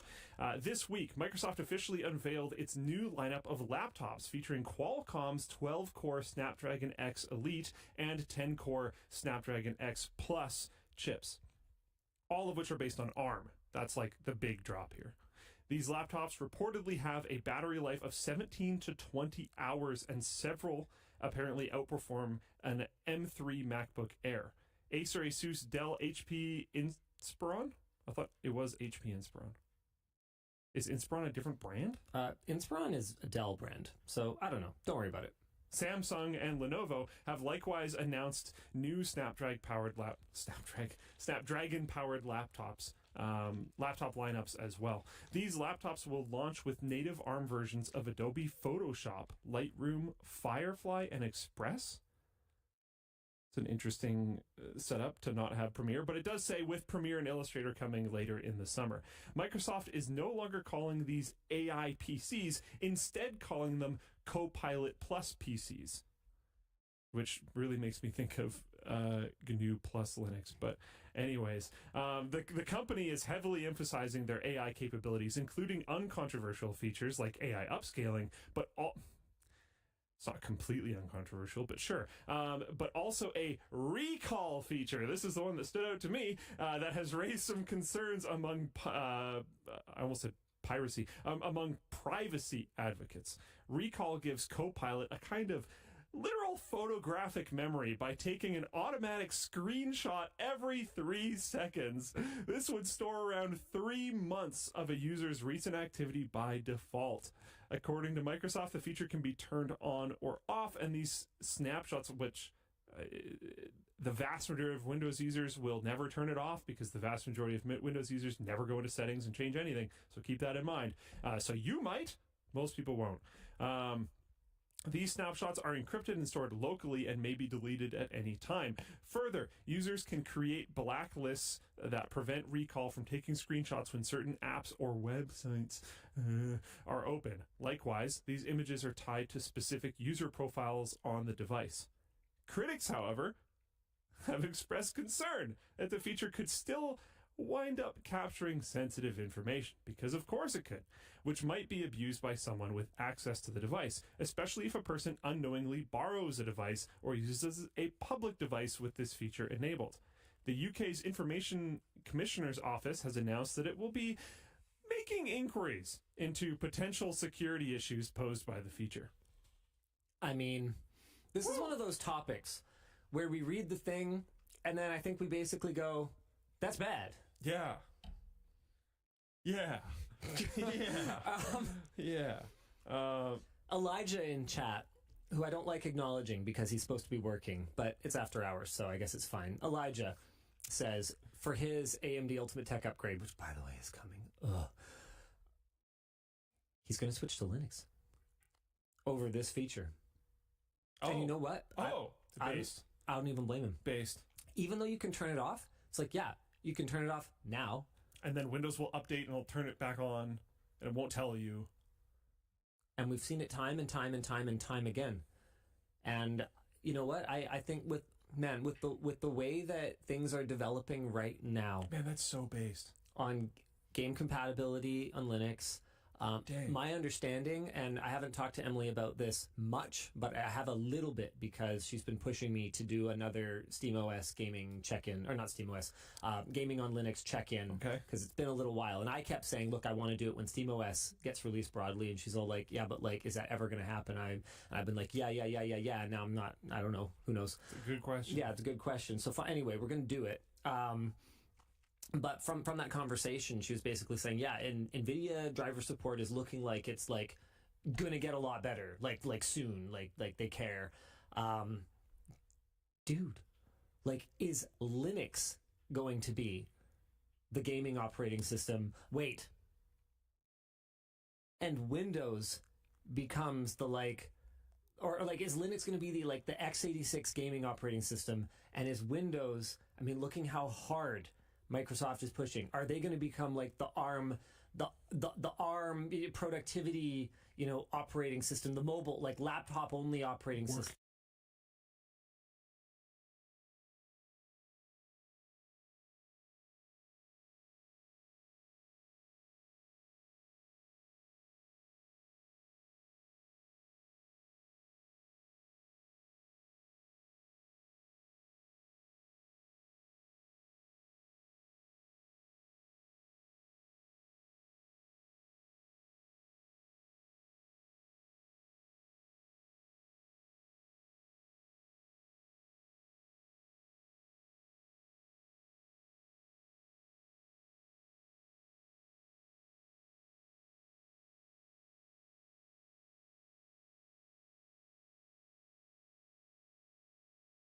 Just to be clear, this is all. I'm with you. Okay, I'm with you. hold on. Where the hell is the moderator?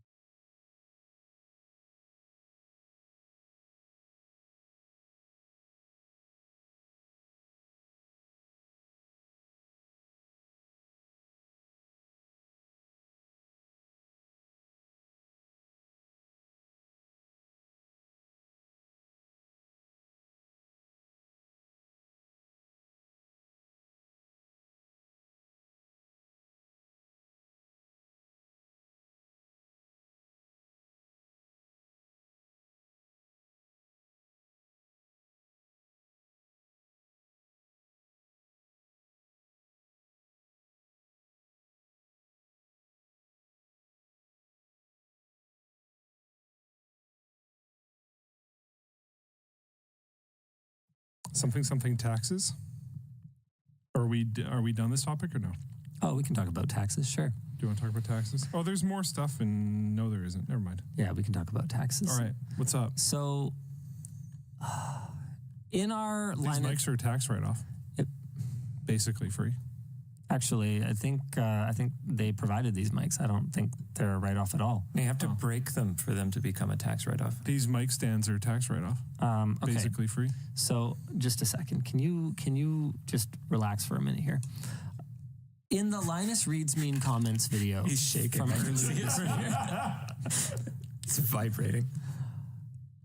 I ended up going off a little bit at the end of the video. Yeah. Because Elijah put up not one, but many comments from people talking about how, whatever, Linus just does whatever he does because it's a tax write-off. It's a tax write-off. Yep. True. And so I basically was like, okay, I need a money. I need a money, and I got a fake $100 bill. I even said it was fake in the video. The number of people that didn't realize it was fake. How could you rip that? You're so rich, you can just rip money? Oh, you are not helping.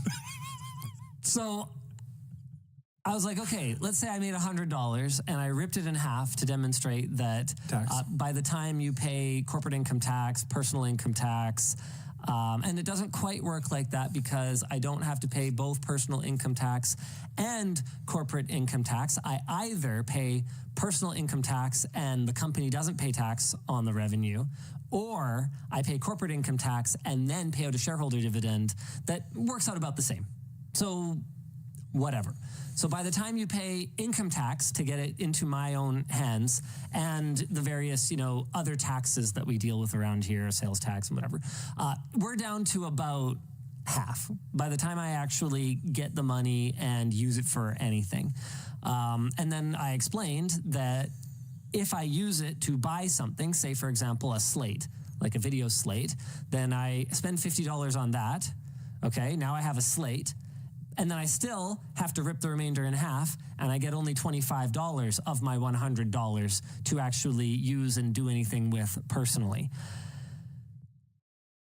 Most people, it seems like, followed along pretty well. But one of the comments was accusing me of using my pool as a tax write-off.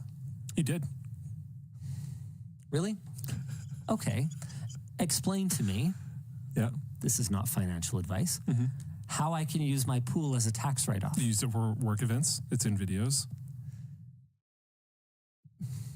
Do you have any idea how far the CRA would kick my rectum up into my body if I tried to write off my pool on my taxes? Used for work events? Used very specifically for multiple videos, really. I mean, your house could be just an entire tax write-off. We've shot videos in it before. Yeah. We could be making money. You guys are actually behaving like ignorant viewers right now. That's what you guys are doing right now. That's the goal. I hate you so much, both of you. This will maybe make you feel better. Some people said that you didn't say that it was fake, and I had people go look at it. You did say it was fake. Yeah, confirmed. I know I said it was fake. Of course I said it was fake. Confirmed. I'm not gonna admit to a felony offense on camera. I'm not that stupid. Like writing off your pool. Like writing off my pool. So I just wanna back up a little bit here. The number of people that think, because people did point out that what I said was an oversimplification. Linus, you don't have $50 and taxes or $25 and taxes. You have $25 and a slate, and you paid some taxes, and you paid half as much tax. Said that. I did. But what they seem to have a hard time with is that I do not have a slate. The company does. Linus Media Group Incorporated has a slate. Which he owns. I don't need a slate, though. Mm-hmm. I can't eat a slate. I can't drive a slate. I can't swim in a slate. You could definitely drive a slate. So Linus Media Group Incorporated should own the pool in your car. No. because, and so I will. You can rent it from the company. No, you set up a subsidiary corporation, which you own, that rents it from Linus Media Group, that then is paid for by Linus Media Group. So it's like infinite money. If there was not financial advice. If there was actually an infinite money glitch, everyone would use it. And all of this is going to vary depending on your tax jurisdiction. But what I can tell you guys about ours is that no, not every meal I eat is a tax write-off. No, not everything that I own is a tax write-off. That's actually not how it works. Now, I will say this. Except for the pool. If we were to use the pool for a shoot, okay, what I could do... Oh, yeah, like a portion, whatever. What I could do is, if I were to set up a separate business entity, or I, the person, were to what's it called? If I were just to operate as like an independent contractor and I were to reconcile all of this on my annual like personal taxes and everything, what I could do is I, the owner of the pool who paid for it with after-tax money, could make an invoice for the company, billing the company to rent our pool as a location for a shoot, and then the company could pay me, and then I could report that income, and then I could pay my income tax on that. That is a way that I could subsidize the construction of the pool. But I could. I could. It's possible. Kind of like how if you have a house, bad, though? If you have a house, you can write off part of your either your mortgage or the interest on your mortgage, or like you can write off part of your house expense. It's an office. If you have a certain square footage that you use as an office space. That's what I do. Yeah. Yes, that's totally legit as long as you're actually using it for work, for like a revenue generating enterprise. You put down a percentage of how much you used it in a year, right? But folks, no. Like, really? Like Oh, there's some good ideas in Twitch chat though. What now? What if we hosted the after party from the pool? Twitch, do we really need more hot tub streams? Okay. Is that really what you want? Yes. Oh, hot tub super checks. How'd I get it? Hot tub super checks. Yeah, now we're talking. Oh my god. Hot tub super checks. The splash goals, like after someone scores, the like big splash. Yeah. And that would be hype, dude. So yeah, Linus is ignoring us. Some people seem to understand that while that was an oversimplification, that is basically how it works. And there's a lot of regulations that dictate what I'm allowed to write off and what I'm not allowed to write off. For example, the EV chargers that we have here at the office. If I install them in a parking stall that is designated for my use, I cannot expense those. And I cannot participate in any subsidies. What if you did for Terran? No. However, if they are for general reuse of the employees, then hold on. Hold on. No, this one was separate. If it is for my personal use, then it counts as a taxable benefit. That's right. Yeah. So a taxable benefit is something that the company pays for.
but that you, the employee, still have to pay personal tax on. So if I were to, as the business owner, install an EV charger in a stall that only I can use, then any money of the use of that charger and the electricity use counts as a taxable benefit for me that I have to declare on my personal taxes and pay tax on, even though the company never actually gave me any cash. So that's the kind of loophole closing that they do to make it so that I can't have Luke, who makes $10,000 a year, so he only has to pay like... So we're back to NCX. zero income tax, which would be nice, and then I just give him $40,000 a year in Costco gift cards and $10,000 a year in Cineplex gift cards. Wow. And $10,000 a year in Steam gift cards. Wow. Right? I've got weird priorities. Anything that has a cash equivalency, he would have to pay income tax on. You can't just pay people in gift cards and vacations and like, haha, we figured out the system. We beat the system. Whereas there is a carve out here in BC anyway. If we install an EV charger that is for anyone to use and does not belong to any, that is not in like a designated parking stall, then nobody has to pay, has to count as a taxable benefit. Anyone can use it, and you just essentially get to charge for free on the company pays for it, but the company gets to write off our energy usage because that's not money we made. You don't pay income tax on money you didn't make, right? So we write off the taxes, and then they don't have to pay income tax. So it's optimization, but no one is able to avoid paying taxes outright unless you are doing something either very clever or very illegal. And so if you were to say, well, yeah, but Linus could just expense his car because he could write off his car because he shoots videos with it in it once in a while, and he could write off his pool because they shoot videos once in a while. Yeah, you could also walk into a grocery store and fucking take everything in it. You could, but if anyone catches you, then it's going to be a problem unless you live in California. You could not return the shopping trolley. If you took everything in it, you would exceed the limit. Anarchy. I mean, that's true. Yeah. Yeah. Groceries are really expensive. That's a whole thing. Yeah. You probably couldn't even get like 2 grocery carts. Thanks, Luke. That's life sucks. You know why life sucks? Because we can't expense our pools. That's why. God, it's so difficult being wealthy and rich. Duck3269 says, at Linus, during the WAN show, you talked about potentially buying a Samsung The Wall. Luke said, it's stupid for anyone to pay that much for a TV, and you said it's not going to be that much because you will make some videos to subsidize the cost. Statements like this make it seem like you're buying expensive things and using making videos as a way of subsidizing the cost. I am. Yeah. That's even not if I have to tax pay write-offs. That's even a if totally different thing. Yeah, even if I have to pay tax on the income, if I get content out of it, I'm going to make money on the content. That's super above board. Yeah, that's fine. The government actually really wants you to do that. Yeah. If they want more money to move around. Because when more money moves around, more taxes move around. That's like the whole point of the economy, is to buy things. Yeah. Elijah, bro, he wouldn't have bought the 115-inch TV if he couldn't make a fucking video. Guys, 99% of the tech that I acquire is to make a video. The camera that you are watching this through, the laptop in front of me, this Stream Deck. Weird fun fact, but his house was less of a tech disaster back when we didn't make videos about it. Yeah. Because it was like actually fine and everything worked. And he even had you'd have like a controller die and he'd be like, I have a solution for this. I have the world's biggest battery charger and 17 Eneloops and we can just immediately solve the problem. And there was everything worked all the time and there was batteries for everything and everything was fine. And then now he makes videos about it and everything is... Well, the problem is that other people who don't have to live there work on the videos. Okay. I mean, that makes sense. And so... But see, you wouldn't have to do that if you didn't do this whole thing, but the content's good, so you do it anyways. I do it on purpose. I suffer for you.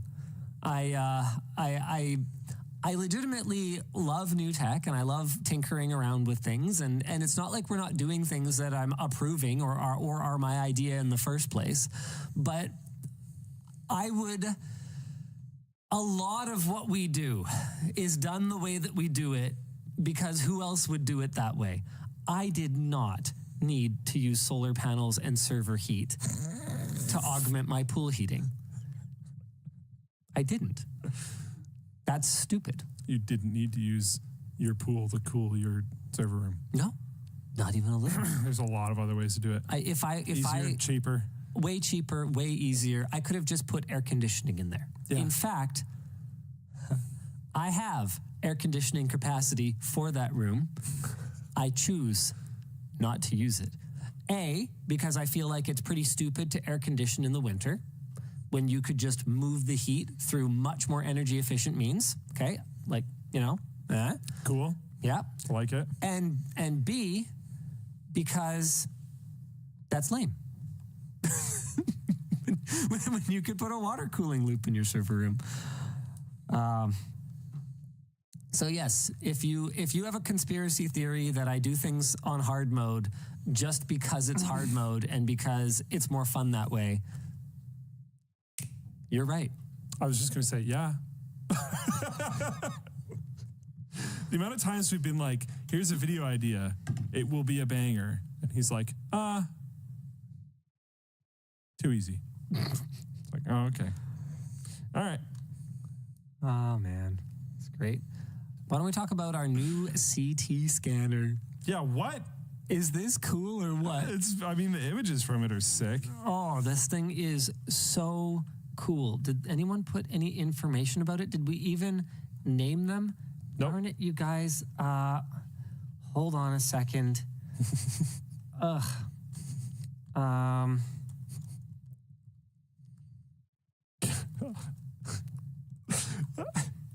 Elijah's asking, can I scan my head? No. It's X-rays, you... Definitely. I think we should try that. No. I mean, with the amount of times he's hit it, it's probably just empty. It's fascinating. Okay. So, hold on. Skull. Just this endless void. Mom says it's my turn with the brain cell. Okay, so these are the guys that we're working with. Luma Field. So we got the Neptune. Well, it looks cool too. CT scanner. Yeah. What? It looks super cool. Basically, what it does is it, at varying exposure times / I'm not sure if the energy level actually varies, but the exposure time definitely varies. It moves around an object, blasts it with X-rays, and spits out an extremely high-fidelity 3D view of whatever object you put inside it. So I believe the one we have is the Neptune X-ray vision for engineers. Yeah. From talking to Lucas from the lab, who it seems has spent most of the time with it so far, the largest object we can do is about the size of a basketball. So unfortunately, it's not big enough for us to do something like a laptop, but we could do something like a smartphone. Do you have any issues with like magnetic stuff around it when it's going, or is it nope, because of the box that's not a problem? Or? Apparently the exposure outside of the box is less than you would experience by quite a lot than just sitting on an airplane. Okay, yeah. Yeah, so it's no big deal. But that's not the Here we go. So what you're saying is it's Elijah head size. Seriously? No, Dan. Nobody is saying that. Elijah's saying that. If we like I said. Okay, nobody who is allowed to make those kinds of decisions is saying that. There. Mike D says, I work at a university with a whole department dedicated to studying brain injuries. Send Elijah my way. Could we use that as a tax write-off? No. They could. No. That's not how any of this works. We'll hire media consultants. We'll have them make a video. It'd be advertising. I hate you guys. We're going to so be in the much. green for once. We can afford new microscopes. Amazing. We're doing business. The funny thing is, you guys are memeing. A lot of other people in the comments are going to be memeing because they know how much I get triggered by this kind of tax write-off. But a significant number. After I did the spiel, like a significant amount of the comment section is still it's people like who completely do not. They don't. It's like they don't want to understand. One of the things is that I think you are operating above board, but a lot of people aren't. And there's like this whole thing going on right now where like the IRS was partially defunded in the States. We don't live in the States, but the IRS was partially defunded in the States, and apparently a bunch of people were getting away with like improperly doing tons of tax write-offs. But maybe they're going after them now or something or whatever. I don't know. Sure. Let me put it this way. I am not a small enough fish that I could possibly hope to get away with that. Our companies have been audited, all of them, multiple times in the time we've been running them. And if we had anything, even approaching the egregiousness of trying to write off a home renovation, I would get f***ed like 6 ways, sideways, every bad way. The CRA does not f*** around. Yeah, it's a little different. So it's a little different because like I've heard stories from other people in the industry and other people doing business stuff in general that are like pretty crazy in regards to how they deal with taxes and write-offs and all this other type of stuff. It's all Americans. In my experience, I think their whole tax code being so insanely complicated kind of works both ways. There's like no way to do it right, so they can screw you over no matter what, but also there's no way to do it right. So people are just going to do a lot of stuff wrong anyways. So like, I don't know. I think it's bad on both ends. Pretty much. But I mean, I don't know because I don't have to deal with them. Oh, man, I'm so annoyed. Dan, yeah, confirmed. We have to use that one app. We cannot use a different one, and that's very, very annoying. Yeah. Luke, what? Seriously? This is new? I think so. Sorry, where did this whole... Can we deal with this on Monday? Conversation even start? Because I was logging into my work account before the show, and it told me I have one more warning before I must use this. And then I used up my one. Which work account? Well, this one. The maker of this tool. Yeah. Yeah, so this. So I'm... Can I type? Can we... Yeah, I mean, we'll talk about it. We can deal with this Monday, but... Okay, so is there no other option for the app for this? No. Well, that's stupid. Yeah. And I'm very unhappy about it. I have to have an entirely separate app just for this one stupid login. Okay. Hate app bloat. Don't like extra apps. I think I kind of like this, actually. Explain. I don't know if I can right now, but I think I kind of like this. I'm interested. We'll talk later. Well, I think you know which side of this battle I want to win, right? And there's reasons why this one is currently winning, but I don't want that one to win. I want the other one to win. Yeah. So stuff like this is great for me because my team's losing. And after all that, I don't have access to the SharePoint share that Lucas sent to me. Why is it on SharePoint? I don't know. I'm just trying to click a link in the doc, Luke. Well, it's not supposed to be SharePoint. Computers. It took me this long to click a link in the doc. He's supposed to be using Google Drive. Okay, well... Is somebody using SharePoint? Yeah. Do I have to break fingers? Yeah. Oh my God. Well, actually, like you should make a note for Monday. I don't even have it. There was a prompt to request access to it, and I'm not getting a prompt anymore. That's because it's SharePoint. I'm not even getting a prompt. I am so upset right now. I'm sending a scheduled message to this person, and it's just all capitals. I'm coming for your fingers. No, you can't. No, you can't do that. I will ask Ariana to tell me where they live, and just go there after Wancho. You guys can't do that. I don't even think you can joke about that. I think the gas for that trip is a tax write-off. There you go. I'll use the company car. And then the overtime. Well, the thing is that you will have one less employee to pay. So I'm like saving your money. It'll be 2. Yeah, because I'll be in jail. Double tax write-off. That's not a tax write-off. Oh, yeah, that's just being business savvy and saving you money. Yeah. Which might be a tax write-off. If you think about it. Anyway, I can't show you the scan of the mouse because it is in SharePoint and I don't have access to it. But this is the inside of that promotional D-brand Rubik's Cube. How cool is that? So you're seeing like the magnets for aligning it or something like that, and then you're seeing the internal gear mechanism for rotating it around. Luke, Rubik's Cube? Oh, yeah, that picture is sick. Really like that one. Super cool. Here we go. Here's a Noctua Edition LTD screwdriver on an overnight. So this is a 12-hour scan. The longer you go, the more detail you can get. So here it is.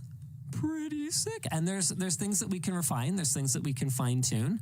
One of the things that we agreed to was that for the first 3 months, anything that we're going to publish in a video, we would send it to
them to make sure that like everything was set correctly, because this is a real tool. This is a professional tool. There's a lot of parameters that you can adjust. But oh my gosh, how cool is that?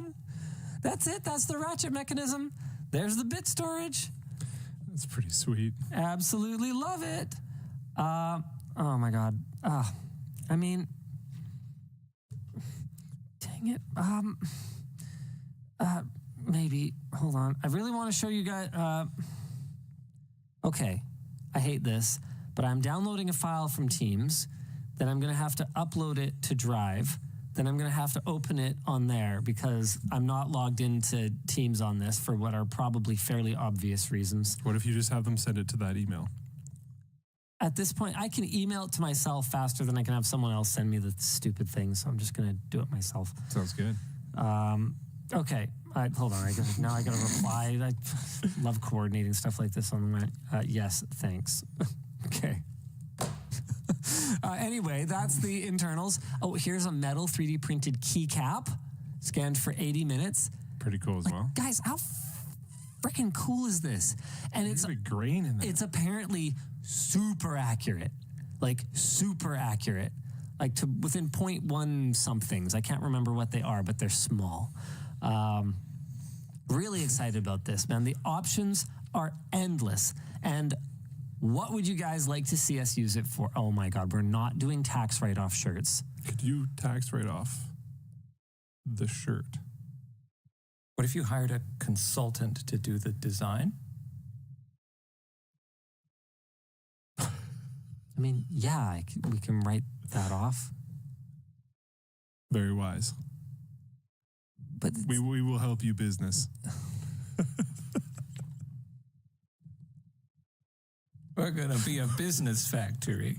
Together we will become a real company. Is this what my mom always says? Get a real job? Can we have... Is this a real job now? Can we talk about the cool CT scanner now? Okay? Can we talk about the cool Lumafield CT scanner that is really cool? What's your favorite thing that they're letting us use? What? What's your favorite thing you scanned? Like, is the Rubik's Cube your favorite one so far? Well, I don't know. It might be the mouse, but I haven't seen it yet. Did you write off the Rubik's Cube? No. That's...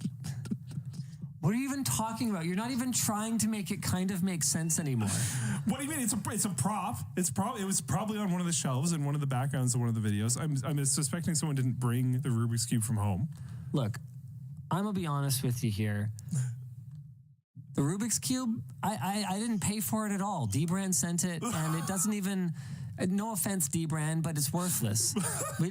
I don't think we declared it. I don't even know where it is. I don't care. I don't care about that Rubik's Cube. I don't bother to build the company when we use my house as a location. It's not. It doesn't register, Luke. I don't care about the Rubik's Cube. I hate you guys so much. A screwdriver, though. Screwdriver looks really cool. It does, actually. The 12-hour scan one is pretty wicked. Yeah.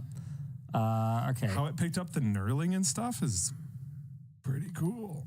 Okay, here it is. Here's mouse1.mp4, finally. Flipping. So wait, what's wild. happening on the right now? Not sure. Let me move you guys. Sounds like something a big nerd would know. Oh, it's moving. It's moving. It's like going through it. So the left is like the final image, and the right is, I think so, how it's like building the the slices. Yeah, freaking cool. Man. That's pretty wild. Freaking cool. Where are the? Okay, I see at the bottom there. That makes sense. We can see the internal trace layout of a PCB potentially, not on anything super complex in all likelihood. Dan, hit me. Sure. After getting into computers through your videos, I'm graduating this year and starting my dream job in CPU design. Whoa, that's super cool. Do you have any optimistic messages going into 2024 for my doomer generation? I don't.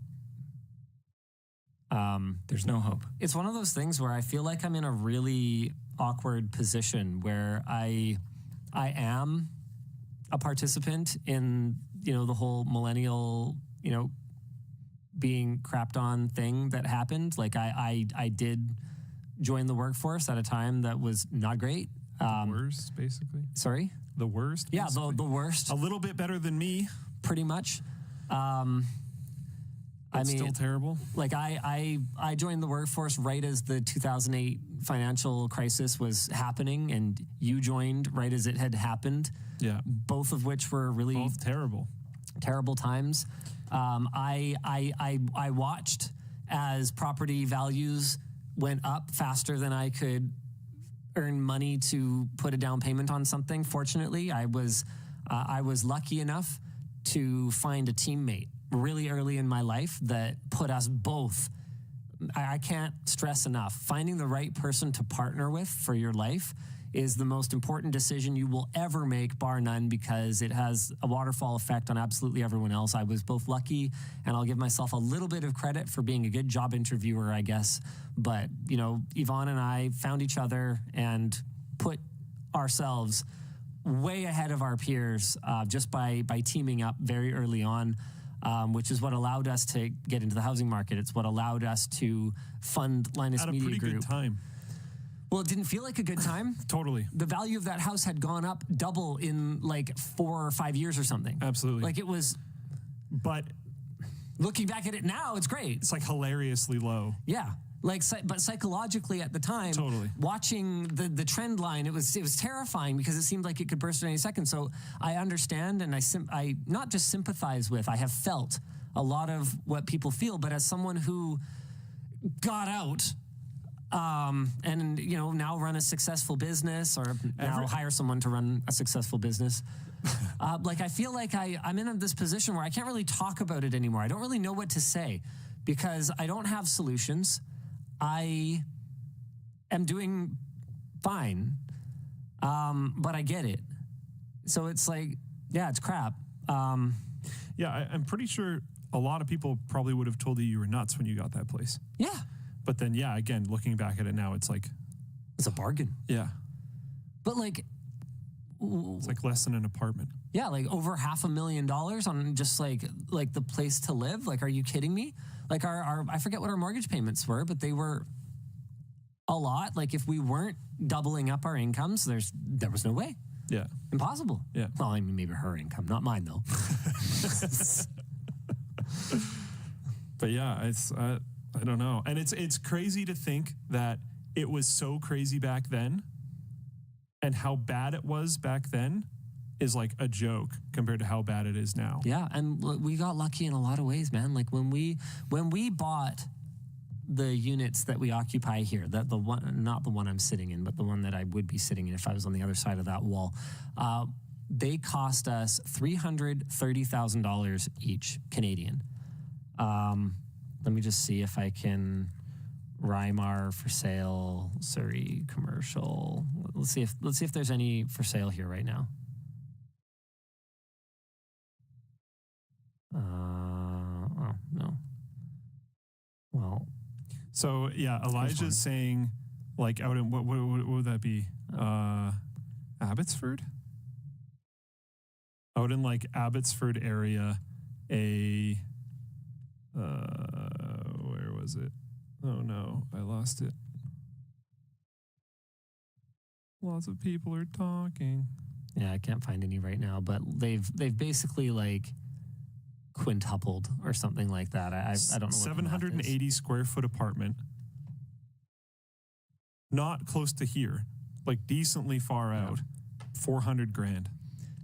Anyway, my point with these is that we got really lucky with the ones that we got in the first place, but then experienced a lot of the same frustration as we wanted to expand, and found that the prices were going up so fast that as we needed more space, it was becoming unaffordable as fast as we could make more money. Fortunately, we have run a very successful business and things have gone well, and we've managed to, find the space that we need. But you can't be just like a solid business anymore, even. No, it's not enough.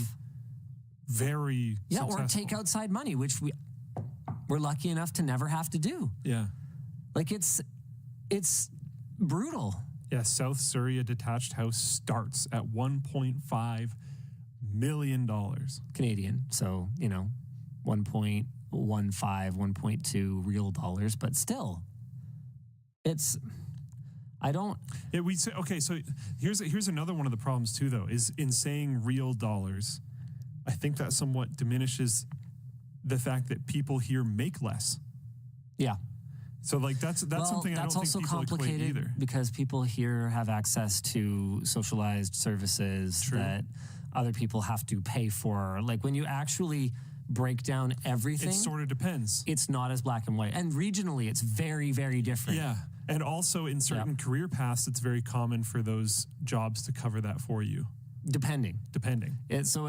It is never. If you think it's as black and white as socialized healthcare bad, or this job good, or whatever benefits package. There are downsides and upsides to. It is always shades of gray. If you think you know for sure, you're wrong. It's that simple. I'm sorry, and I know that for sure, which means I'm wrong. Yeah. Only Sith deals in absolutes. Yeah, exactly. Yeah, Elijah's saying minimum wage is still $15. Yeah, that's also just like, what? What are you supposed to do with that? You're a Sith now? So what's going on? He's Obi-Wan Kenobi. You can kind of pull it off with the beard. Clone Wars era Obi-Wan. It's not bad. It's actually pretty good. Anyway. Sorry, I have no good news. And it looks like it's going to get worse. Yeah. It's only getting worse. Like with interest rates being like they are, I thought like housing prices would at least go down.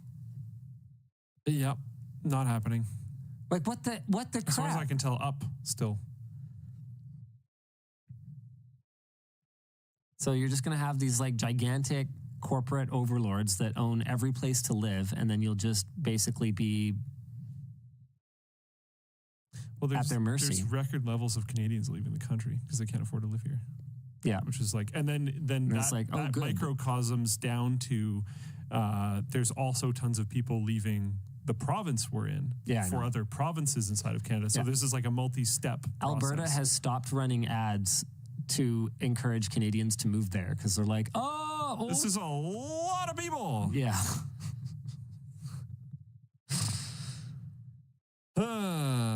Please don't eat me. Before he would have even heard you say that, Elijah was like, can we start a smaller LTT in Alberta? Because everyone in Canada is like, oh boy, got to go there. It's the only place I can afford to live.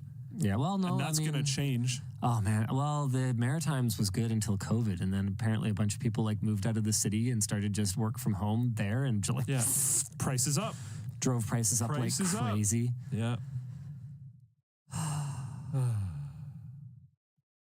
We just...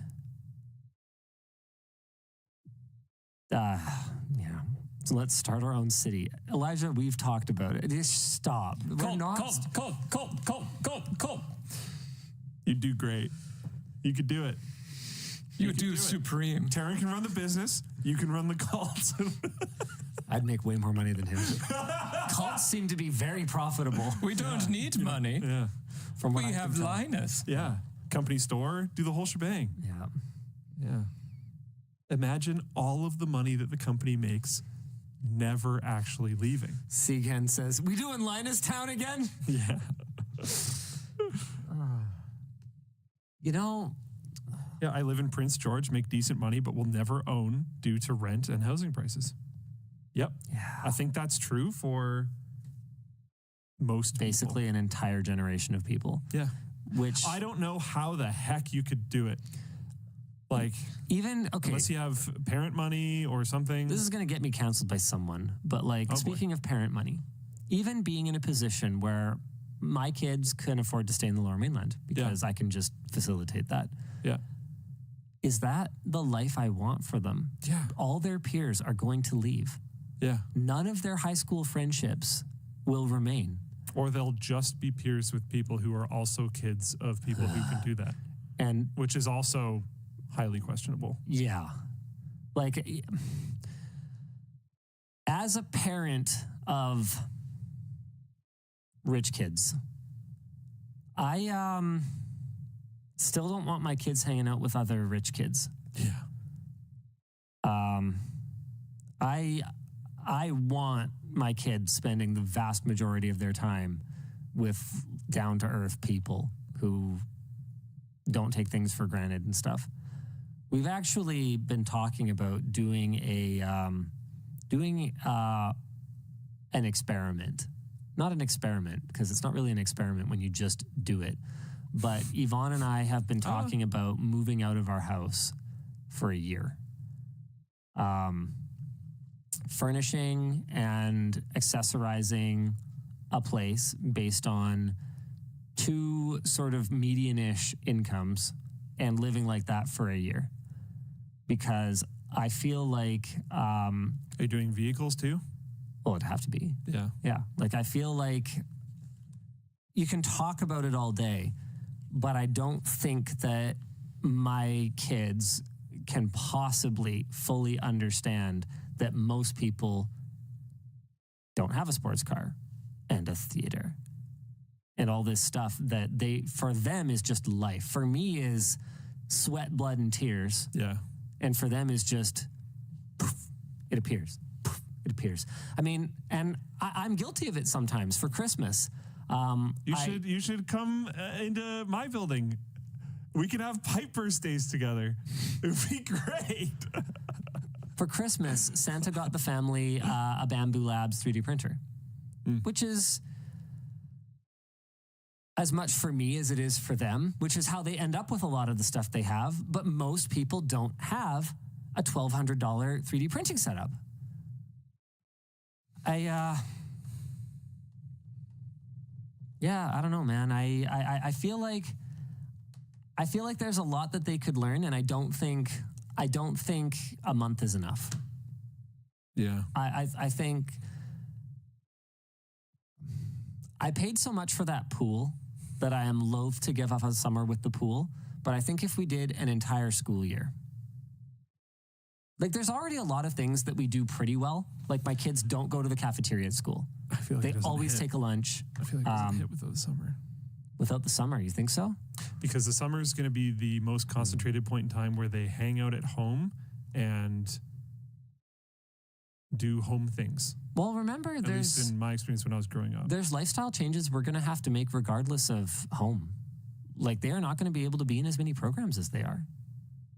Like they do, you know, martial arts and dance and choir and band and like all this stuff. Some of it's, you know, run through the school or whatever, but some of it costs money, and they're going to have to make choices. House swap, give him my apartment. I don't think he wants to be living in his house for a year. Funny idea though. Yeah, I would. Yeah, because like I'm thinking back when I grew up, we did a lot of things, but one that was kind of, I'm sure if my brother and I like really desperately wanted to, my parents would have tried to find a way because they were like that. But ice hockey was kind of not really in the cards because it was so expensive. Ice hockey, especially at a competitive level, was extremely expensive because a lot of those teams were like flying around and stuff to play games. Yeah. And the gear is wicked expensive and you're growing out of it all the time. So you'd have to buy new gear all the time. But something like ball hockey, for example, like we were going to do ball hockey pretty much no matter what.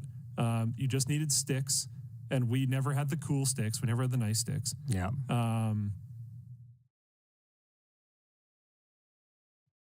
But like we could do it. We could play football. We played football all the time. My parents had me in a lot of programs, is what I'm kind of trying to argue to a certain degree. I don't know, man. Don't sacrifice your children's development. This is a different kind of development. He's trying to get them more. Like I don't think that's. Yeah, they don't. You're taking this the wrong way. I don't know, man. We it's something we've talked about. I mean, I do think there's ways that you can keep kids more grounded regardless. Well, we have a lot of rules. They lead pretty structured lives and stuff. Like they don't just get to do whatever they want. Yeah. And so even though it's a funny thing, even though we have a lot of different stuff that they're allowed to do, the really good stuff they have to pay for it in doing, you know, practice this or chore that or whatever else. Like I probably played more video games than my kids do at my son's age, because he's just like, yeah, it's there, but he's not allowed. So he's like a really good kid. It's kind of shocking. I don't get it.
But yeah, I don't know. All in all, terrible idea. Why? I don't really get that. I don't think taking away the extracurriculars is a good idea. Yeah, I hazard that one a little bit too, but I don't understand why any of the rest of it would be a bad idea.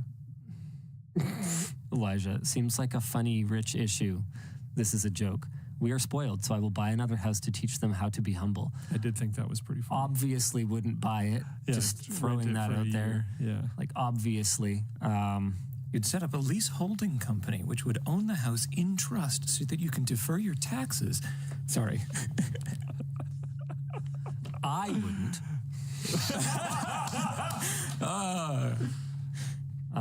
Yeah, see, this is another one. JPH290 says, I know this is not exactly perfect, but you can have the kids see what poor is really like in another country. That to me actually had exactly the same problem as that other thing is like, what, we're going to learn what it's like to be poor by being rich enough to jet set around the world and witness poor people in their natural habitat. Like, that seems so much worse. But I don't know. I mean, I'll tell you this. Yvonne did like an outreach program thing when she was a kid, and did, you know, like they built something while they were there in a community. Yeah. And for her, that was extremely impactful. But then Yvonne, like me, also grew up in a house that had to budget every month. So was it that, or was she just already grounded and that, you know, was the final hit on the nail, and then it was, you know, cemented as part of her personality or whatever? I don't know. I don't know. I've read some really interesting. No, guys, stop. Okay, we got to stop. This is important. We got to stop. There's a comment. So in a housing crisis, you're going to collect yet another house in your housing quiver. No. No. No. Stop. Stop. I'd make sure someone's living in ours. And no, I wouldn't be buying He's not buying it. He literally said he's not buying it. Okay. Stop. Oh, man. I love this. I like hamburgers. You hate hot dogs then? No, I didn't. If I didn't say something, then I didn't say it. Can we agree on that? Maybe. Sorry, what was I saying before? Right, yeah. Something that I've read about a fair bit is how the number of generations that wealth lasts? That wealth lasts. And it's like 3. Crazy. And then it's gone. Like every single time, because it's there's all kinds of problems with it. But it's not technically every single time. It is very common. But it is extremely common. There are particular families that have found a way to make it go for like literal ever. But that's part of that might just be the incredible wealth of those families, because you can squander a small fortune very easily, but with a big enough fortune, you can squander really hard, and it just is a perpetual motion machine. Yeah, I only learned recently about why people hate billionaire philanthropy so much. Not the image cleansing aspects of it, but the fact that I think it's in the U.S. they only have to put I think 5% of the money into what they actually say they're doing. So if their returns on the money they put in are greater than 5%, they actually make money overall, and it's tax free. So you just get it's a whole thing. I just learned about this recently. I don't actually know much about tax havens and loopholes and all that kind of stuff. I pay my taxes. Oh boy!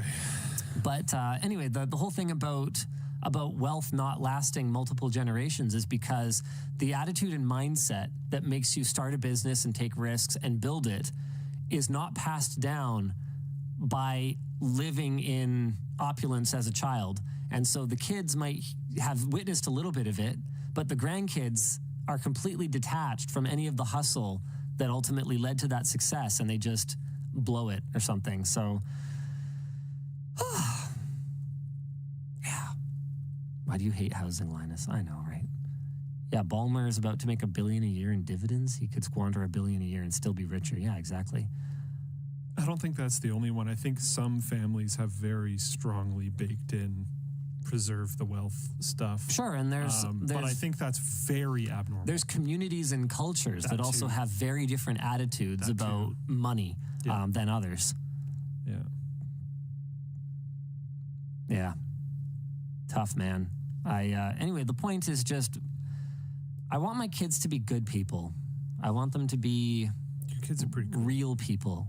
I want them to stay that way. I agree. I just like it's I think that there's a lot of time. I didn't say that to dissuade you from any further effort. Yeah, there's a lot of developmental years left for things to go really, really wrong. Oh yeah. And so you're entering some of the worst ones. This is a super first world problem, and I 100% understand that.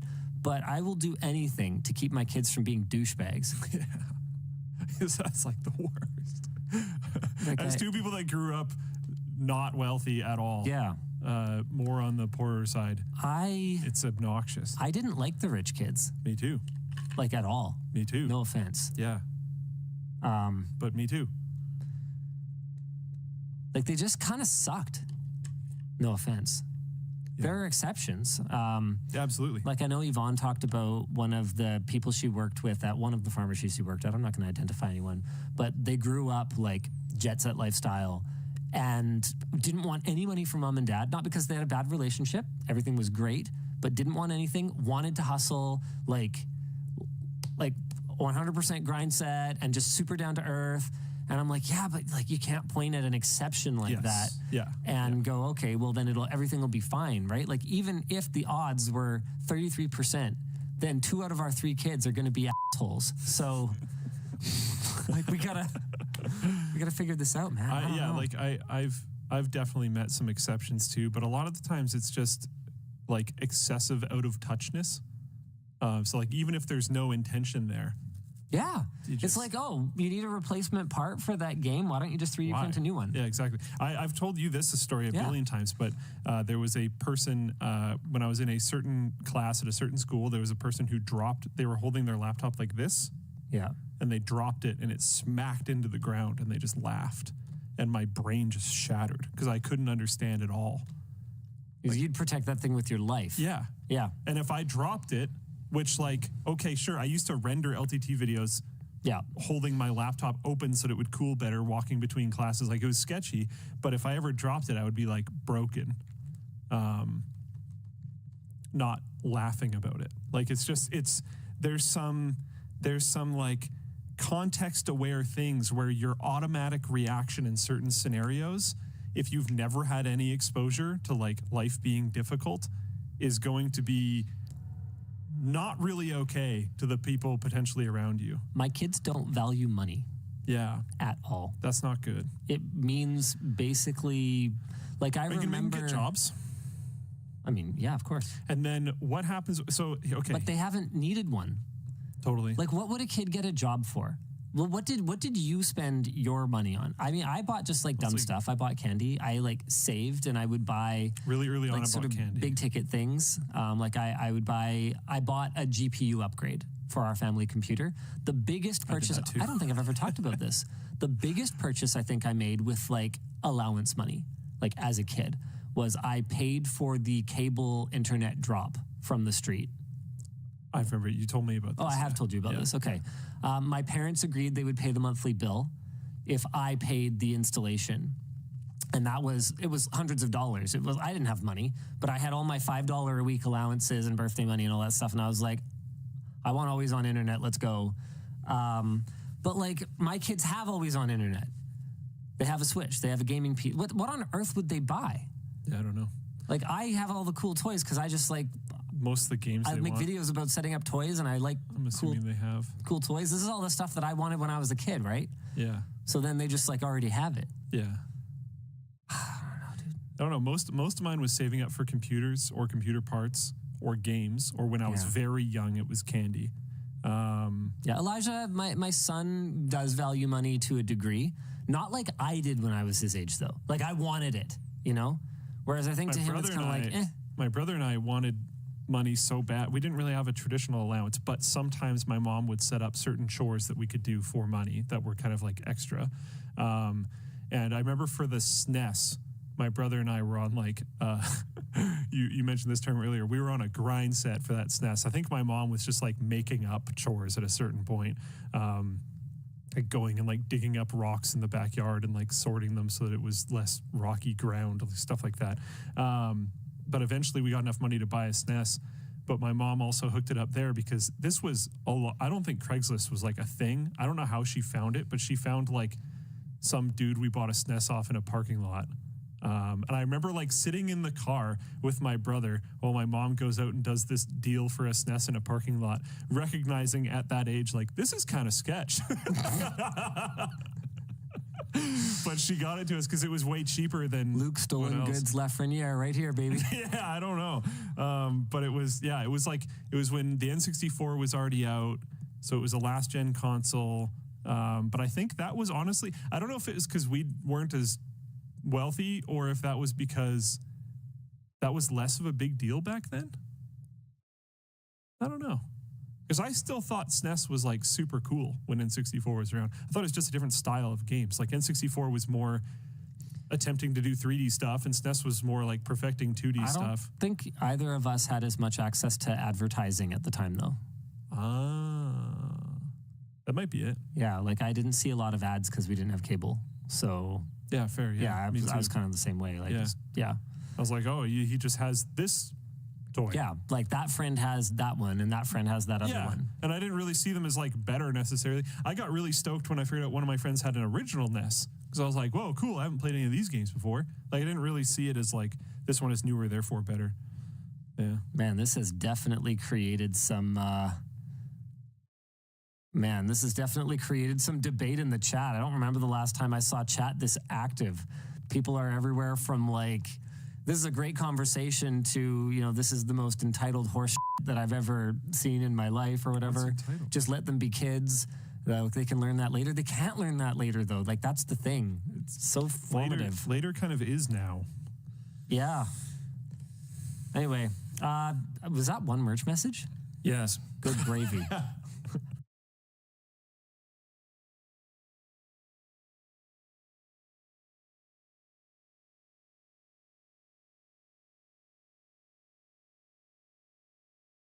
Some smaller tech channels have expressed in the past that they aren't doing very well due to the size of LTT, and it's hard to compete. Do you think that's damaging to them?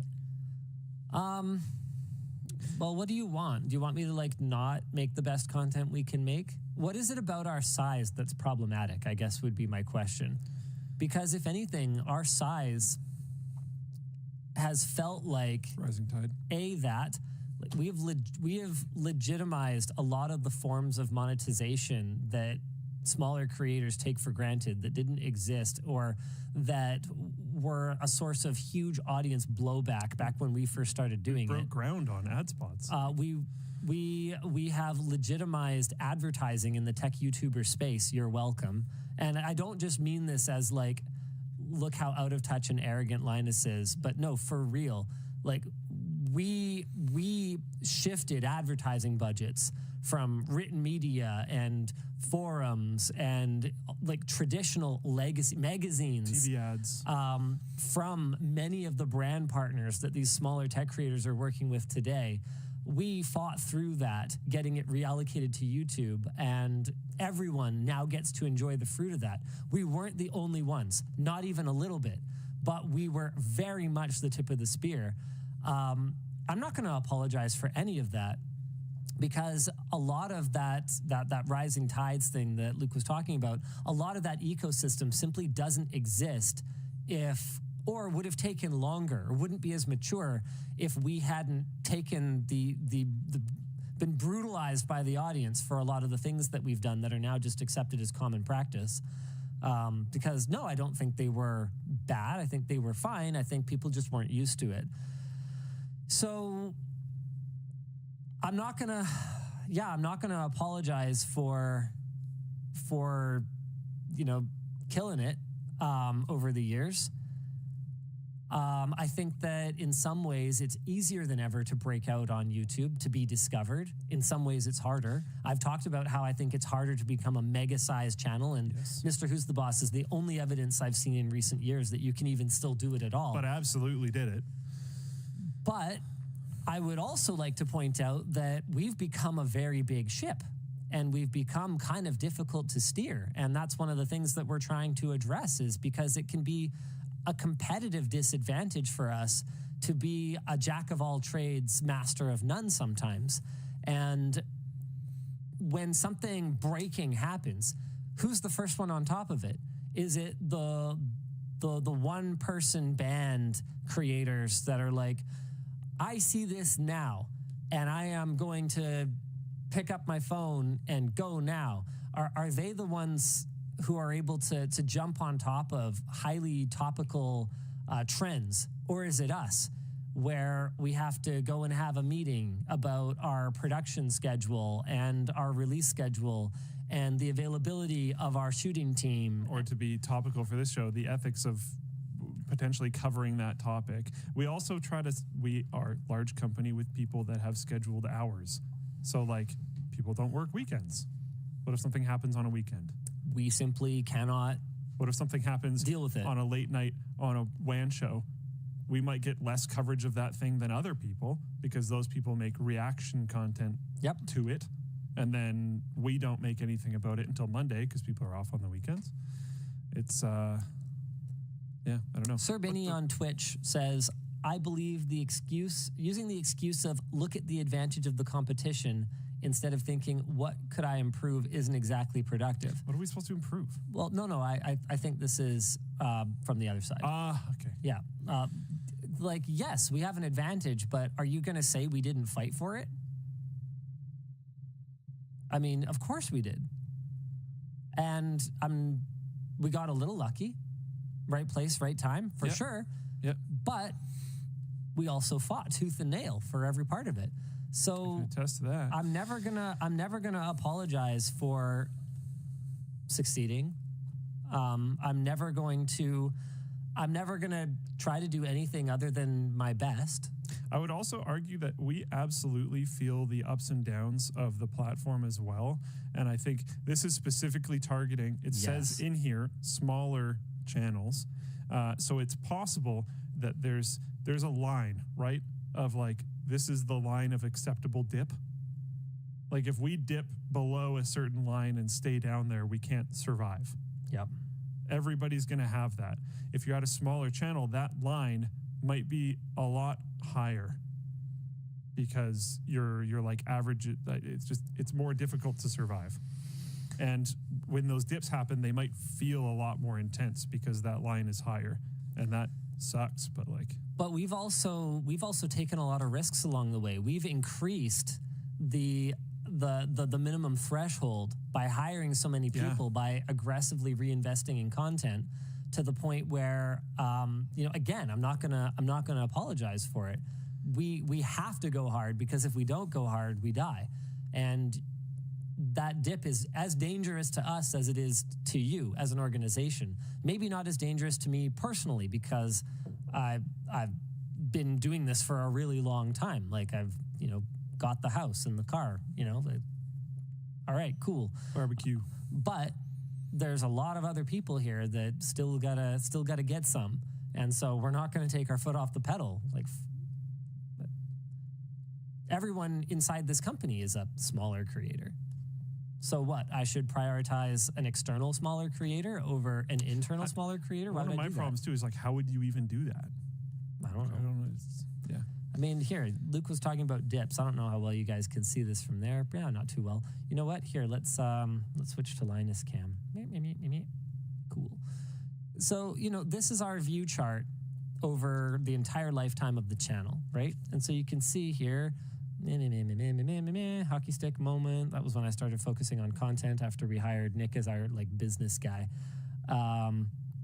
And then it goes up and then it goes down. That period of 4 months there, that significant dip where we went from anywhere in the neighborhood of around 3.5 to 4 million views a day down to a low of 1.5.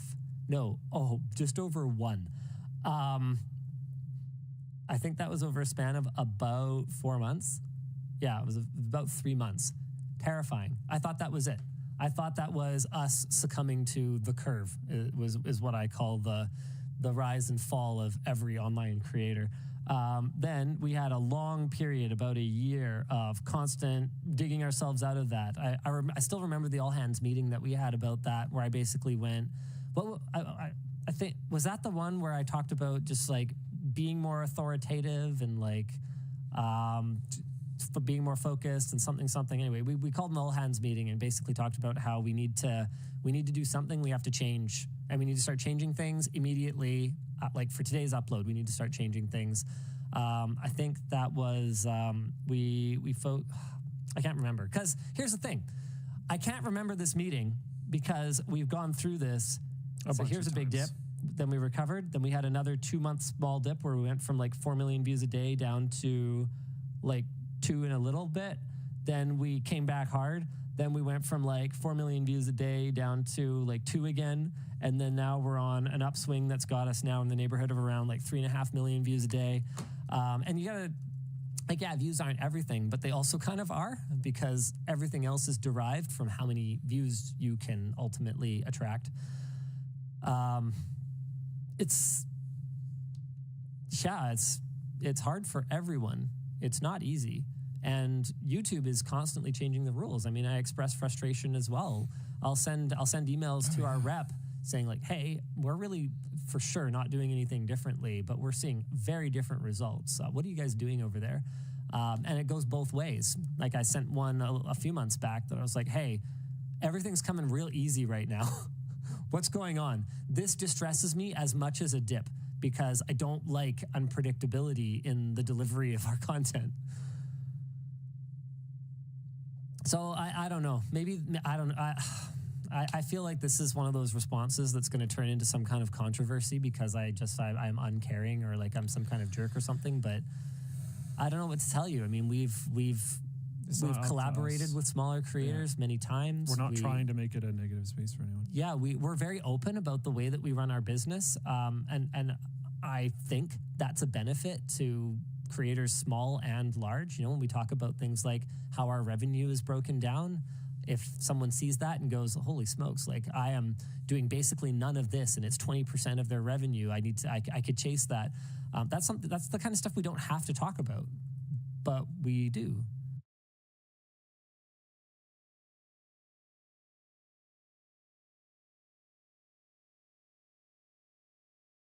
Should we talk about the changes to Twitter Blue / legacy verification? Sure. I don't even know what they are. I was kind of Elon'd out for a long time there, but this is a pretty big change. This is like he's reached the end game now of destroying the platform. So where is this? Twitter legacy verification will be sunsetting tomorrow. Note. Okay.